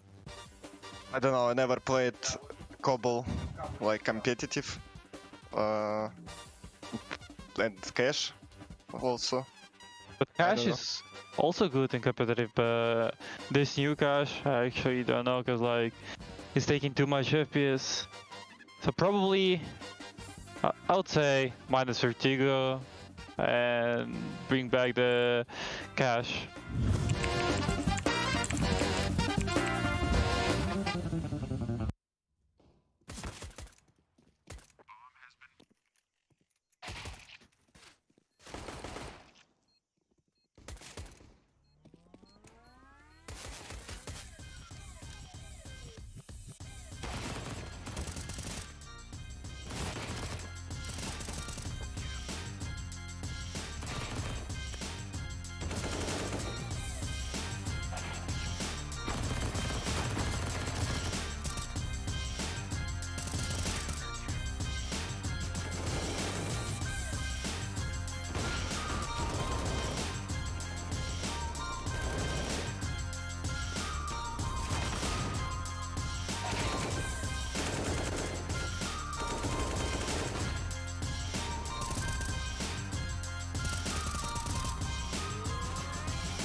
Well, hello there, ladies and gentlemen, and welcome back. Now, if you were a viewer of the first season of Republic, you might remember this picture we have up on screen next to me here.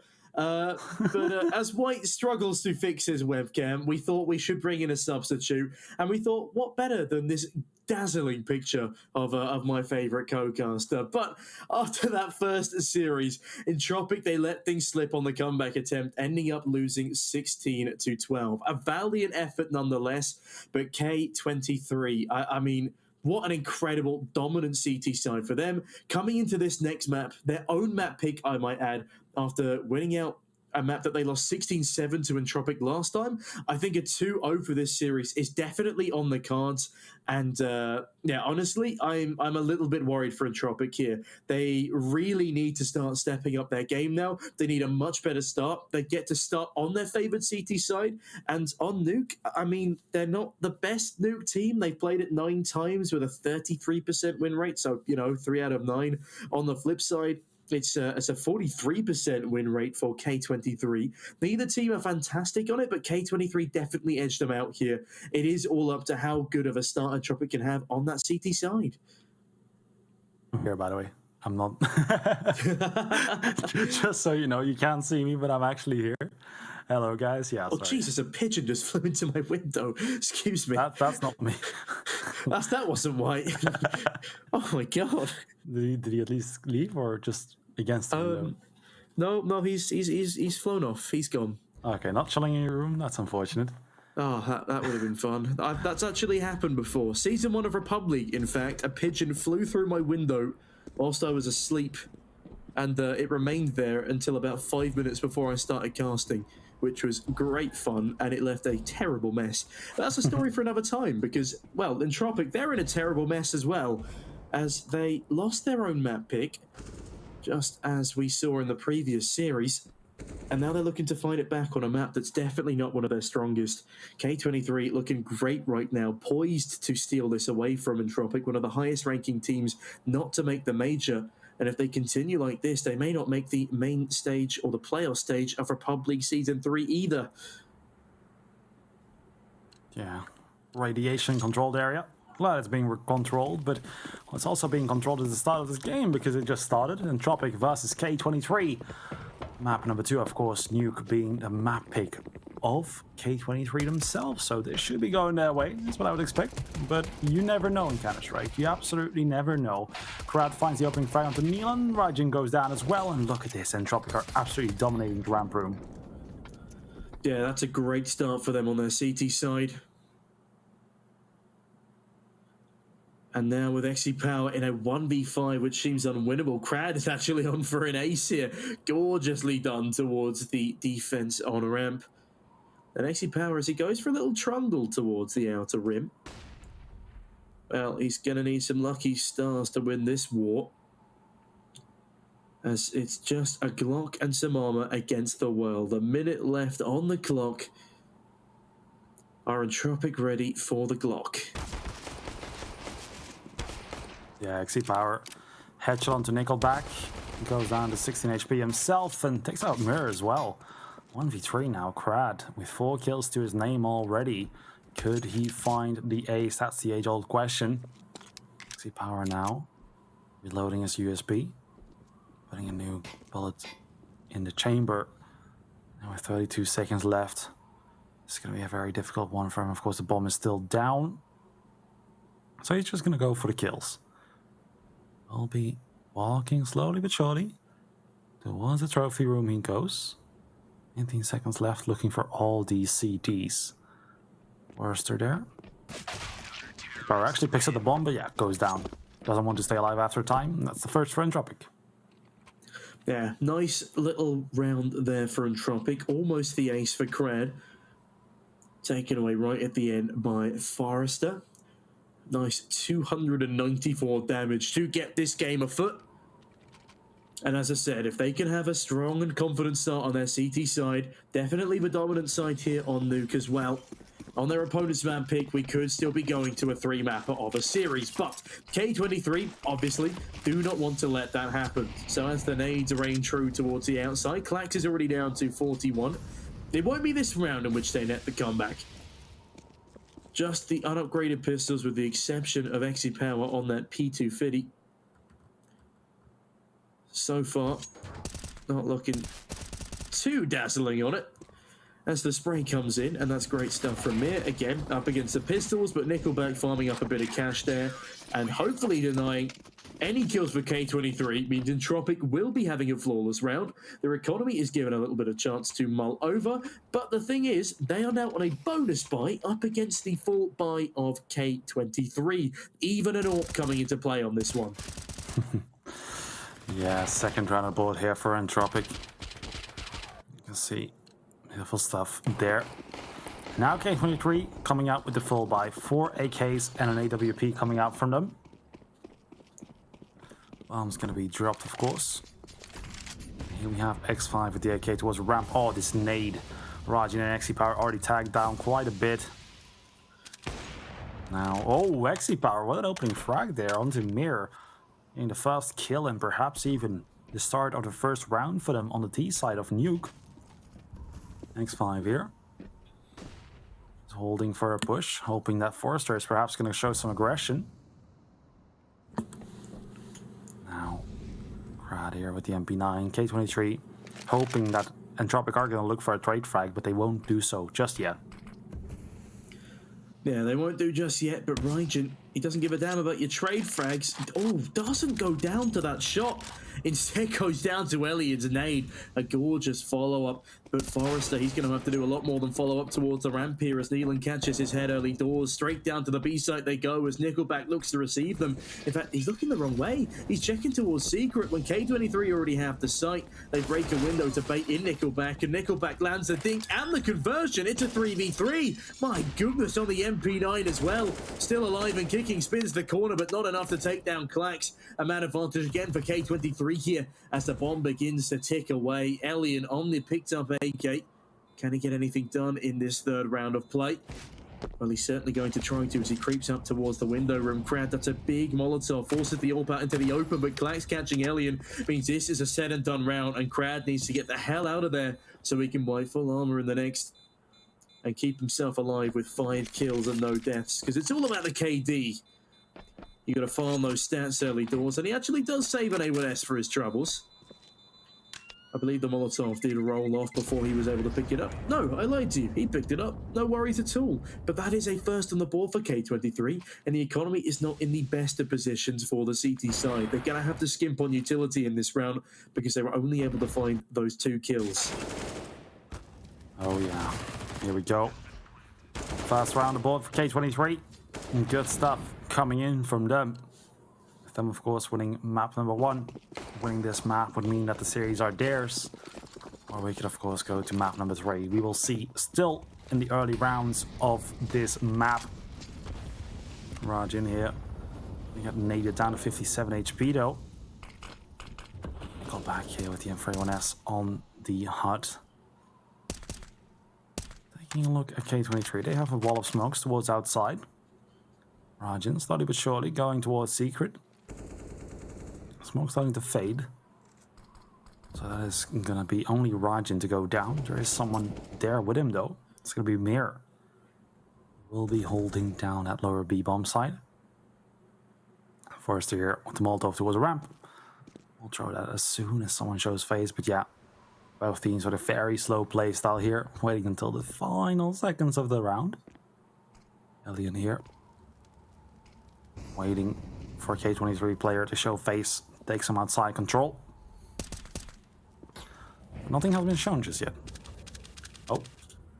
Well, as soon as you say that, Alien shows face, and Neelan, well, he begins the hunt, creeping up like Jaws. As Elian does reascend the ladder, will he be expecting Neelan this close towards the outside? Well, whether he does or he doesn't, it's a good opportunity for Neelan, but Elian does predict this outcome. Raijin, what the hell just happened there? Mir's killed everyone except Raijin, the man directly in front of him. Brilliant stuff there from Mir as he decapitates him now with a USP. And round number 4 is out the window. Oh my goodness me, Entropiq, what a way to steal it away from K23. Oh yeah, 3 on the board right now. CD side looking quite good, and Observer's always getting me. Near here. You could say that they're our biggest fans. Okay, moving nice on one. quickly. Nice. Thank you. But, That's amazing. Ready? No. I've never seen White so disappointed in me. The sarcasm raining through was, oh, Mia. Shots raining through the smoke, decapitating poor old Raijin early doors. Elian now, though, needs to be careful not to get overrun by pistols. As we know what happens when you get overrun by pistols on an AWP. Not good things is the answer. Big grenade. Doesn't do any damage, though. K23, they're alive and kicking with 3 players to the tally. But for how much longer? And the answer is not very. That's a very good shot for Mir to hit up against the pistols. Very long range headshot. Now, K23, they need to start winning some rounds. Oh yeah, they definitely need to. They're there with the kill. And lots of great stuff coming out from Entropiq. But the good thing for K23 here, of course, is that Entropiq are on their CT side. Meaning that K23, realistically speaking, only would need 5 rounds, perhaps 6, because of course it's 2022. This is not old nuke, this is not like Ancient. Still pretty damn CT-sided though. Raijin here, spraying and praying. XC Power does get the opening frag onto Elian. 5 versus 4 already. Forrester does take out Klax, but there is a player down. Never mind, that is actually Nickelback. Yeah, Nickelback, the mischievous man, creeping and crawling around the power plant as Crad gets aggressive into Squeaky and it pays dividends, but Raijin now looks to trade. Misses the chance onto Forrester, as instead XC Power in towards the heart. That's a beautiful frag to be picking up, and Mir is none the wiser. Yeah, 10 in 2 right now. Already more frags than he put up in the entire first half of Ancient in the first 6 rounds of Nuke. Nickelback not quite having the same level of success, but he could be a kingpin in this round should they continue towards outside. Mia still up in the rafters, still dancing around the top of the top site. Not seeing any of these K23 players just yet. Looks like he wants to peek outside to see if he can catch anybody on the cross. In fact, no, I'm lying to you. He's checking under Heaven Ladder just in case he's being rear-flanked, but instead he gets a freebie onto Raijin. Gorgeous stuff, and they do come out of A main very swiftly, but Mir on the drop-down, still able to pick up the kill. Molotov out of position by XC Power, but oh, XC Power through the wall! Will be planting for Heaven, which could be very fortunate for him, as that's not where Nickelback will be coming from. Instead, he sits patiently in Squeaky, and now it looks as if they're about to meet in lobby. XC Power around the corner he goes, lands a no-scope, and what a round for K23, despite the best efforts of Mia. Yeah, K23 getting that second round down. Great stuff indeed. Nice effort from Mir, but unfortunately unable to do it. Entropiq, let's take a look at that economy right now in a second so we can see what the hell is going to come out of them buy-wise. K23 right now starting to look better and better, but of course it comes down to the clutches. And it should be easier than that. Entropiq still coming out with a full buy. About to be reset though, and Raijin, what an opening frag right there. Fast. It's faster than the speed of light. That's the opening frag onto Mir. Mir, the player with 12 to 4. He's been doing great so far, but he's been shut down early. That's a costly scalp to lose for Entropiq with Nickelback now. Couldn't win out the clutch. Can he go huge here towards the lower site? They're stacking up towards him in secret. All 4 of them ready and rumbling. Molotov's rain on out. They've given up their presence to Nickelback. Is there a flash for the cross? No. To use, but they just allow a free trade to come in instead. They pushed the affair though. They forced their way onto this B bomb site, and Forrester's position is perfect. An off angle on top of the railings, and XC Power would have to land the flick shot in order to secure the frag. Flashbang rains on out, but it's not going to force Forrester off the angle. He's not making any mistakes here. And Klax, well, on the flip side of things, they've had enough of B, it seems. Bored with Forrester's antics as Elian fires one back. It's a 2v3. This round is all over the place. Flashbang rains in from the heavens. It will blind a couple of players on site, but Klax doesn't give a damn. He stays steadfast looking up towards the heavens. Forrester catches Neelan, and into the 2v2 we go. Klax continues to dance around. Here's the scoping in of Elian, but Forrester needs to be the one to go big here. And there's a player in A main ready and waiting to deal the killing blow. Forrester, why are you pulling out utility? You know Klax is on the bomb site. Oh my goodness, an incredible misplay as Klax just sprays everyone down, and that's a third on the board for K23. Yes, indeed. K23 coming in like a wrecking ball, looking to wreck the hopes and dreams of Entropiq here. Great stuff coming out from both teams. But K23, if they can get a lot of rounds on the T-slide, this could be very good for them. Now, of course, Entropiq last round, they were still able to buy, but this round, it's all but over. 3 USBs, a P250, and a 5.7 is what's coming out from them. And now, round number 8. A minute and 30 seconds left. Let's see the silent MP5. Lovely weapon from Neelan. Don't see that weapon all too much, but I do like it a lot. It's nice to play with, satisfying. CIS entry fragger classic. I mean, I point to Yakindar mainly because I love that man. He's so nice in person as well. I'm still deeply upset that I didn't get a picture with him at the major. But enough of my ramblings. Yeah, he is a space creator, as he self-described, with that MP5, and it looks to be the same here for Neelan despite his low HP. Managing to creep undetected now up towards the heavens as X5 makes noise down below. Elliot, oh, that's unlucky timing. Very unlucky indeed. Gets caught on the jump up. As now they go for a game of bait and switch towards the top railings of heaven. Yeah.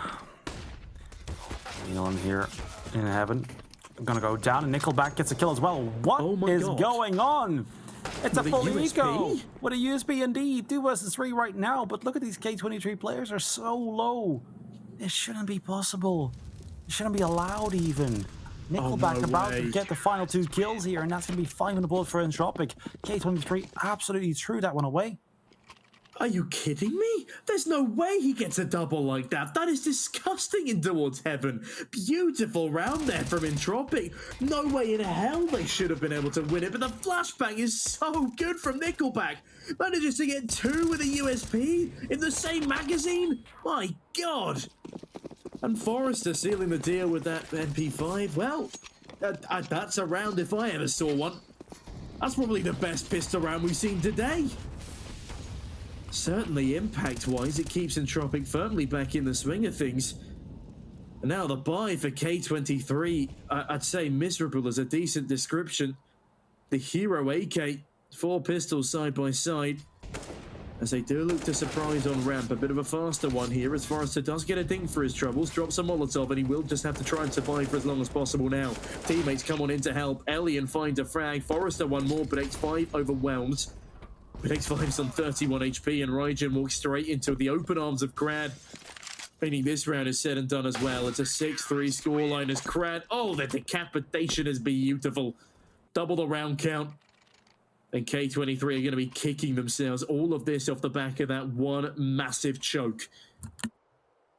Yeah, I mean, it could have been so much better. Like, it could have been great. But K23, of course, losing against the full eco is going to spin them out of control. This is looking like 7-3 right now. Entropiq, of course, you know, maybe they go down to the Glocks. Maybe K23 will show exactly the same, but I don't think that is going to happen, personally. We could all be surprised, of course. Flax is going to go out ahead of the Molotov, goes down, and look at the spray down. Entropiq have this under control. XE Power with the Glock, wondering where it all went wrong. Into the double door, Smear, spamming through. And XE Power here is looking, ooh, goes down to 58 HP, and it's going to go down any second here.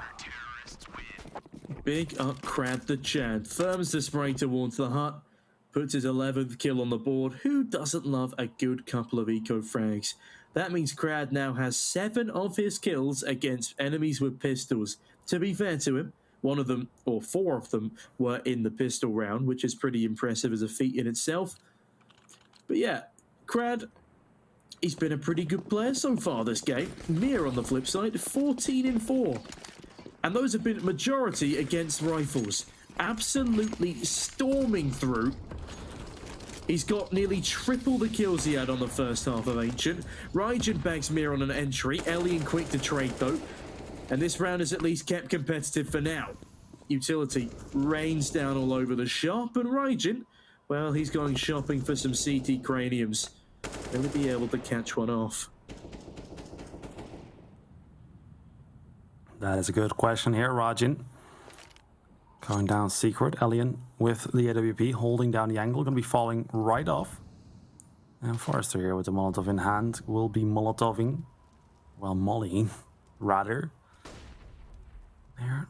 But now, of course, the T side, they do have Raijin down towards secret, but they still have to decide where to go. 3 of their players are in front of Squeaky Door, and that Molotov is going to prevent them from going down. It might as well be an A-take. But oh, look at this. They're going towards a ramp, and that's where Forrester is holding down. Has the angle, finds the first. Can't quite get the second, but is going to fall back. Doesn't have to give his life away. Now 3 versus 4. Will be going towards B, but Raijin, they didn't expect him there. Yeah, Alien falls in towards the vents as he's just holding a pistol. Raijin now looking for more, but Nickelback refuses to go down without a good fight. Winning out his duel means that it is still advantageous for the CTs, but as soon as I say that, it's flipped on its head. Forrester in another 1v2, reminiscent of Ancient here as he does spot Klax as an opening opportunity, but is unable to find the kill. Opens up double doors, has a very difficult crossfire to deal with, then XP Power shuts him through and through. K23 onto 4, and Entropiq, they may have found 7, but K23 are looking to gain. Still a great economy on that CT side, though. It will be another gun round, and this match has been straight fire. Are they finding creative ways now to get us to look at an O? They're trying to communicate with us, Tom. They're finding new ways to communicate, these observers. The camera's talking to us. It's scaring me, man. Damn, actually, watched a horror movie a few days ago. Reminds me of it. Oh my. Oh, this is good. This is great. This is creative as hell. Wait, that's actually surprisingly in tune with the CT economy. Yeah, actually, it is. Part of it matches perfectly with... That is creepy. Observers, what's your secret? Is that a chicken in the top right? That looks I like think a chicken. that was a chicken in the top right. Hashtag put nukes on... Put nukes on chicken? Put chickens on nuke. Hey. There we go. My guy. Big up Chris. Chris the chicken. Thank you for the sound effects. In case any of you didn't understand what a chicken sounded like. Not that. Not that. Yeah, that's... Oh, well, Entropiq playing chicken for now. Not getting it... No, okay, I lied to you. I was going to say not getting as aggressive as they did previously, but Mir doesn't give a damn about what I think. Mir's just going to double up, because why the hell not? 4v2 ensues, and Entropiq... What a resurgence going into round number 12. Beautifully done. And XE Power, X5G. I didn't know Elon Musk had a son. Will be the last alive after decapitating Forrester. The man, the myth, the calculator makes his way towards the B bomb site now. Does hear the door opened. Sees one towards single, but Nickelback rids himself of the numbers game of X5G, who is currently going 4 in 12 on the T side of Nuke. That's crazy. That's wild. Absolutely wild stuff. K23 though. Great stuff, but Entropiq even greater. 8-4. K23 with 4. Entropiq with double the rounds. Now, of course, we're going to be seeing the pistols come out. Tech 9, 2 P250s, 3 P250s actually, and a Glock. It's going to be great stuff to come out, but now Entropiq, their money's starting to build up. Looking to put down a very good CT side. And Forrester spamming away, Nealon down to 85 HP. Nade comes out as well. Takes him down to 32. Next flag goes down to Alien. And Alien here holding the angle. Oh, Mir tagged to 83. It's going to be a 5 versus 4 still, but K23, nothing much they can really do at this point. Still got the pistols, and they're not really, like we said, like in the last game we watched, they're not really going together and rushing something. They're just trying to find long-range P250 shots. Yeah, and well, I mean, they do pretty damn good onto Mir, but Mir is going to get cleared out of dodge by Forrester and Nickelback. And, yeah, that's a pretty convincing one for Entropiq. What else is there to say? On the flip side, Raijin straight back into an AWP now. In fact, we've not really seen Raijin on the AWP much, have we? I mean, looking at Wikipedia, it was wrong yesterday, so please don't hurt me. But Raijin's role is a secondary AWP, so fair play to him. And he's already dropped it over to XE Power, so ignore everything I just said. As K23, they're back to the old standard of things. As Alien, oh, this is very close to hitting a timing. Instead, Mir is bullying outside. Look at the damage through the smoke. 39 and 6 are all that's left for XE Power and Raijin. And as the util keeps on raining upon them, well, they're going to have even more fun as they head down secret, as there's a man waiting there patiently for them, none other than Alien, looking to add insult to injury, but the 6 HP player of Raijin decapitates the AWPer, doesn't give him a chance to react, and Nickelback, oh, he has no idea. Why have you got your knife out, Nickelback? Your teammates just died down there. Looking like a 5th on the board now for K23, unless Entropiq can pull off a comeback miracle. Perhaps they can. They were close to doing it on Ancient. Perhaps they can do it in this round. Never mind, Forrester. 1v5 all by his lonesome. Hey, you don't believe in the Forrester 1v5? Oh. Do you believe in Forrester 1v5? Damn. Yeah. That's better than what I was going for. Oh my. Need some autotune, perhaps? Yeah, as I said, we need, for the next season of Republic, or for like the playoffs or something, we need to have a karaoke segment of like players versus production. Oh yeah, I would love that. That would be beautiful. Catch me singing in any other language than English though, and you could be in trouble. My pronunciations are just not, they're not there. Especially if it's in Dutch, I just end up speaking German halfway through. Yeah, I've noticed that. Don't want to notice that again. That's why you're not welcome anymore. Anyways, Alien banished me from Belgium. Thanks, mate. No problem. Someone going down secret, but look at Krat down to 1 HP. How the hell did that even happen? Mir gonna take out Neelan as well. Does look like Entropiq finds the 1-player lead, but it's quite deceiving, really. Yeah. There's been a lot of deception in this series so far. As Nickelback looks to deceive Raijin into thinking it's safe to cross. It's not safe to cross, Raijin.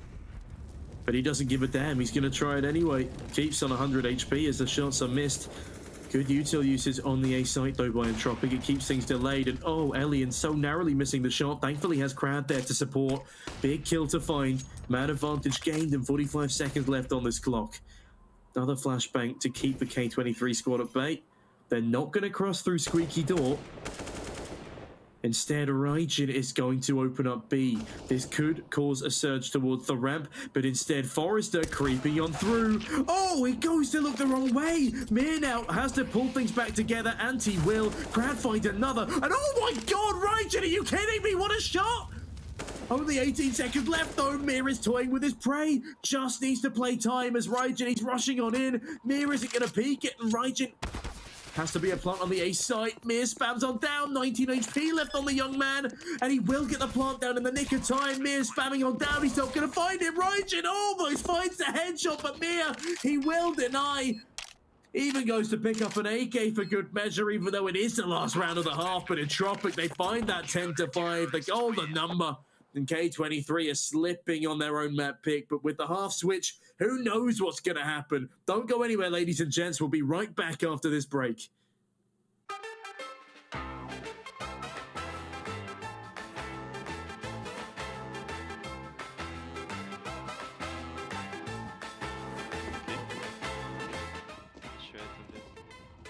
Ого.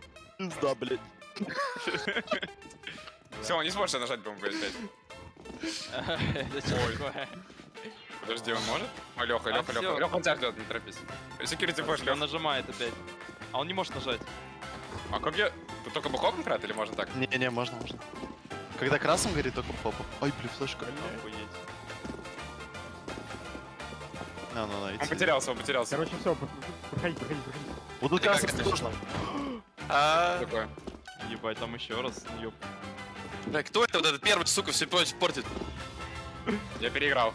Спринтусел открыл. Проходите, мужики, проходите. Я не понимаю, почему не работает? Они не по КД работают. КД работаем, залаем. А тут что? Тут что? Тут со стены Хорошо, что-то все? будет. I need to everyone to finish or I have to. А как здесь пройти? Как здесь пройти, я не понимаю. Я еще пройду. Пройти, там видишь, просто надо А, подождать. это прозрачное? Все, я понял. Я запаковал. О, Лёх, Крадео, лети. Я вдалеке. Ну да он, блин. Нет. Прикольно, жестко. Игорек, мы... Ой, Лёх, мы серфили? Сколько стоит первого? Все, работаем, блин. Это бред. Ладно, давайте я умру, а вы это. Давай. Ой, я тут уже... Будь так, как ладно. Оп. Он ждет, чтобы всех оторвать. А, да, не торопитесь, дайте я пройду. Подожди, я к тебе, я к тебе. Подожди, Форестер. Меня что-то убило, блин. Все, работаем. Нормально. Ой, Давай, удачи, блядь. Ну, буду машина! О, Ники, хорошо. Ой, все. Кто это, блядь? Ой. О, все отлично. Давай, друг. Нормально. Крутилки. Нет. Бля, самое сложное первое, вижу. Легко.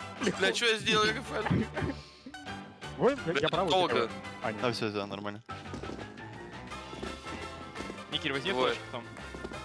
Секьюрити флешку? А чё? Да. Не, я хз, сейчас я подумаю.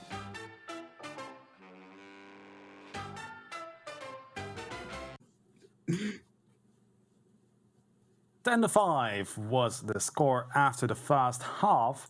K23 with 5 rounds. Can they get 11 and close out the series in 2-0 fashion? Or will we be going to map number 3? You know what I want? I want some easy tea from REPUBLEAGUE. That looks tasty as hell. I love the color scheme. Great design there. I tell you what, for when REPUBLEAGUE eventually has us in a studio, we need to God damn it. We need to see some easy tea. We need REPUBLEAGUE branded easy tea energy drinks. And oh man, so you know how like WePlay had the Animajor? What? We need to you don't know that. Okay, well, moving away. We need to see something cool from REPUBLEAGUE because they can do all these fancy things on the map. I want to see them do all these fancy things in a studio. And Nickelback doing fancy things with a pistol. 2 gorgeous headshots looking for a third. But X5, the robot, finally puts a stop to him. As Forrester flicks about wildly on the roof as Crad instead catches Klax. X5G finds a second in the round, looking for further chaos as Elion is completely isolated down towards the lower site, gets trapped in between 2 players. That's the bomb dropped, and the Wild Western pistols causing significant damage. Big kill from Neelan. Another follow-up. Means it's all down to Forrester in the 1v2, as I don't really know why he was on the roof, but for some reason he was. Yes, he was. Forrester down to 19 HP, and that is it. K23 bring the Wild West to nuke here. 6 on the board. And now, of course, Entropiq are going to have to go for an eco round. They don't have what it takes to go for the force economically, I would mean, with that. Not that I don't think the players have what it takes, just say so. Well, that they don't have what it takes. Wait, that's okay. I still love you. But yeah, this is what happens when you have an American power plant as a map on CSGO. You got cowboys invading it. It's a terrible tragedy. But what is also a terrible tragedy is Mia down to 17 points of health this early on into the round. Oh, okay. Alien will shut me up for a second. As a trade of weapons comes through for the CT side, Entropiq, they like their force buys, as do many a CIS squad. Rajan, he also likes his trade frags. He's out on the hunt towards outside, and Nickelback gets clipped in the process. 4v4. Sorry, no, 5v4, as Mira's still alive, only just. As you can see by his flashing health bar, he's not doing too good right now. He's got quite a big bleed in his stomach. That was kind of painful, not gonna lie.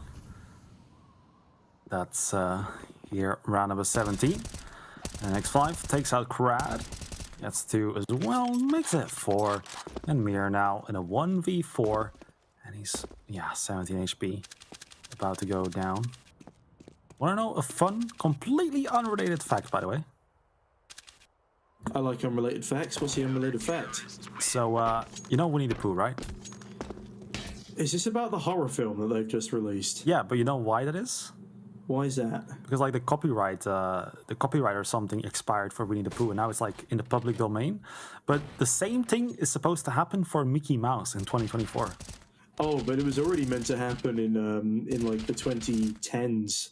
But Disney keep renewing the copyright, and because they have so much money. But for Winnie the Pooh, not though. No, but not for Winnie the Pooh though. I don't think Winnie the Pooh is Disney right now, is it?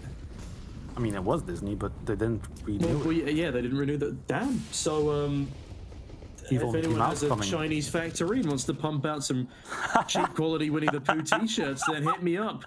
Sneaky the Pooh. That's the game plan here. Yeah, you do remind me of a Pooh sometimes. That is just uncalled for, Nicola. That's Raijin. That was an uncalled for spray down. 5v3 ensues here. It's a lot nicer than the insults I received from chat today. Man, these guys are mean. But 5 versus 2 as Exy Power picks off another one in the form of Nickelback. And yeah, this is not going too well for the Pistols here, as was to be expected. But yeah, so K23 are a lot stronger on their CT side than they are on their T. So with Entropiq not winning that pistol round and failing to win the force by as well, yeah, things really aren't looking too hot for them right now, honestly. K23 could run away with this and take us to a 2-0 series, and Entropiq need to desperately stave that off from happening. 10 is normally great on a CT side, but not for this squad, not on Nuke. Oh yeah, Forrester goes down right here to X5. X gonna give it to ya. Grad 1v5 now. He's gonna upgrade to the Deagle. But this is looking like 10 to 8. Kind of scary for Entropiq though, because 10 to 8 is really not too far away. And yeah, trying to get on the ladder. Wait, what? Oh my God. I didn't even notice that. That's why you're laughing. Sorry, no, that wasn't why I was laughing. I saw someone in chat call X5G the man, the myth, the Steam code. I forgot my microphone wasn't muted as I let off a little chuckle, but that was a valiant attempt at a knife kill towards the top of the ladder there, and an even crazier shot from Krad to remove the head of the top ladder player. And that's actually done some decent damage to their economy. They're on a scout and oh no, wait, no, it's a bonus buy. Just ignore everything I'm saying, man. It's been a long day, as I'm sure K23 and Entropiq will attest. Raijin on his home comfort CT side, looking to dish out some pain here, as are the rest of K23 as they get aggressive towards outside. And oh my God, Raijin, that is disgusting. This man's aggression outside is unprecedented. That's 3 multi-kills outside on the CT half, and we're in what, round number 4 of the second half? Round number 3? He's going nuts, man, and it's lovely to see. Yeah, round number 19 here. Raijin holding main. Nickelback about to enter, but he's giving them a hug. No, a hug of bullets, that is. Gonna take out Raijin. Forrester goes down to Klax, and K23 now 4 versus 2. Elian goes down to 27 HP as well. And Elon with the kill into Nickelback. Elian now 1v4 up in hand. He is gonna run away and throw it up straight out of there. Get out of here, man. It all flies off into the sunset. Romantic music starts to play as Elian regrets his decision. Does pick up an AK instead, but imagine what he could have done with an AWP there. But yeah, throwing the AWP out of the map is probably the best decision he could have made, because he's about to get absolutely ruined, and the CTs didn't actually have one. So they do get a couple of AKs for their trouble. They do win the round, and Entropiq, I reckon, are going to lose this game. I'm going to throw it out there straight away.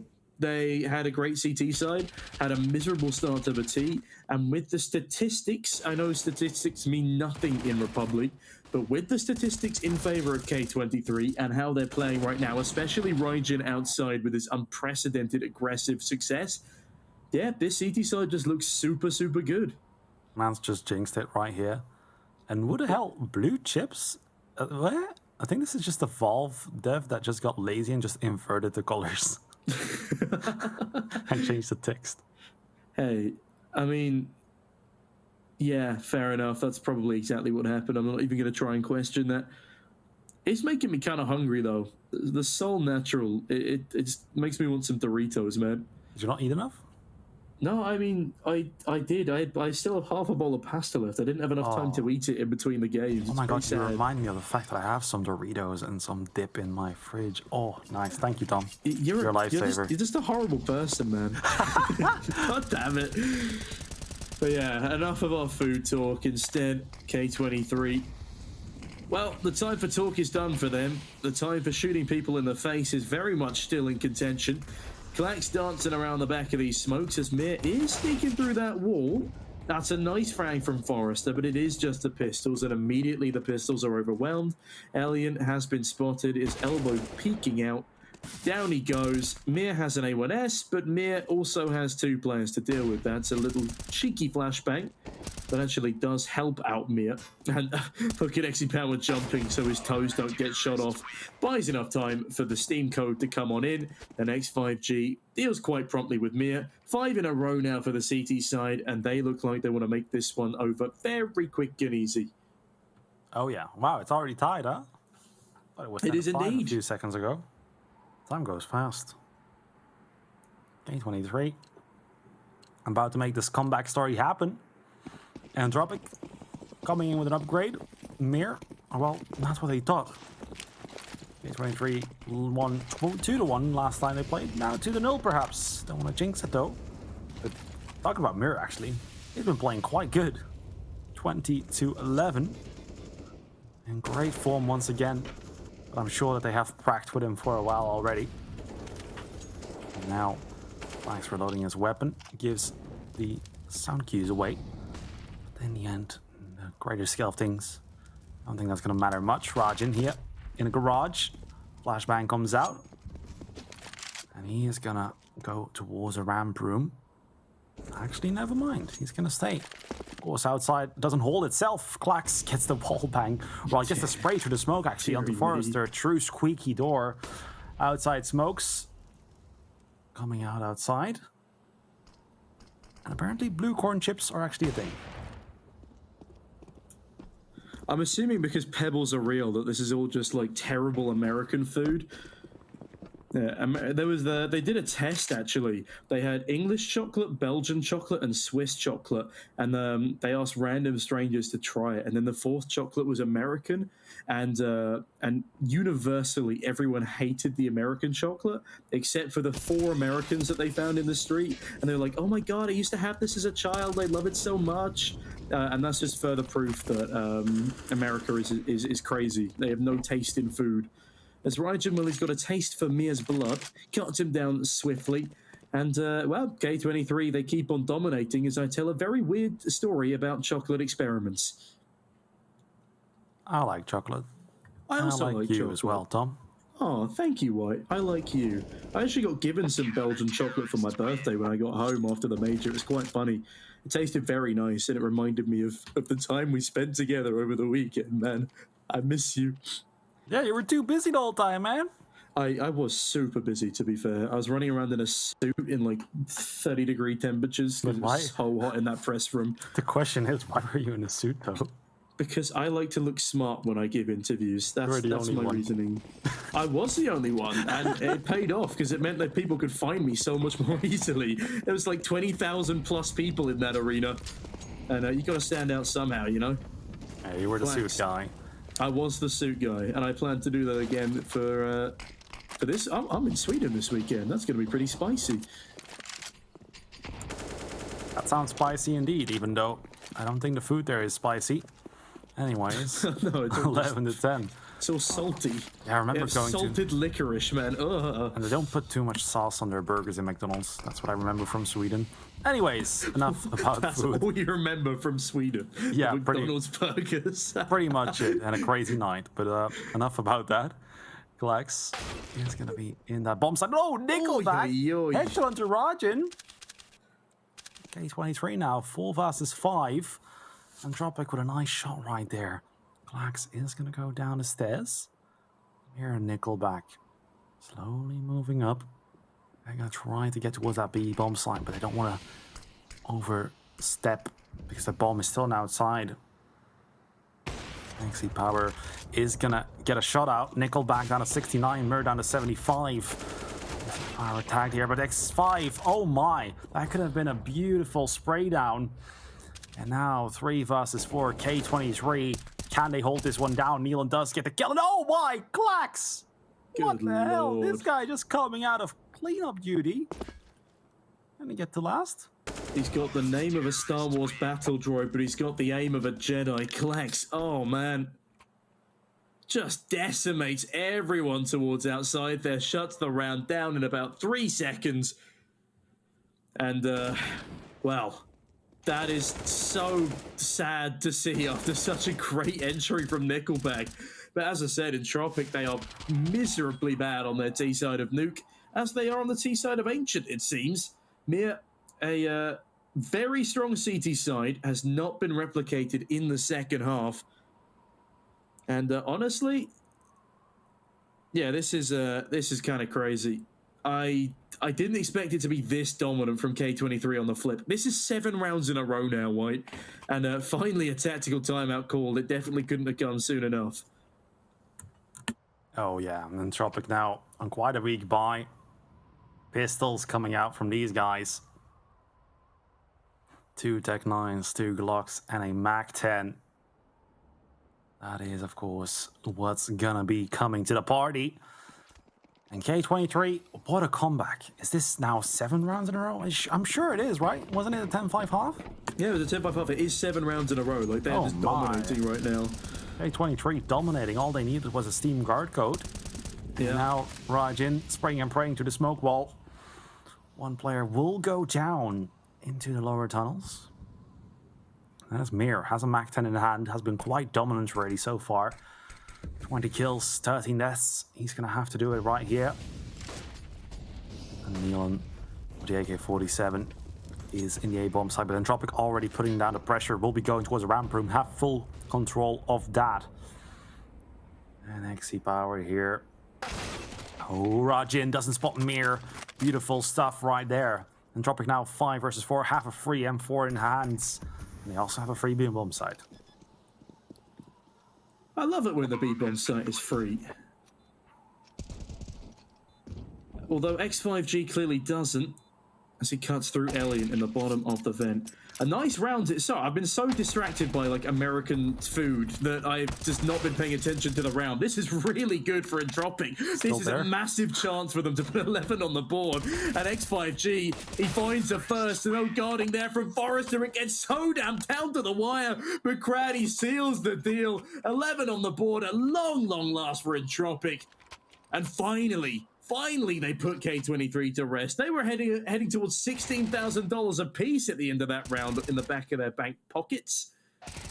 But finally, yeah, that's exactly what is needed here from the Russian squad. I say Russian squad, they're both Russian cores. Yeah. Wait, so you were still talking about food? No, literally, my head was just thinking about, like, food the entire round, because... Alright, guys. Oh, Jesus Christ, Nealon certainly isn't, though. He's thinking about entry frags, and that's exactly what he's going to get. Glax on top of the hut. He's very isolated here. Has been spammed on down, and Crad and Nickelback, they found some footing. Where is this fire coming from for Entropiq? They're not going to go down without a fight, and X5G, well, he does, as Elian cuts him straight on through. 4v2 ensues now.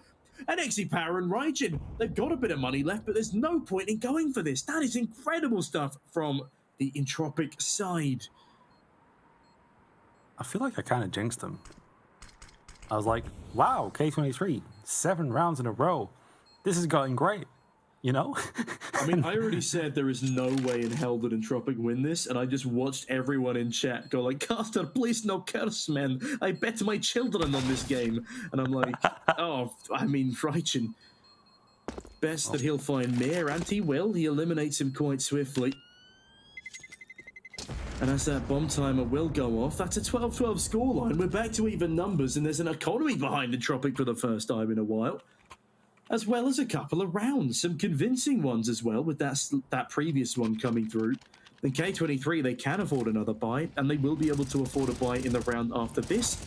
But it's not really about the money at this point. We're so late in the stages of the game that, oh, that's nice from Ellie in there. But we're so late in the stages of the game right now that we need to see rounds, not a balanced economy. Yeah, rounds indeed. A square would do as well for a triangle. Now XC Power gonna go down to Mir here. Opening frag for Entropiq. Rajin. Albin. Okay. Nice kill there. 4 versus 4 here. And Entropiq will be going down secret. 2 players down already. Ted will be joining them. This is going to be a B play. This has be written all over it. Nickelback leading the charge. K23 may send 1 player down pretty soon. Neelan is close to that vent, but he is going to be going down secret. Well, squeaky rather, excuse me.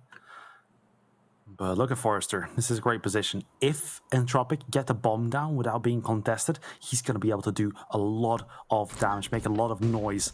Now, the bomb has to go down ASAP. And Forrester, I mean, it all depends on where K23 are going to go, of course, because if they all go towards a ramp, he's going to be a bit less effective.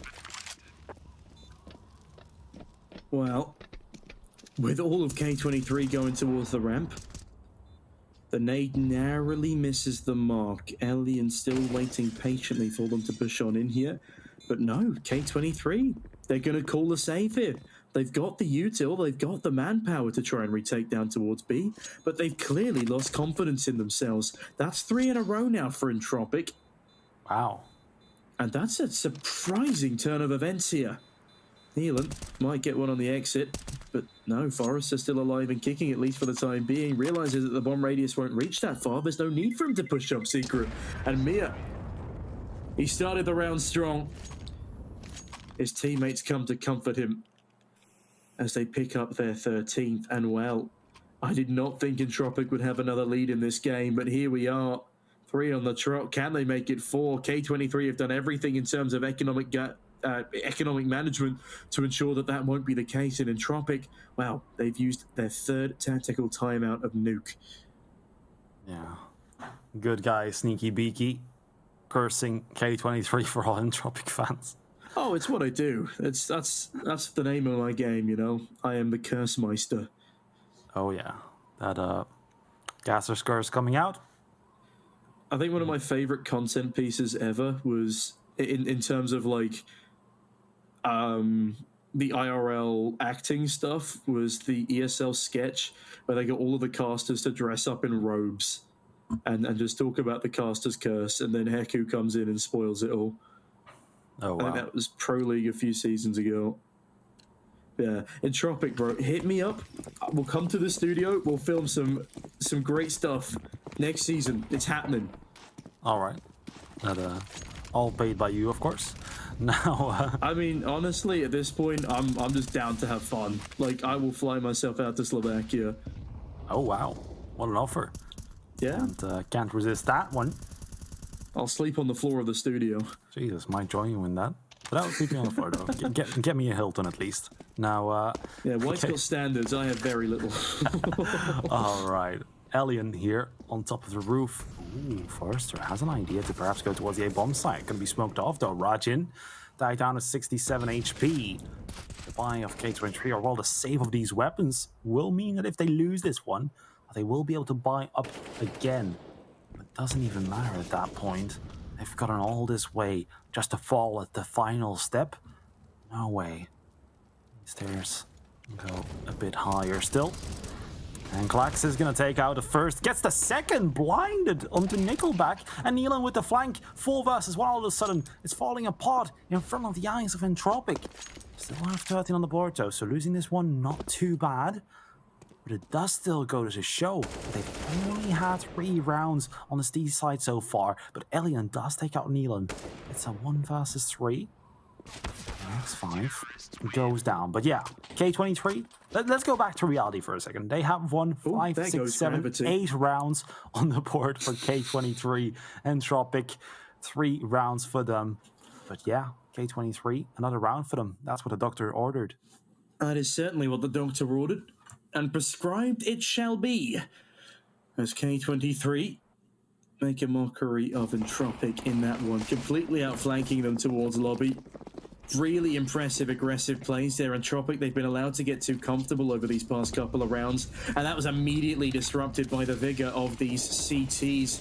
The Exi Power looking to do even more damage towards the outside, fires off a couple of blind shots through the smoke, but this time won't be connecting. Instead, Mir, my god, what a madman! Not even a flash to help him through, just runs on in, catches Raijin, and Exi Power fully blinded, pre-fires the spot of Mir, gorgeously done, sneaks away into hell, and into the 4v4 we go.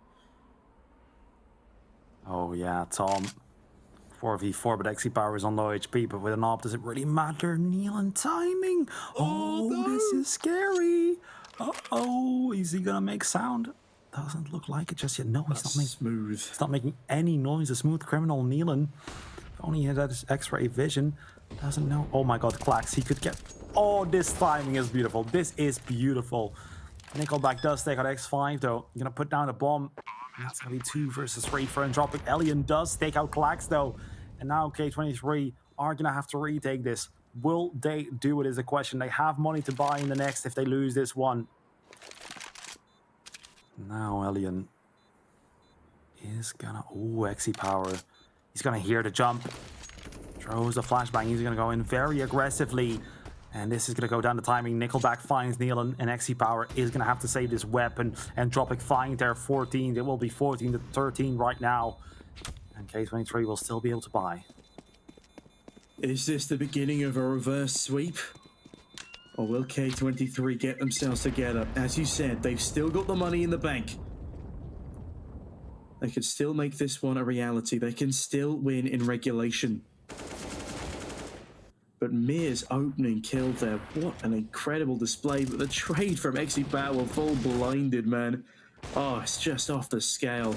And in the post plant, despite the man disadvantage, Elian and Nickelback, it's just pristine. Entropiq, I don't know what happened. They clearly had some REPUBLEAGUE, what was it called? Easy Tea to give them an energy boost, because they're playing like maniacs right now. They're playing with the confidence that I'm used to this side playing with. And Raijin, oh, he's going to get shut down by Mir, but Neelan again is there to trade. Elian falls, but Mir is still alive and kicking. 26 and 18 right now for the young gun on this seaside. Nickelback catching Exi Power means it's another man advantage for the T's. Neelan sneaks his way through Secret, looking to potentially catch off Mir and Nickelback, though. As Calaxi setting up a crossfire, Mir making noise, dancing around the top of Secret, holding the angle with his AK. As Calax needs to create some space here. X5 needs to join him. Nickelback patiently residing behind the red box. As this round again is a little all over the place. A burst of action and then a patch of incredible slowness as nobody wants to make the next mistake. Yeah. Everything on the line in this round. Oh, Neelan goes down to Mir. What a headshot. Mir is looking on fire right here. 27 frags already. Close to a 30 bomb. And now Nickelback. Oh my. Entropiq on this A bomb site. I'll be putting down a bomb, but K23 here. Look at the money. This is... I mean, it's not terrible per se, but it's not great either. They're going to have to save these weapons, and, well, Entropiq, they're going to be going on the hunt. You can already see one player hunting. That is Mir. He wants to get that 30 bomb ASAP. Yeah, he's on the hunt for it. As K23 will now be hunting down another overtime. We do get quite a few of those in Republic. I wouldn't be entirely surprised if it does come into fruition, but K23 desperately need to wake themselves up first. That's a nice kill there from Klax. He can try and save that AK over now on the save, and X5G might get a free Forester, and he does, but Crad and Nickelback, they remove both of the K23 players, and that's going to do dire things to their economy. Look at the money on Neelan and X5. They don't have enough for a buy on their own. Xe Power, he will reinvest into this AWP. But honestly, I don't know if that's the play right here. Would have been better to have two AKs. Let's look how much damage the rifles are doing in comparison to Xe Power on that AWP right here. Yeah, K23's last chance here. Number 29. Can Entropiq take us to Mirage, or are we going to see overtime right here, ladies and gentlemen? Rajin tags Mir down to 43 HP. And Klax is going to go down the vent. Xe Power here. Slowly coming in the angle. Crad down to 23 HP. And look at the damage towards K23 as well. It's even Steven here. X5 takes up Forster with a Molotov and the MP9. Nice opener for K23. Entropiq, 4 players alive here. And Klax next to the double doors is holding it down. Holding down the lower tunnels all by his lonesome. And there is someone that is looking to come his way. That is Mir. Actually waiting in secret. Waiting for his team to join him, or waiting for ZD to perhaps run into him, rotate into him. With K23 just waiting for Entropiq's move. Entropiq, 2 players and outside. Going to be spotted by Rajin. Flags, wide out of position. K23 will know this is towards B. Yeah, after forcing him out of position. Well, you say K23 know it's towards B, but would you look at this from Nickelback? Nickelback's got the bomb here. And oh, it's a messy gunfight. Raijin coming out worse until he doesn't. That's a huge kill. That is absolutely astronomical. Entropiq can't win the round anymore. They just need to run. Just get out of there. Save your weaponry. They've got money to buy up armor and utility if they save these guns. But Neelan, oh, he doesn't want to give them the opportunity. Might even catch Mir after time if he's lucky. He can pick up the rifle from behind the vents there. Elian, that is a risky spot to be saving, and goodness me, Neelan's dropping on down. Oh, doesn't quite get the rifle. Oh, the money. Okay, not too bad, actually. It's only Forrester. Yeah. I was going to say, this is still a little bit all over the place, though, Nicola. Yeah, this could very easily sway either way. I coaxed Entropiq into coming back after saying they were terrible on the T side, then they immediately won 3 rounds in a row. And now it's up to K23 to win 2 on the trot as they are facing a fun little overtime prospect. Because who doesn't love an overtime here at Republic? We certainly love them. We've had at least 2 per day so far. And you know what that means, Nicola? We're overdue. Yeah, we need our first. Neelan is going to agree with me on that one. Oh, man. Takes up Mir there through the smoke. 5 versus 4 here. Nickelback getting closer and closer to that smoke. Rajin on the end, though. Nickelback takes him out. Headshot in the back. And that's a 4 versus 4. Forster goes down, and Xe Power. Oh my, what a shot. Krad and Elia now, 2 versus 3. They will be going towards that B bomb side. There is nobody, so that will be a full 3 versus 2 retake. Entropiq can still clutch this out, though. They'll have to do it with 1 less. Sorry, I was going to say they faked the window play, so Neelan doesn't want to aggress towards it. But Crad, oh no, he's gone down. It leaves just Elliot in the 1v3. He's being completely overwhelmed here on the bomb site. Does find the first. Oh, finds the second, Elliot! Oh my god, are you kidding me? Elliot, are you serious? That is absolute insanity! What a way to finish off the round, to finish off the game! Oh my goodness gracious me! The 3rd kill is beyond me! Oh, well, you know what that means? We were coaxing in an overtime, but that's no overtime, White. We're going to a 3rd map. I can absolutely not believe my very own eyes. That is a play of the decade. Well, not the decade, but for Elian, it will be a play of the decade. That is absolutely beautiful stuff. That does mean that we will be going to Mirage, though. Oh, it does indeed mean we're going to Mirage. I'm going to get a towel now to wipe the sweat from my brow because that was a heart attack-inducing map. But ladies and gentlemen, don't you go anywhere. We'll be right back after this short break with our third map of Mirage.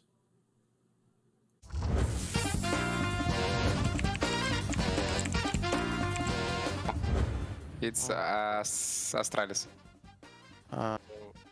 Sure? Да, это где Okay, Кербайн. yeah. Yeah, that's right. Good job. Если по контре я убью. Nice. Easy. PGL major. Easy. Gambit. Adren MVP.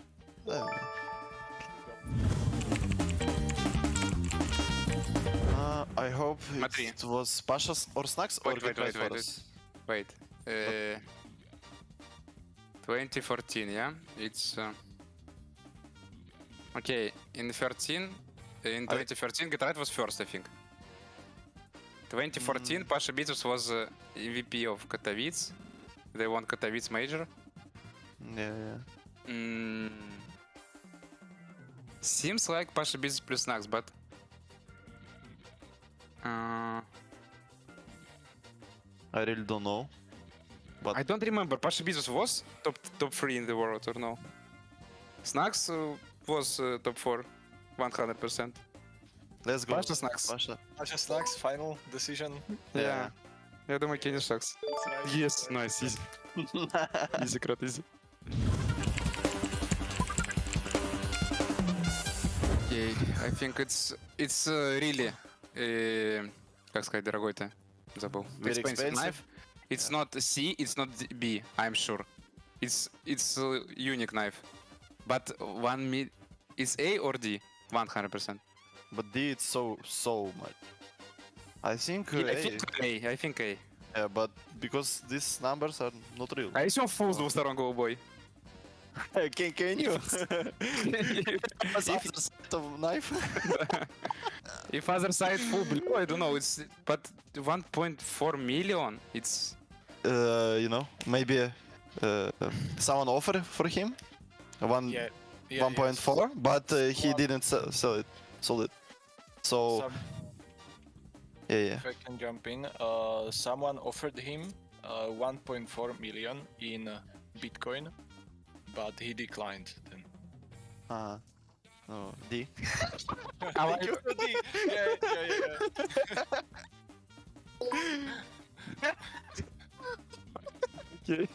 Нормально, крат. Спасибо. Okay, that was my bad. Yeah. Nice try.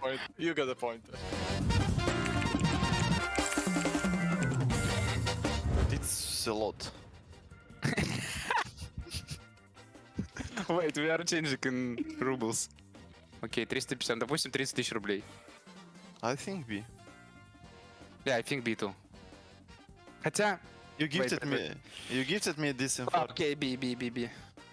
Let's go. Ну, я думаю, так, Рад. Ну ладно, пускай будет B. B. Easy. Крот. Гений. Good job.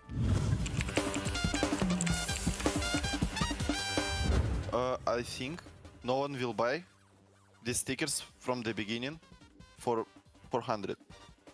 So it's more real. See, I don't know. Окей, CRD. Давай C, пофигу. Let's go see, yeah. Let's see. Let's go see. Yeah, думаю, да. Good job. Да как он сделал? What's so easy, guys? I'm on fire, you know? Окей. I think he'll Ну, а Шер? Ну, а Stun Dragons он не был на мажоре. Yeah.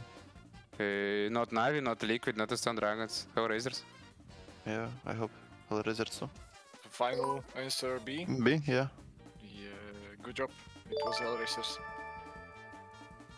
It was pretty simple question. Okay, I will do it. Wait, name 3 things you could buy in 1.6, but you can't in competitive. Okay, it's Shield. Night Vision. Yes. Night Vision, and I played 1.6 like 5 years. Эти, bullets. А, yeah, bullets, ammo. Yes, ammunition. Блин, крат гений. Я забыл, он тоже покупается.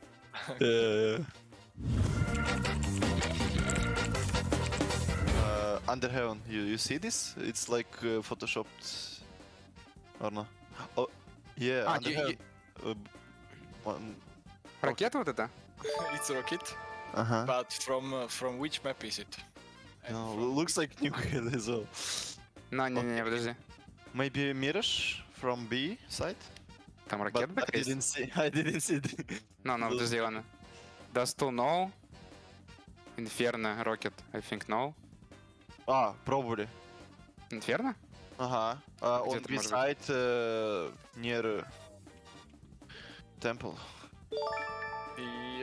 Yes, that's right. B side coffins. Good job. Какое-то убийство. I think we CSGO must bring back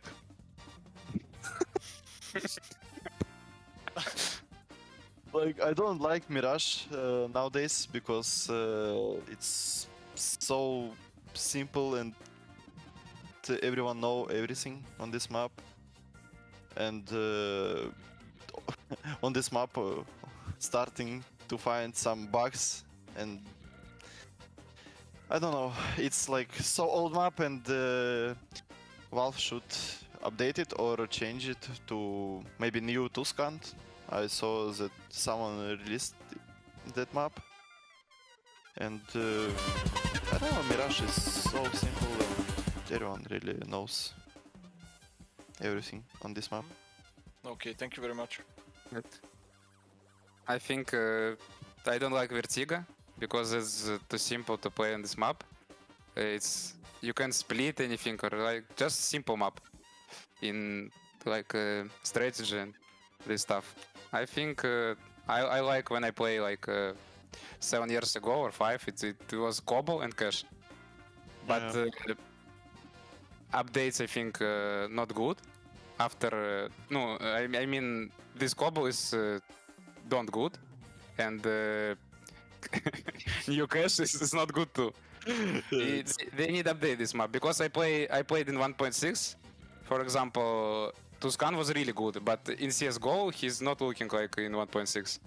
I think it's not good for official competitive. They updated it and released like a few weeks ago. It's like it probably good, better than they showed it some years ago. I want a Cobble and Cash. Yeah, I liked Cash. Instead of Vertigo. All guys who is cheering us, who support us, thank you very much. We appreciate it. When we if we lost or if we win our official games, our tournaments. Thank you very much. It's really important for us. Cheer for us, and we will do our best. Thank you.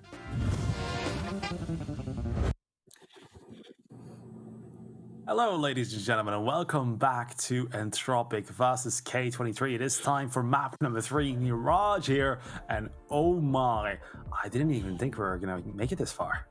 Well, I honestly had no idea what to expect towards the end of that nuke game, but I don't think anybody could have anticipated that Elliot 1v3 clutch. Oh my goodness, I am still recovering from the shockwaves. That was unbelievable, and I mean, he never should have had to have been in that scenario in the first place, but what a way to take your opponent's map 16-14 by ruining their mentality, ruining their day, and ruining their chances of winning their own map pick in overtime, leading us to the third and final map of the day, which will be Mirage. And I tell you what, I've got a conspiracy theory here, since chat seems to be so good with them. They've just picked up Mir. He's also an Age. He's half of Mirage. I reckon this means Mir is going to get half of the kills of Entropiq. Yeah, makes sense. Now, over this best of 3, Mir has also been the top performer for Entropiq. 1.17 HLTV rating, plus 4 kills, and 87.4 ADR. So great stuff from the new man on the lineup. Hasn't played an official before this one, of course, since the last major. And looking to take it back in style here for Republic Season 3. Yeah, well, with Republic Season 3 continually heating up in our day 2 now of Group A, I reckon Mir could be a showstopper and a show stealer here on the final map. And actually, I'll tell you what's so crazy about some of these pros. You know, after X-Mad Lions won yesterday with Red Star as their stand-in. He was immediately on FPL 10 minutes after they finished that incredibly long series. Like, that's how crazy these pros are. There is no time to rest with them. They're always grinding. Amir clearly grinding to be in the position that he is now. He's hungry to prove himself on the international stage again. And, well, he's got to beat his regional rivals first if they want to continue their stint in the upper bracket. Yes, exactly. Perhaps he will be able to do that. Let's take a look here, because I do feel like we're about to go live with it here, the ticks. Yeah, I can hear some terrorists moving. Or well, CTs. Oh, it's a knife round, right? Map number 3. Oh, we Nicola, weren't here. like? I mean, we didn't get to this point, hey? Last game, so I almost forgot how we do it. CTs looking like they're being... Oh, it's a 1 versus 1 at the end, and the CTs will win. Entropiq are most likely going to start out on the CT side. And look who it is to clutch up again. None other than Elian, continuing his antics from the previous map.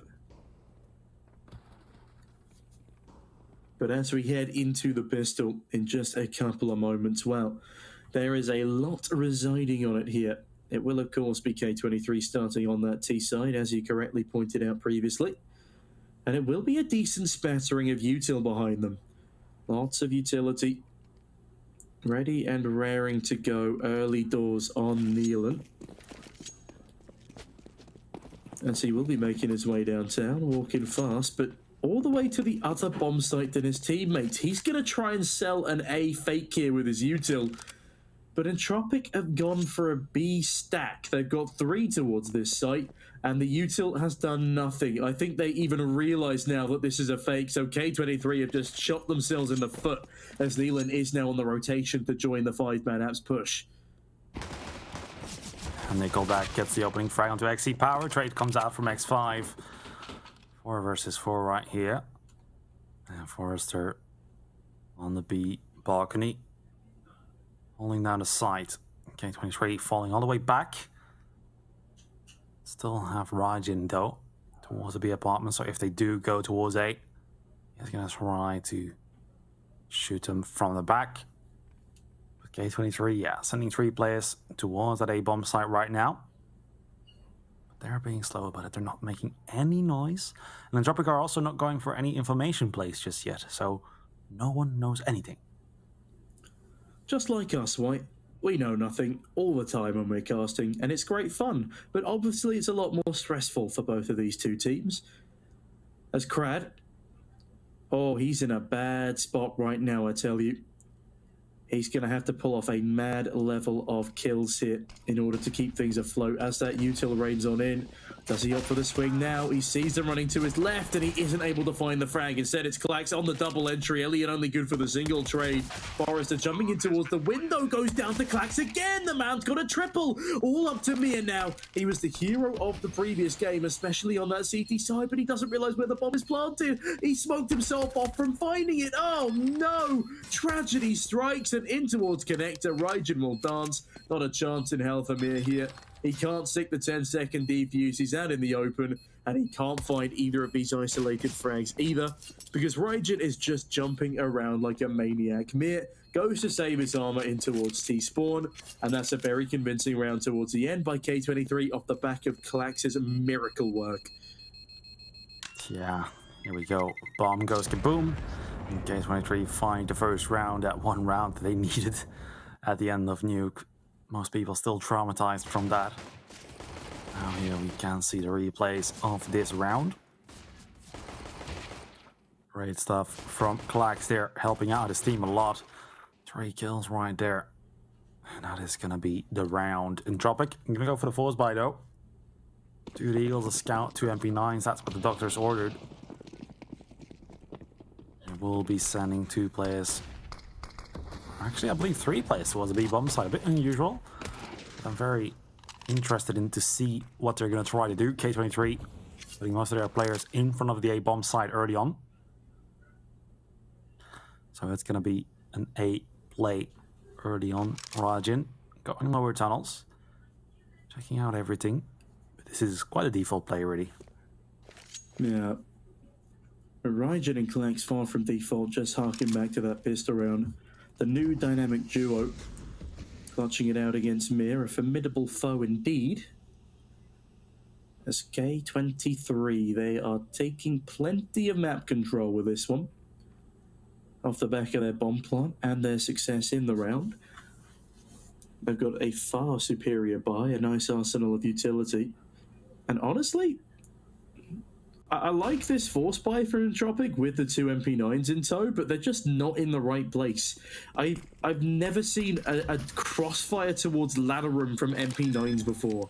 And with that, that's an open A bomb site. Entropiq give up a second, and Entropiq pretty much give up a third round off the back of this as well, because those are the exact same weapons they'll be using in the next round, providing they don't give any of them up. And they are just not strong enough to deal with the powerful rifles that K23 are bringing to the table. So yeah, a slow start for Entropiq, especially on their CT side. K23 are going to be happy they're at least picking up some T-side rounds again.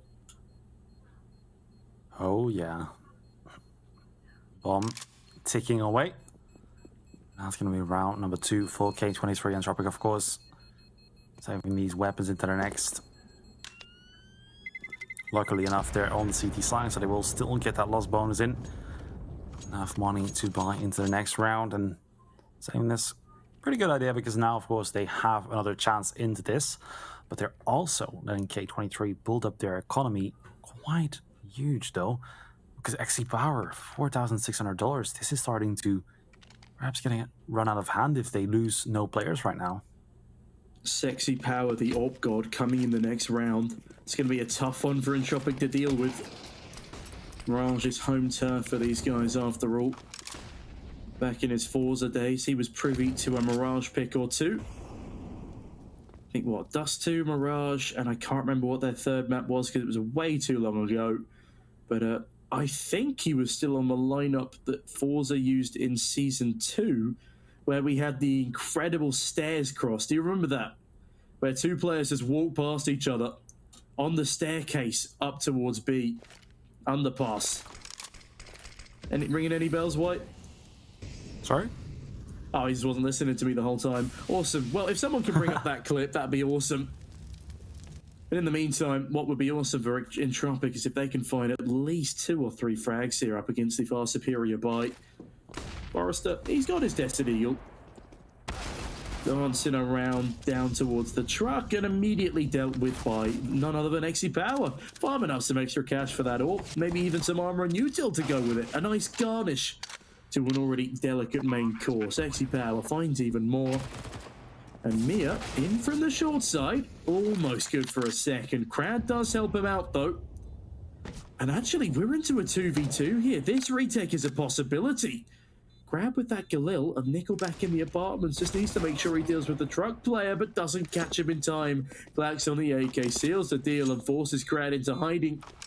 That will be a third on the board for K23. Messier than it needed to be, but they get it over the line regardless. With Klax picking up his 5th kill of the game.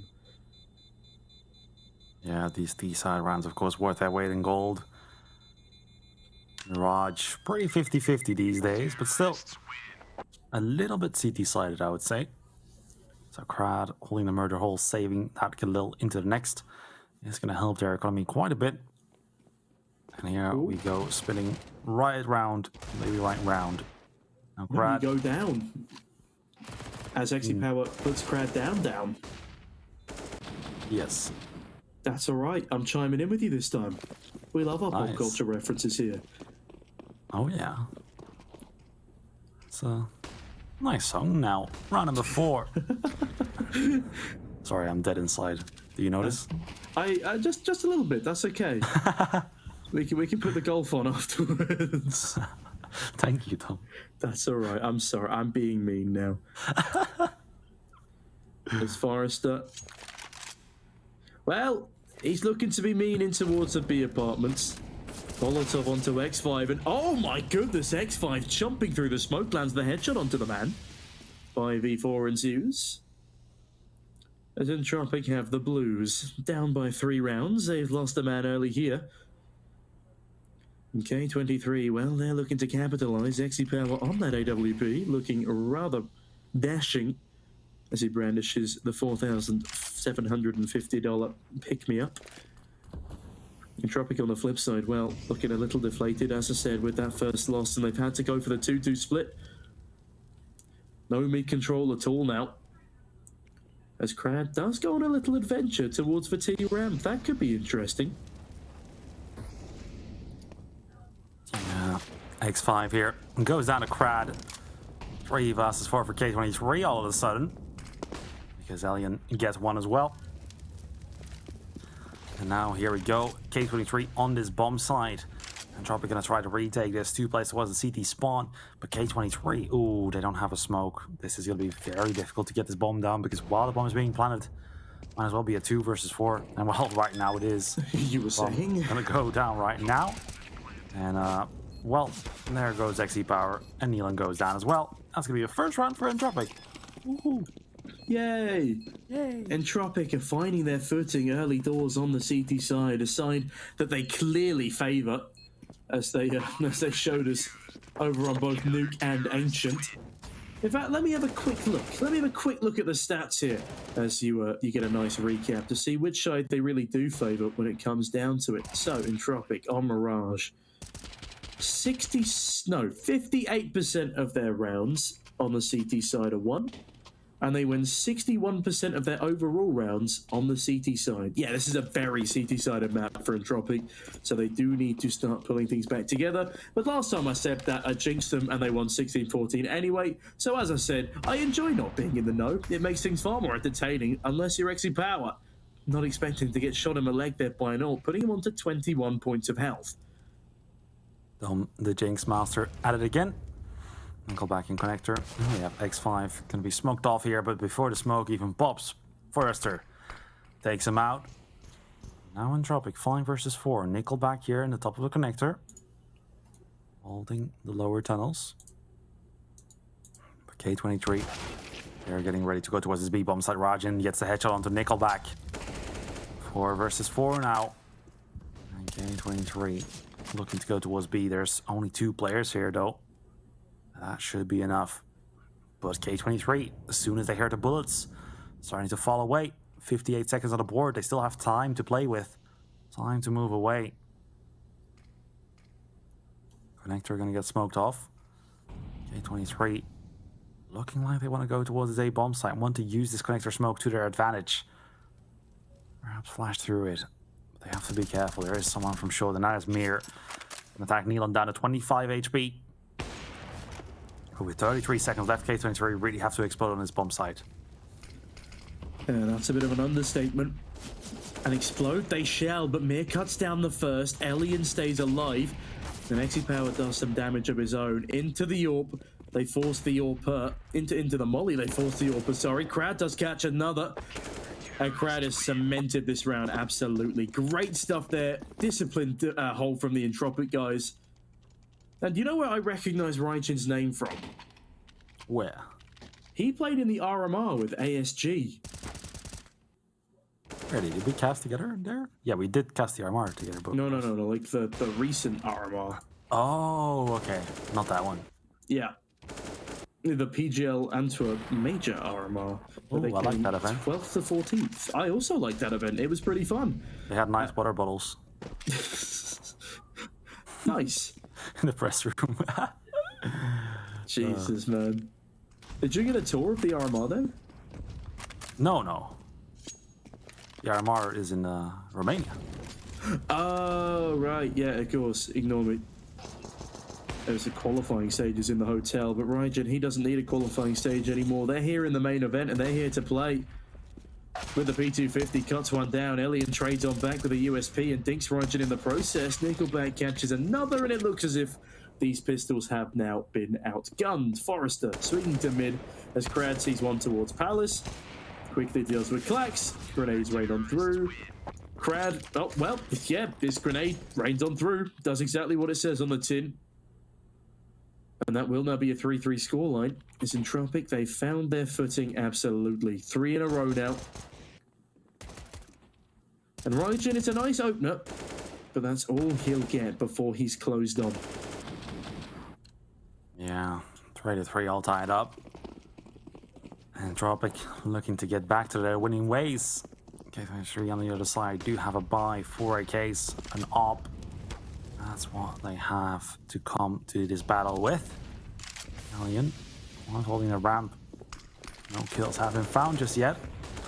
And Elon takes out Mir, gets the second onto Nickelback as well. Great start for K23. They're looking to find someone through that smoke right there. That is gonna be Crad. Oh my! Leave this world to go to another dimension. Klax takes out Alien and Forrester with a trade. Forrester now all alone, 1v4. Can he do it, Don? I mean, I highly doubt it at this rate. Grenade rattles on through, and already he's trying to save this AK over into the next. Staggering performance to start things off from Neelan, though. Really impressive stuff. As well, everything else gets cut on down to the race side. Forrester has a single kill in this round, but that looks like it will be all he gets.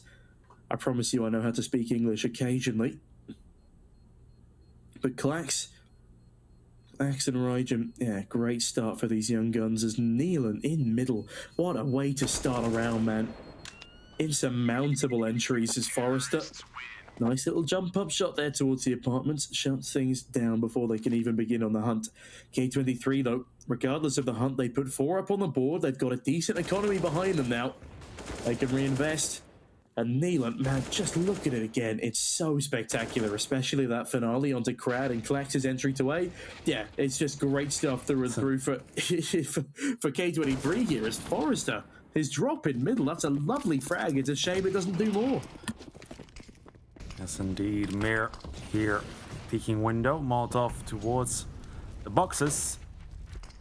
And XC Power here with the op. Nickelback in the smoke currently. An alien in the ladder room, looking to find someone. No one there in his crosshair just yet, but Neelan, he has a feeling Nickelback is here, but Nickelback knows as well. Raijin with the opening onto Alien. 5 versus 4 for K23, and K23 looking to split his A-bomb side. Players coming from every single angle. 1-for-1 trade comes out. Neelan with a kill onto Nickelback. And Mir and Forrester now. 2 versus 4. They're together. They might save this one together as well. It's a possibility. And that looks like it's what the plan is. The Steam Guard authenticator code puts the bomb down. And I think that's got to be... surely that's where he gets his nickname from, right? Like, what else does X5G7V mean? Unless it's some, like, really niche anime reference, because I know how much the CIS region just loves anime. I think that's where Raijin's name might be from. But yeah, I'm just struggling to think of how one would come up with that name unless... I don't know. Maybe it's his license plate. Who knows? Just slammed his head into his keyboard after a Faceit game and like, you know what? I like that. I'm going to go with it. Yeah, like driving around the hood with his car. Parks it in a garage. Was looking for a nickname. And then he just sees it. He sees it. X5G7V. That's it. It'd be quite funny if we just doxed his license plate. I mean... We've discovered it. We know this man's secrets. But the real secret is the past 2 rounds, how the hell K23 have won them off so cleanly. Like, Entropiq have had no say in these rounds at all. And with their economy being a little bit teetery, well, it's actually K23 to call a tactical timeout, but it's a good advantage for Entropiq too. Oh yeah. Timeout. Starting to run out here. And K23. 1 out of 4 tactical timeouts have been used. Entropiq, on the other hand, look at their money. AK-47, M41S. And next to that, there will be some pistols. Not the best loss bonus at 2.4k as well, so not yet maximum. Now we are going into the round. Quite an investment though for Entropiq. $900. Stonks. Stonks indeed. Putting it all. But will these stocks pay dividends, White? That is the real question. With the way the economy's going globally at the moment, they're going to need to save up as much as they can. As it's not just guns getting more expensive. But K23, the price of a round win is killing Mir or Forrester early and avoiding Krad's crazy deagle prowess. He's 7-3 right now. He's been pretty nifty with that sidearm of his in the series so far. And Xe Power, pretty nifty himself. Krad does still have his deagle. Mir does have the head of Neelan, and Raijin brings it straight on back. Brilliantly done by the young gun. And this 4v1 now looks very, very convincing for K23. Honestly, a wise choice there for Entropiq not to fully invest into this round. As we can tell already, it probably wouldn't have gone well. Yeah, Elian here with the deagle. Player shooting at him, but he's going to be falling back. Now, we'll be saving that Deeg into the next round, but K23 are looking on fire here. 6th round on the board right now. That's already a win in my book. East side, you need at least 6 rounds, and well, more, that's just a bonus, really. Now short. Xe Power going to take him out. And that's 6-3. Double rounds of Entropiq, and Entropiq on the CT side, of course. They need at least 8, I would say. Yeah, I would agree. Entropiq need to try and win all the rest of the rounds they have laid out in front of them here. As K23 are not willing to let that happen. They're not willing to roll over without a fight.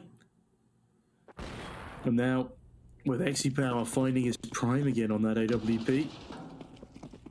Neelan putting up some disgusting shots. And Raijin doing some great work. Yeah, Entropiq, they're in some serious trouble. As much as the fracking department's pretty even on both sides, Entropiq got most of theirs in the opening 3 rounds and denied K23 the opportunity to get them back, as they were very busy saving. Not opening 3 rounds, sorry, the follow-up 3. The rounds that they were able to net themselves. Forrester now. It's a good Molotov. Is it going to force X5 through the smoke again? No. This time a bit more discipline. And oh my goodness, Forrester think through the wall, and that grenade could be his demise. Not quite. Stays alive on 14 HP, but Nickelback instead will be catching Raijin. Indeed, Nickelback here moving up mid. Thanks Neelan down to 80 HP. And Forrester down to 14 himself as well. Entropiq now 5 versus 4 here. K23 looking to go for an A split. A is a bit on knockdown, but oh, look at this. Nickelback is in quite an aggressive position here. I mean, not aggressive, but ooh, timing. Xe Power going to take him out with the op. That's going to be the opening onto this side 4v4. And there's only Elian holding down onto this side. K23 do have to move. They have to be fast about this because Mir is coming and Mir is hungry. Yeah, Mir, he's been getting a lot done this game. Just unfortunately, not as much impact as he would have liked. Mir, though, that's a big plant denial, and that should be that should be the round 1, sorry, by this Entropiq side. No time left to plant. Nickelback doubles up, and Xe Power forced to run away with that AWP. As much as they've got a decent economy behind them, it's far better to hold on to that AWP than allow Entropiq to have a double AWP setup. And he does deny that opportunity, at least for the time being. Krad will require a drop from his teammates, but what a great round for Entropiq. 4 left alive, bomb denied, so K23 don't get that extra bonus. And they do allow a bit of breathing room for the bank balance of themselves. Now, as we head into round number 11, will be another full buy round here. Both teams have a teetering economy. They can't really afford to lose this one. It's a little stronger on the K23 side, but Nickelback ensures that it doesn't matter what money they bring into the round. They'll be sent home hungry. Krad Bit of an overextension. Exy Power does get dinked for his troubles through the edge of the stairs, I believe. But it's not going to be enough to take him off. 4v4 ensues. Klax ridiculously low. Raijin and Exy Power not too far behind. A lot of advantages here for the Entropiq side. Will they be able to hold on to them though? Yeah. Exy Power here. Up in hand, waiting for a CT to perhaps come in. Trying to figure out what's going on. Well, Nickelback will do exactly that. But it will be towards the top of mid. He is holding down the lower tunnels. Raijin coming there any second now. And Nickelback holding the headshot angle. Finds a headshot onto Raijin. And now K23 will be going towards the bomb side. There is still Nickelback, Alien holding this down. Nickelback coming to help from mid as well. Rotation surely should come in any second now, but the bomb still has to go down. 30 seconds on the clock. There is 2 smokes, but can they cross into the side? Yes, X5 finds the first. I'm gonna go down any second now. Plant is coming in. And Alien misses his first shot. It's retake time. Yeah, we love a good retake here. As to Entropiq, very successful in the previous. They managed to retake before the bomb was even planted, but this will not be the same story. Exy Power down to 11 HP though. So low on 2 of these players. It's ridiculous. If only Entropiq knew they might play with a bit more confidence, and with the 100 HP player gone on down, Mir finds another. The bomb defusal can be stuck, but my god, Mir! What an incredible kill to find for the last man standing! Bomb defusal will come in, and that's a 5th on the board for the Entropiq side. Mir gets it done in his stride. 10-5 for him, but still 5-6 for his squad. They need to put some more rounds up on the board on their CT side here. Otherwise, K23 still have every opportunity to run away with it.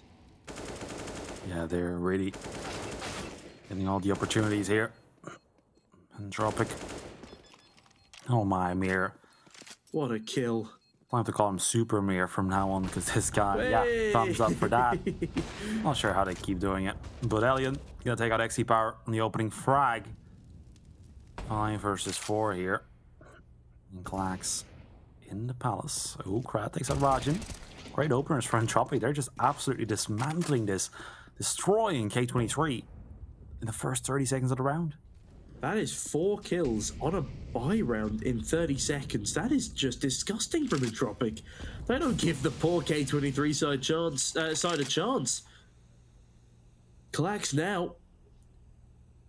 I mean, trying to hunt down anything as they come for his AK. Try and ensure he can hold on to something going into the next. With a minute left on the clock, I mean, it's a risky one trying to hold on for this long. Grenade flies on through. Does a little bit of tickle damage, but nothing too severe. Klax. That's a gorgeous one-tap onto Mir there. At least keeping them honest, and they can't really afford to lose any more players now, but they do regardless. And production, I'll be having words with you. I'll be having words with you after this production. As K23 will be having words about what their best next move is. Their economy is not good still. They will have a couple of pistols coming out. Is this going to be the full investment, or will it just be a couple of upgrades? No, just a couple of upgraded pistols here. Does Entropiq look to hold on to their lead, hold on to their economy, and hold on to these big guns? Yes, indeed. Alien holding the top of middle here. Ooh, Nickelback. Getting very close to these players. Raijin. The Deagle. I know. He goes down. Nickelback finds 2. Can he find a 3rd? Yes, he can. And X5 about to join his teammates in the grave with the Deagle here. Taps away. And Mir takes him out. 7-6. This first half is looking to be going quite well for Entropiq. A nice recovery. Crowd the round builder. Can he entry? Crowd the round builder. Yes, he can. Beautiful stuff there from the man towards the ramp. And Entropiq now, they lead 7-6. As you can see from the team economy chart, they did have a rough time of it. But as soon as they started hedging things together, as soon as they won that gun round that flipped the switch, K23 have been struggling. Entropiq, I believe that's 3 in a row now for them. If they can find a 4th here, find that coveted 8th on the CT side, they at least make the second half fairly competitive. And if they can win the pistol on the second half, then don't get me started. But Exy Power, he will start things off, and Elian goes down. A great opener to find. Forrester isolated on B. We'll finally have some teammates coming in to join him, but instead, Nickelback, I don't know if he'll expect Raijin here, and he does not. Great play from Raijin. They've been killed a lot by aggression up top middle, and he waits perfectly for that play to come on in. Comes out on top. K23 5v3 now. The A bomb site is very weakly defended. Yes, indeed. Only one player there, and that is Forrester. K23 looking to invade his forest, being the A bomb site. Will be in sandwich right now, but there is a flank. But look at this, Neelan. Oh wait, he should have spotted the head there, but didn't. That's unfortunate because the flank is still coming in. Exy Power tagged down at 32 HP here, and there, yeah, the flank is coming, and no one knows what's going on. 1, 2, can he get more? Surely he can. Mir, oh my, K23 actually finding all the kills in the meanwhile. Yeah, that's a big turnaround here. As Krad, unable to even up the numbers. Nade falls on in, does a bit of chip to me here. Does just cement Raijin's position, but what's even more cemented is the round for K23. As Clack seals the deal, and we will have a gun round coming into our final round of the first half. But K23 are still poised to potentially steal this one away.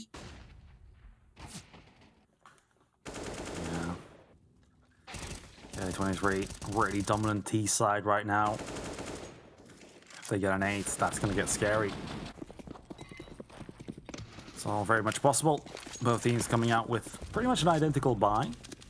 Exy Power here with the op, going for a peek. No one there though. I mean, there is someone, but the smoke will prevent him from getting vision on that player. Now Mir from short.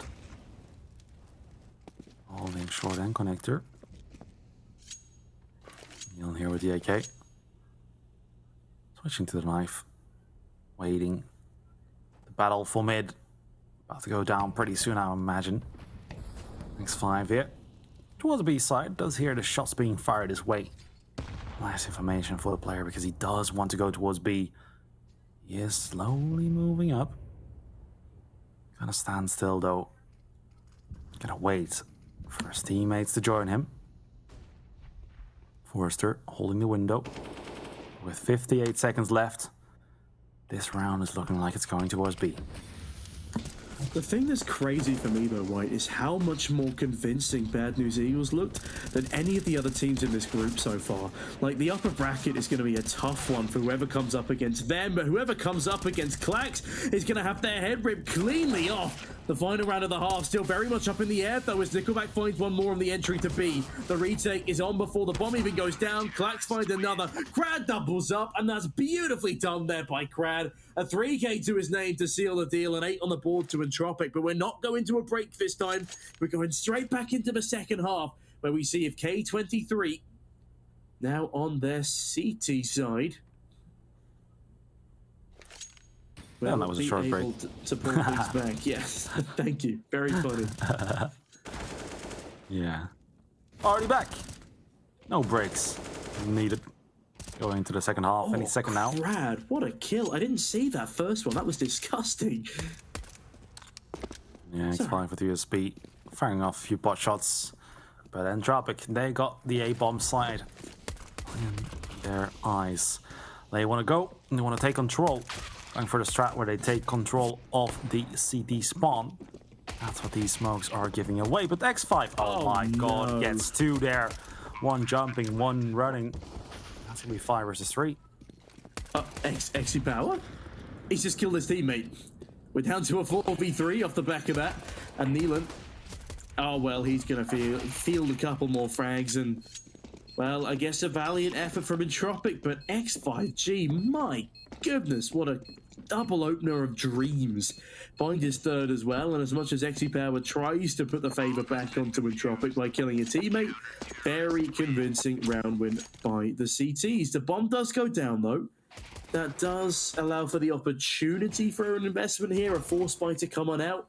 Honestly, I'd like to see Entropiq take some initiative here and just maybe go for a couple of pistols. Or not. Or just buy straight up into it.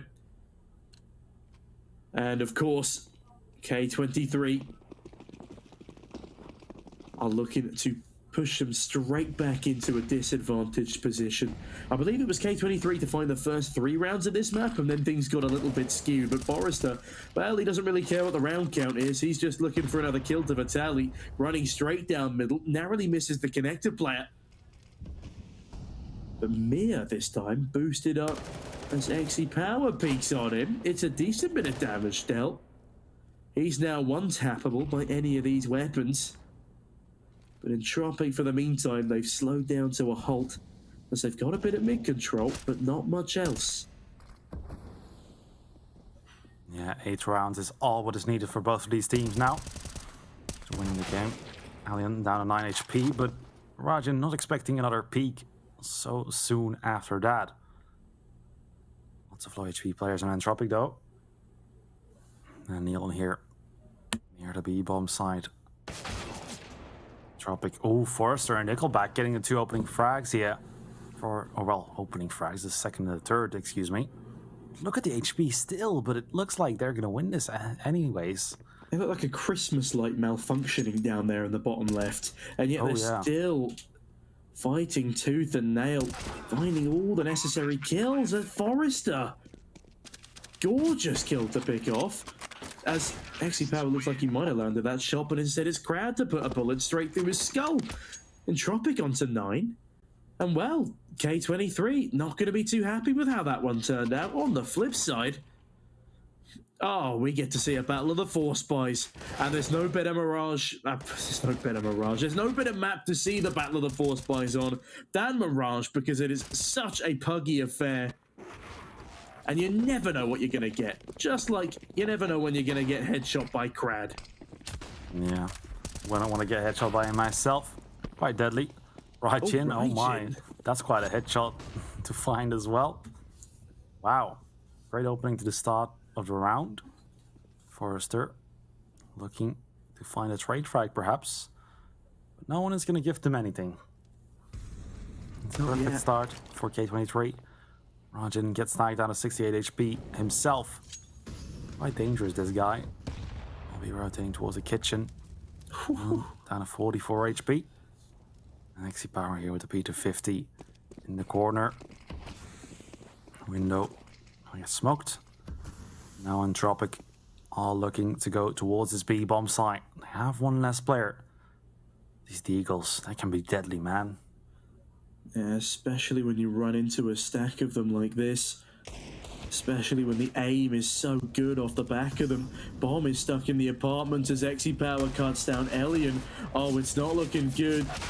It's looking pretty deadly, in fact, but Crad is there to try and nullify this defense. Forrester finds one more. Still man disadvantage as the pistols cause carnage. 2v2. Neelan's dancing around the truck with Forrester. It takes 1 bullet, but Forrester fires off first. Bomb just dropped on towards the balcony, but Forrester finishes off Klex and saves Entropiq from an embarrassing loss to the Desert Eagle stack. Now, looking further at things,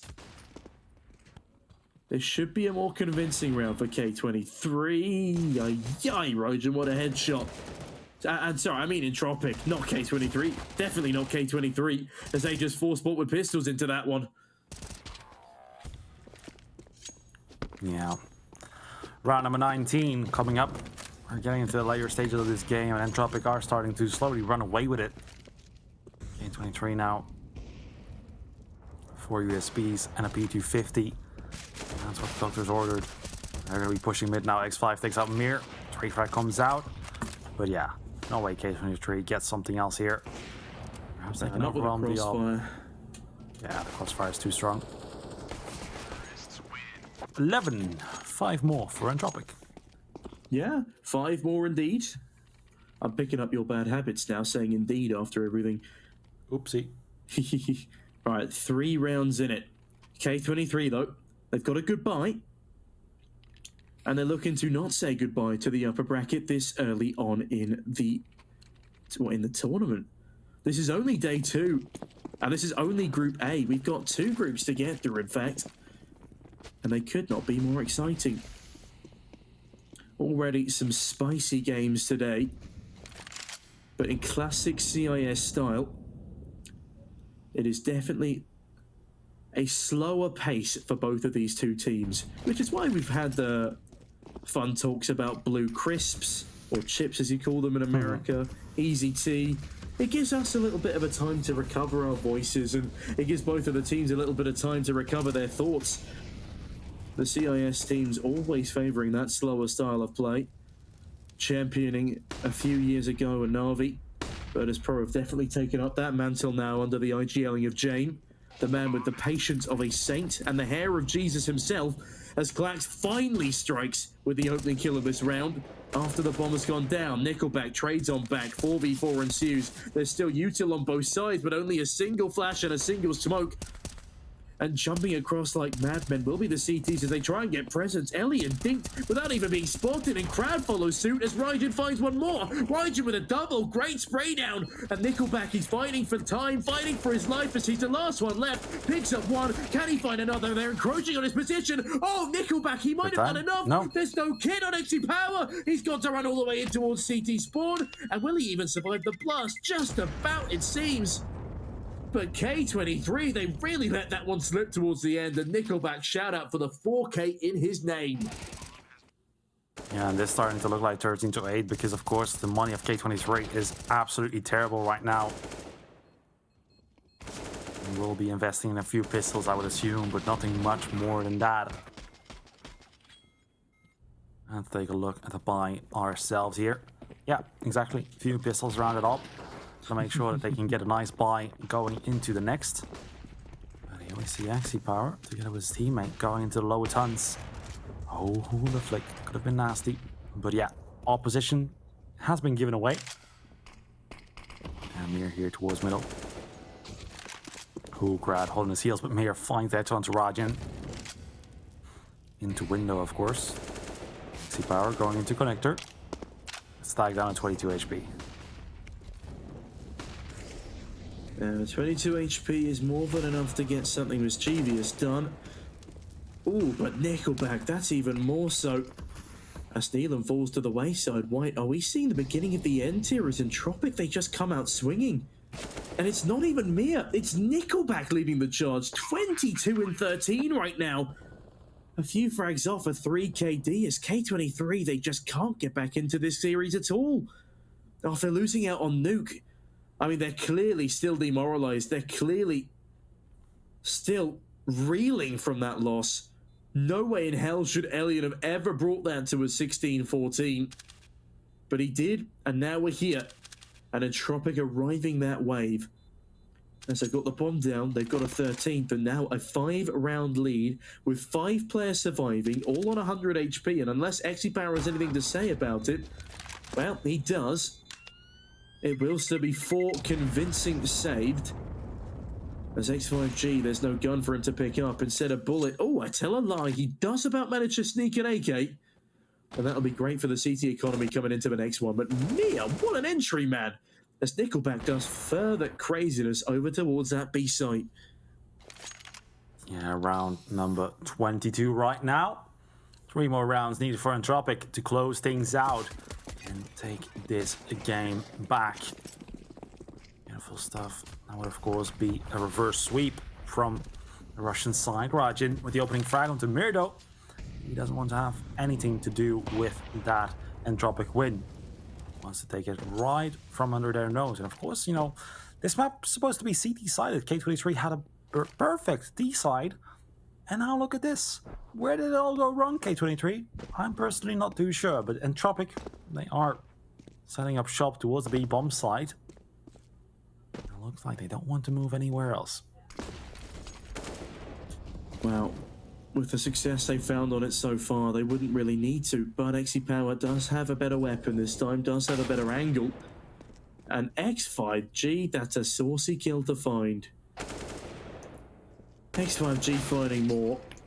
And even more as he 90-degree flicks onto the head of Forrester. This man has single-handedly won the round for K23. Crad, he's looking a bit lost now. No idea where to send himself. As well. Oh, does get a lovely headshot onto the short player, but Neelan seals the deal. They pick up an AWP, and that's 13-9. 4 rounds separate these two teams now. 4 rounds indeed. K23 doesn't want to let this one go, so just yet. Oh, Rajin, come on, that is disgusting. But beautiful at the same time. Thanks 5 there. 2 beautiful frags. Here we go. 13-9. XE Power gonna try to do the same thing towards middle. Same thing that Rajin was able to do. But Entropiq right off the bat looking to go for an A execute. 2 players towards Palace, 3 towards a ramp. This is looking like it is gonna come out any second now. Util being thrown. Seeing some smokes land in all the default positions. There is one player that is Klax. He's going to try to hold this one off. Hiding behind the triple boxes just now. Gets the first on the mirror. Forrester with a trade, an X5 from the connector. Not sure what happened to the smoke that was supposed to land there, but something went wrong. And that is going to be K23 in a 4vs3 retake scenario here. Yeah, it's a bit of a tough one for K23 though, because of the advanced positioning of Entropiq is looking pretty damn tidy. Nickelback good for 1. X5G can't find the trade, and Elliot in with a huge double, denying any presence on the bomb side. But X5G, he's not done yet. Look at the health on Nickelback and Crad, but X5G, he's been lulled into a false sense of security towards jungle. He thinks he's going to get a frag in pursuit, but no, instead run all the way into CT as Nickelback, as Crad. Oh, that's gorgeous from the pair of them. Beautiful stuff for Entropiq to find their 14th, and this may now look like a bridge too far for K23. They've got another buy. They've got an AWP on X5G. And the only thing that's running through my head right now is, what happens when X5G is in trouble with his mother? Does she say every letter of his nickname when she wants to call him over? Yeah. Probably. I mean, is it X5G TV or is it a 7V? What do you reckon? I think it's a 7. I think it's a 7. Honestly. Or is it like a Russian pronunciation? Exus G2. He's like a Star Wars droid, but it's really hard to pronounce. Yeah, perhaps that was his motivation. We'll never find out. Perhaps. I mean, if we do get the interview, we could ask, even though I'm not sure if they'll have the answer for us. Forrester is holding down the ramp though. Thanks, Klax down to 87 HP. I do feel like if he held on to that angle for a little longer, he could have gotten the kill. But better be safe than sorry. Right here. In the smoke. Neelan. On that bomb side. Playing from behind. Entropiq haven't picked up the bomb just yet. But once again, putting their eyes on that B bomb side. Last round, of course, successful towards A. Actually, just as I say that, underpass. Looking to get a move on towards middle. Klax here. The M401S is going to be smoked off, but gets the kill. Actually, no, Mir takes him out. Excuse me. And dropping with the opening frag. Oh, no. Jin misses the shot, and this is looking great for Entropiq once again. Yeah, Raijin dives back through, heading towards the B site. Wait, hold on a minute. They're gamble stacking B. Oh, no. The bomb is making its way on through, and look at how much site control they've already gotten. X5G, though, not one to go down without a fight, will kill Crad in the process. Then it is again an advantage for K23. But oh, Raijin, the timing, it's so unfortunate. Hellion with the bomb, though. Tagged on down by Neelan from short. Neelan desperately trying to deny things as the bomb does eventually go down. 3 retaking from CT, and already Raijin think through the boxes. Forrester, he's got so much to do though with all of these players looking in his direction, and X5G again, the man to make a difference. Nickelback though, underneath Neelan. He has no idea just yet, but he does now as Nickelback makes his position known. Orb finds a shot onto X5G, finally getting rid of that nuisance, and Alien, oh, he's good for a double. Oh my goodness, it's all over the place. Alien with a no-scope, 1v1 now against Dylan. They're running out of time. There is no time, and Alien, it's a hero play from the man. 2 quick frags and a no-scope puts Entropiq on the 15, and good lord, what a way to do it. K23, they look down and out, their economy's in pieces. They can afford an investment here, but it won't be the best by any means. And Entropiq, they're looking to take this series in style off the back of an Alien clutch to win in regulation in the previous map. Alien is doing it all on the AWP in these close-knit rounds, and he's doing it to perfection. Look at him go. Oh my, Alien. Absolute crazy scenes coming out from the AWPer from Entropiq. Round number 25 now. XC Power will be going for an aggressive peek towards a ramp as well, trying to replicate craziness that Alien was able to bring to the table. Nothing has been found just yet. Crowd is showing some aggression towards the B-bomb side. Will be keeping 2 players at bay there. But look at this, Glax, this aggression towards a ramp. Gonna push all the way through, but he's going to be in for a nasty surprise any second now. 2 players to his left. This is going to be down to timing. Will they expect someone to be here? Alien is not peeking deep enough. Gets 1, Clax. But Alien with the trade. It's going to be 4 versus 4. But this gives away the game plan to K23 here. XC Power needs to land that shot, but he's unable to find the other AWPer. Instead, X5G is again up to the plate. Looks towards Palace. Sees no one again. All about the timing. And the timings again elude this poor K23 roster. Flashes rain on through for both sides, and X5G looking for Mir. But Mir still sits patiently towards lower tunnels. Instead, it's X5G again to strike onto Forrester. Mir so close to seeing the head of Raijin, does indeed see it walk round the corner, gets the information, but X5G on the bench. He will be the point of contact here. He can see the feet of Mir. Knows he's now in towards jungle and will be wrapping around behind him as Mir, not looking the right way, goes down as Alien picks up another frag onto Raijin. Oh.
Well, hello there, ladies and gents. We're back. Apologies for that. I'm sure you missed us plenty in that quick little tech pause. I think that was on our end this time around, not the player's end. But as I said, at least Jesus Christ, stop it, production. But yeah, they've thrown me off my trail of thought. Nicola, take over. We'll take over, just like K23 are looking to take over this game. 5 more rounds to go into overtime. We've been waiting. Nuke, we were so damn close, but we were denied. Perhaps it will be given to us right now, right here. Entropiq, once again, of course, don't have money for a full buy. And it's looking like they will go for a bit of a force buy here. 2 players will have fully invested. And of course, Nickelback down to 850, Alien down to 1.4k. We're on 2000. That's going to be the buy right here. Now here we can see that 3 players of the CT side will be towards B. And Entropiq looking to go for a bit of an A split.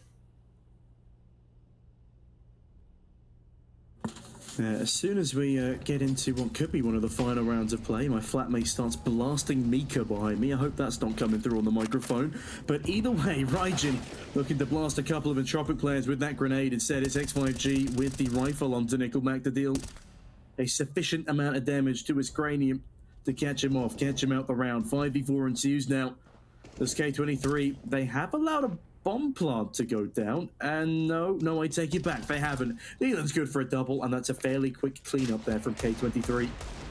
As it's a very risky pistol investment there from Entropiq. They get nothing done, only a tad of damage onto Nealon. Otherwise, a very underwhelming finish from the pistols. Yeah, 15 to 11 now. Full buy is looking... excuse me, Mir was the only one with money for a full buy, and he buys, but the rest are on no money, so I'm not sure what that buy is. I mean, he's the new guy in the team, hasn't played an official for a while, so perhaps he was just, you know, like I am in matchmaking, just buying too fast. I really think that's the case, honestly. I mean, it could be, but it does seem deliberate because, look, he's got the Kevlar and everything. Yeah, that's like pressing F1 on your keyboard. It makes no sense. Yeah, fair, I suppose, but they will have loss bonus. No, yeah, the buy doesn't make sense. No, the buy is a bit weird, but no, it's a new meta. It's the Hero AK4 pistol buy, even though 2 of them haven't bought pistols. Okay, yeah, this is probably a mistake. I take it back. This is a very weird one.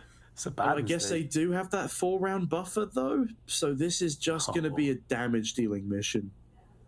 Oh, this can't be on purpose. Surely not. Mir, you can even see it on his face right there, not looking too happy about that. No, they're not even on cameras, man. Give them a break. I'm just making fun about everyone. Just no one smiles in these pictures, besides Nickelback. Anyways, Mir does actually put that AK-47 to good use. And now, Entropiq, 5 versus 4. The problem is, though, that this has given away the game plan. XC Power takes out Forrester. 4v4 here. And XC Power with the op. Looking to hold on to mid. Entropiq right now, Nickelback getting the AK-47 in his hands. It is looking like an A-take right now. Certainly does. But how much of A will they be able to take with their weakened investment? Very slow pace it. They want to deal as much damage as they possibly can with what little they have, but Klax and XE Power instead, oh, they decimate Entropiq. And the very curious buy sets them back significantly because they can't invest into this round. Oh, okay, they're going to invest into this round. Mir likely going to be put down to a Mac 10 now with the rifles and AWP in tow. As it's K23 to call the tactical timeout rather than Entropiq. I have no idea what's going on in this T-side camp right now. But K23, they've got a decent collection of everything. They've got great util, great weaponry and kits on every single one of their players. They're all right to buy, realistically, until the end of the game here, unless X5G becomes a problem. But X5G has been quite the opposite of a problem so far. He is one of the reasons that K23 is still in this game. He's had some astronomical kills on the CT side, and whilst it wasn't a good start for him in the first half, he has completely come into his element now. It always tends to be with these young, crazy riflers. that on Mirage they just come alive, especially when they're allowed a little bit of free roam. Yeah. Round 28 here. Entropiq. Actually, Nickelback gonna be the one that's punished for that misbuy from Mir. Tech 9 will be in his hands. And XC Power holding the B apartments. Poor Nickelback, he's the top fragger as well. Yeah. Perhaps it was his idea. Who knows? Nobody does. Now, we could actually ask it in the interview. If they win. If they win, don't jinx it, White. We've done way too much of that today already. Yes, indeed. Now, Raijin, here with the M4A1S, holding onto the B-bomb side.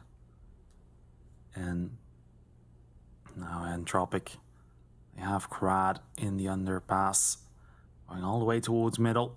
This is looking like an A-split once again, but Entropiq, if they lose this one, they'll be out of money once again. We'll need a bomb plan to at least get a good buy with the loss bonus together. Flashbang comes out, mid control being taken, but with 50 seconds left, Entropiq really have to get a move on. Now, X5 here, next to the connector smoke. 40 seconds left. This is going to be an A-split, Tom.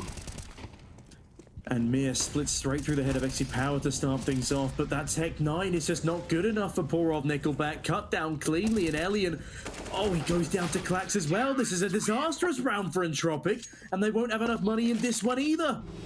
K23, they're clawing tooth and nail back into this series. Not willing to go down without a fight. They missed out on an overtime on Nuke by that single round. And it looks like it'll be down to that same wire. Look at the buy. It's just the pistols. And Nickelback dangerously low on money, even with the loss bonus. He's still buying in towards C-Spawn. I don't really know what the game plan is here again for Entropiq. But Raijin on the AWP with XC Power on the secondary. Looks to peek in towards middle. Instead gets a Molotov into his face. And Neil, and that's a nice face-off and hits Krad in the face with some more lead. How many times can I say face in one sentence is my new challenge, it seems, as Elian catches one more onto that of Raijin. Mir. Oh, this mischievous man jumps across, avoiding the Molotov. Sees two in his travels. Clax, though, tries to aid Elian in his travels to the grave, and that's a brutal grenade, and the bomb plant denied. K23 looking very confidently towards a 14th. Oh yeah. Now Forrester gonna be taking in the final digits on the bomb. 3 versus 4. It is still possible if Mir goes huge and if Forrester hits some headshots. You never know. Now the retake, of course, gonna come in. Elian on the op, that's dangerous. Gets the first here. Well, his second. In this retake the first, but he really has to be careful. Every shot has to be a hitter. Gets the kill to XC Power. 3 versus 2. This is the Elian show, ladies and gentlemen. He has 3 kills to his name. The Tech 9, of course, is going to take out Nealon. And this is Mir in a 1v1. The defuse is being sticked. Oh my god, this is going to be 14th round. Oh no, Mir! Oh, it could have all been over. The madness could have come to an end, but he doesn't realize that it's a stick. Oh, dearie me, lands the first bullet. And no way is that a kill. Elian, you salacious man, as Clax, well, denies the initial bomb plant, but the real hero of this round, well, it was almost Elian. X5G, though, look at that monster play from him. The spray transfer and the ninja defuse as Raijin starts things off onto Mir in this one. The man who could have ended it all the time gets even worse for him. Nickelback, an advanced position in middle, will be met with a smoke grenade for the time being as Krad takes some damage, and K23, well, the clutch Minister Elian, he's still alive for the time being. He might have to break out another 1v3 if this continues down the path for Entropiq. Their hero AK buy, they're missed by whatever the hell it was, set them back financially to the point that it just wasn't worthwhile. And that round previous, oh, it was so close to being theirs, but the ninja defuse, X5G, so much impact on this CT half, and that just heightens it. As now Entropiq, they don't know what to do with the man disadvantage. Yes, indeed. Entropiq Looking to once again go towards his A bomb site. Nickelback going towards jungle.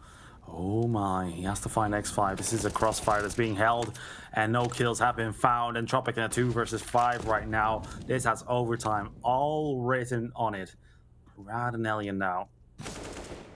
Krad gonna take out X5. Excuse me, Elian. Okay. Well, still come out and get someone. Krad has been spotted though, but he may be a distraction. This Molotov could find a kill. Klax, goes down, but actually takes out Krad. That's so unlucky.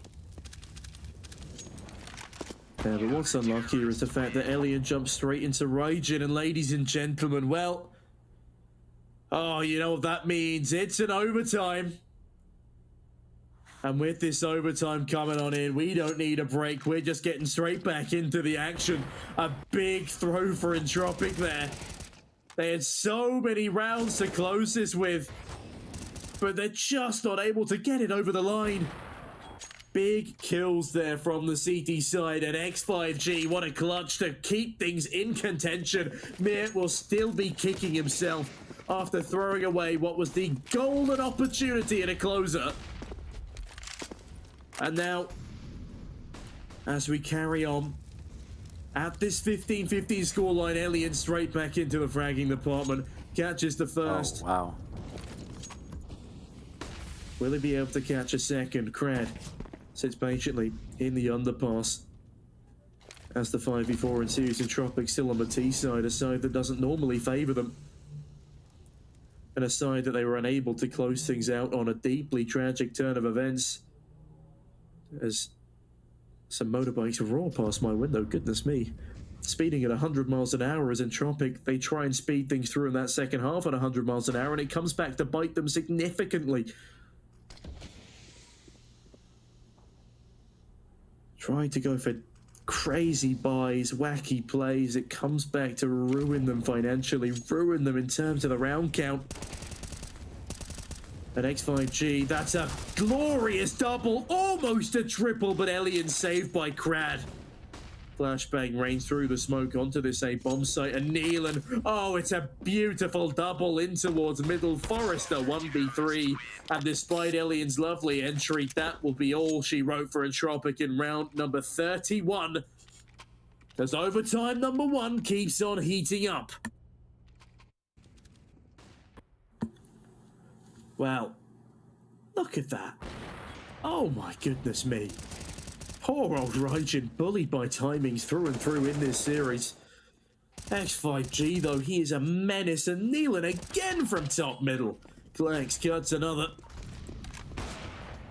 But Elian this time cut down as Exipower finds that second onto Mir, but Krad and Nickelback, they find a trade apiece. Nickelback does even more on the entry towards the A-bomb site, and this round, it just keeps on delivering. Certainly in that frag department, and especially for Entropiq. Neelan, though, not one to go down without causing mischief and mayhem. A multi-kill millionaire as he peeks on through, but he has been spotted, doesn't anticipate the swing, and Nickelback, that's a golden triple to his name. 26 frags to the tally. As Raijin finally gets an opportunity to shut him down, but still the 1v2. Smoke rains on through, and that will at least protect the Under Palace player from detection for now. Forrester still residing ever so patiently as Raijin desperate to peek on him, desperate to find someone. But honestly, that orb save would be worthwhile, or a ninja defuse if he can get there. But Forrester swings on in, cuts him down, an assist from Mir and Entropiq. They put themselves onto 16, and honestly, if they can pick up 2 T rounds here, I think they can close it in this first overtime. But that's a big if. They need to do the dirty work first. Yeah, exactly. We're all tied up once again in this game. No one wants to give in. Both teams want to take this one. This is honestly the best outcome that we could have had from this game. And I'm all for it. Both teams coming out with a full buy. Elian against Exipower on the op. Exipower has been underperforming a bit though. 16 kills. Elian with the opening frag onto X5. Great opening, great start. Now you have Krad holding the top of the connector. Molotov will be going there. Klax holding off Palace right now. Entropiq looking like this might be a B split right now. Neelan is there. He is waiting at the bench, but he's going to have to do a lot because there's no one to help him out at this very moment. He doesn't even get one, and that is K23 down to 3. K23. That's not what they needed. After a tough T-side off their own, they'll have to win it out at a disadvantage again in overtime. Good damage dealt here by K23, but what does it really matter? As Entropiq, they've got the site, they've got it all under control. Alien, what a flick! Holy goodness, that's incredible! Looking for more, but it's Forrester to seal the deal in the final round of the first half of our first OT. We'll go in favor of Entropiq in a dazzling style with that finishing move from Alien. Second half now. 2 required from Entropiq for a win. And 2 required from K23 for a second OT. Yeah. Oh my. Deary They really just have one observer just doing that. Like one is on the payroll just defying those. It's crazy. I'm just imagining like a Mission Impossible control room as Neelan. Well, this isn't impossible for him on the entry. Sorry, go ahead, White. No problem. Neelan down to 11 HP. Does get the entry frag. And dropping now 4 versus 5. Playing with their backs turned. Now, K23 got their eyes on this A-bomb site once again. Not sure what Neelan is doing right now. Guess just trying to stay alive in front of B. Forrester does find the opening frag onto Rajin. And Glax here on the ramp himself. Crad. They're actually going to take out Neelan. They didn't have much HP to play with to begin with, but that is going to help out and drop it quite a bit, knowing that one more player is down and they only have to look for 3. Crad here is going to take out Glax. Playing at the wrong position, and X5 with the trade frag onto Crad. It is now a 2 versus 3 position for K23 and XE Power. Going to be looking for the frag. Alien in towards top connector now. Patiently waiting for XE Power to walk into his crosshairs, but instead Forrester jumping down from short is caught.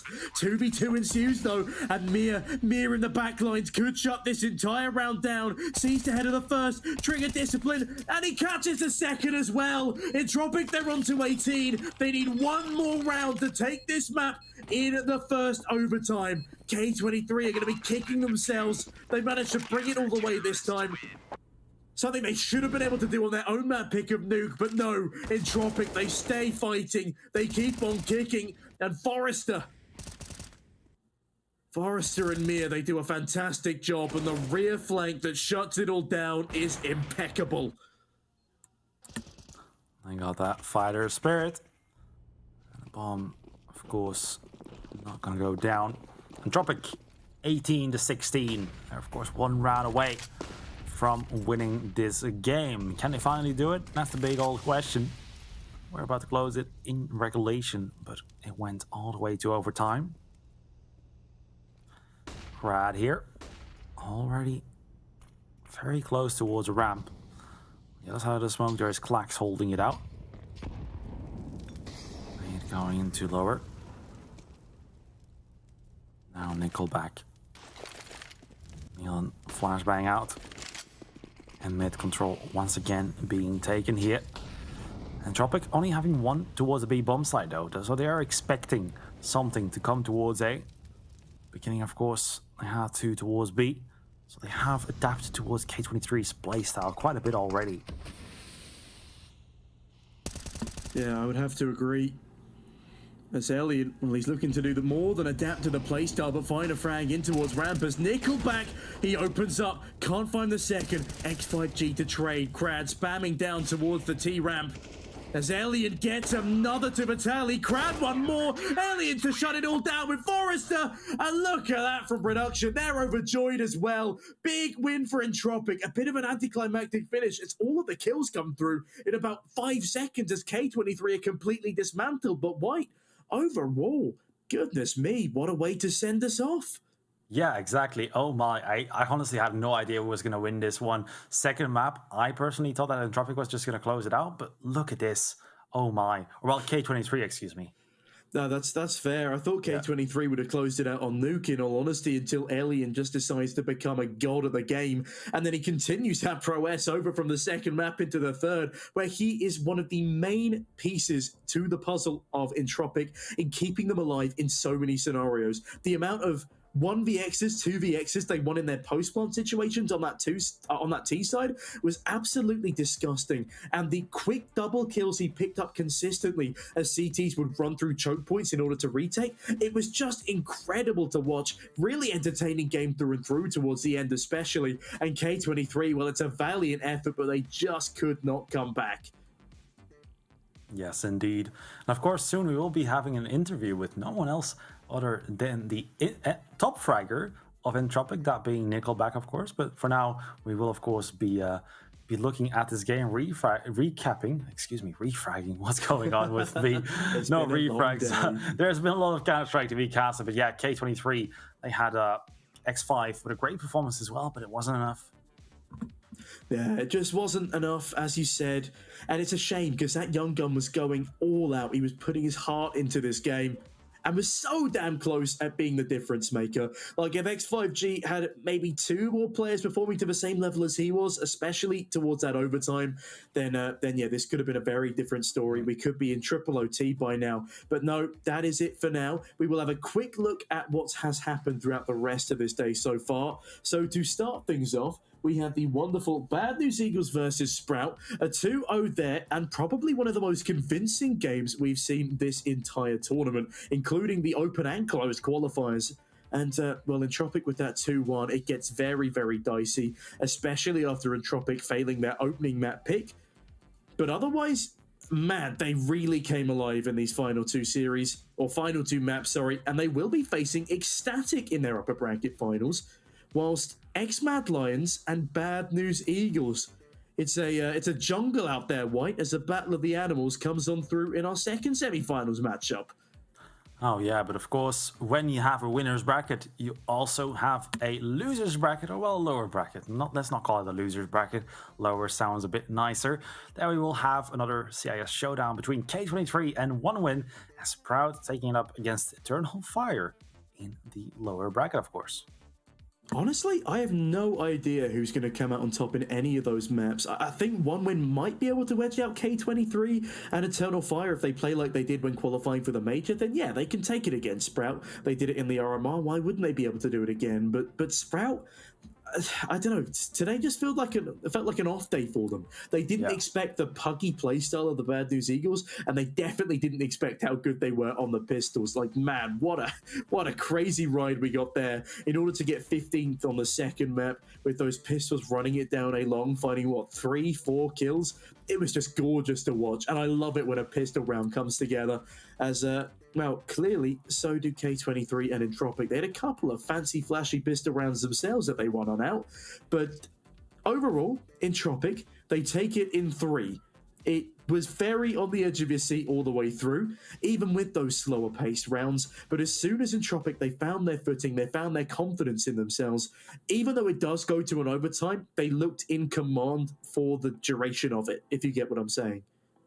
Yeah, exactly. Now, I do want to take a look at the matches of tomorrow as well, because we will be covering one of the 2 that will be played tomorrow ourselves. Not sure which one, but oh my, Sprout versus Eternal Fire. That's going to be the first elimination match. Well, 2 elimination matches tomorrow, actually, because the second game will be OneWin versus K23, with us 2 covering the first one.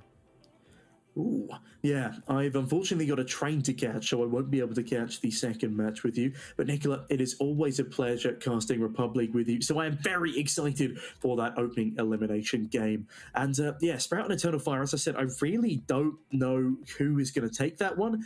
Eternal Fire, they've looked kind of shabby, but at the same time, I mean, yeah, the loss to X-Mad Lions, that should never have happened, especially in the fashion in which it did.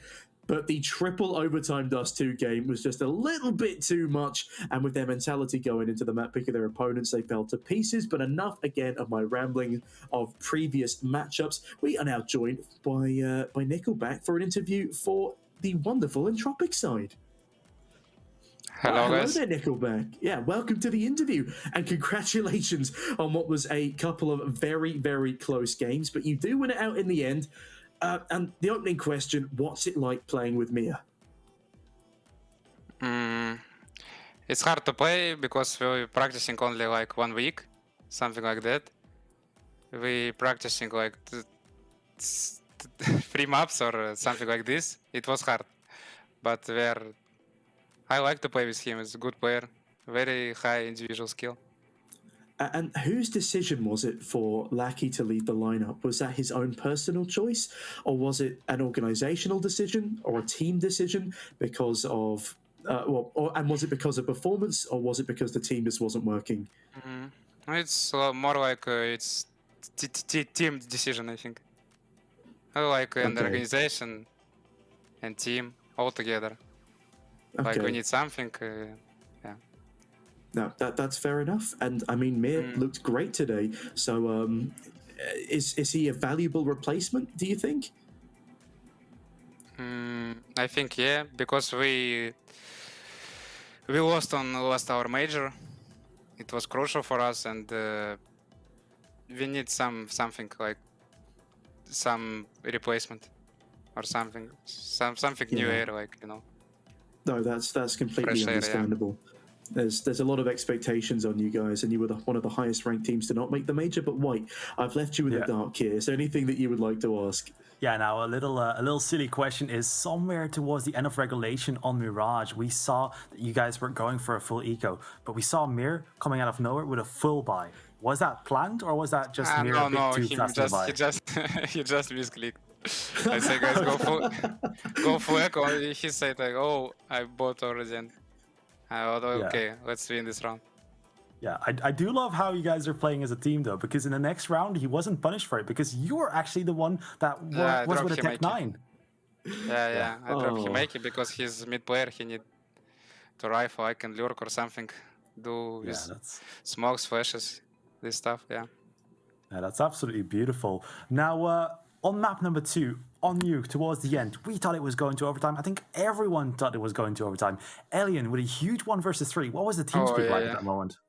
It's all just screaming like, what the fuck, what point, man? Something like this. We all just screaming when he won 1 versus 3. It was amazing. And so what did you do differently on your T side of Nuke to sort of rectify past match? Because I say your T side of Nuke is not your strongest point, but coming into today, you did look quite refreshed towards the end of the second half. So what clicked? What was the difference that you guys made in order to win out that T half? Okay, I understand. We changed some positions. Like I played outside before, like all my life. Now it's our new player, Mir, playing outside, and I'm playing on Navy Scrat. And on T side, we not. That's okay, man. Don't worry. We just play like we played, but some positions are changing. No, that's okay. Like that makes sense. And well, we won't keep you for too much longer. But I say, White, is there anything you'd like to ask before we wrap things up? Well, Nickelback, do you want to say anything to your fans at home that are watching this game? Yeah, guys who's cheering us, thank you very much. It's so important for us because when we lost, we are full tilt, something like this. And when you on our DM do some good words, it's really important for us, and we'll do our best in the future. All right. And thank you very much, Nickelback. It's been a pleasure speaking to you. We've been watching you guys since season 1 of REPUBLEAGUE, so it's been nice to see your EPG families.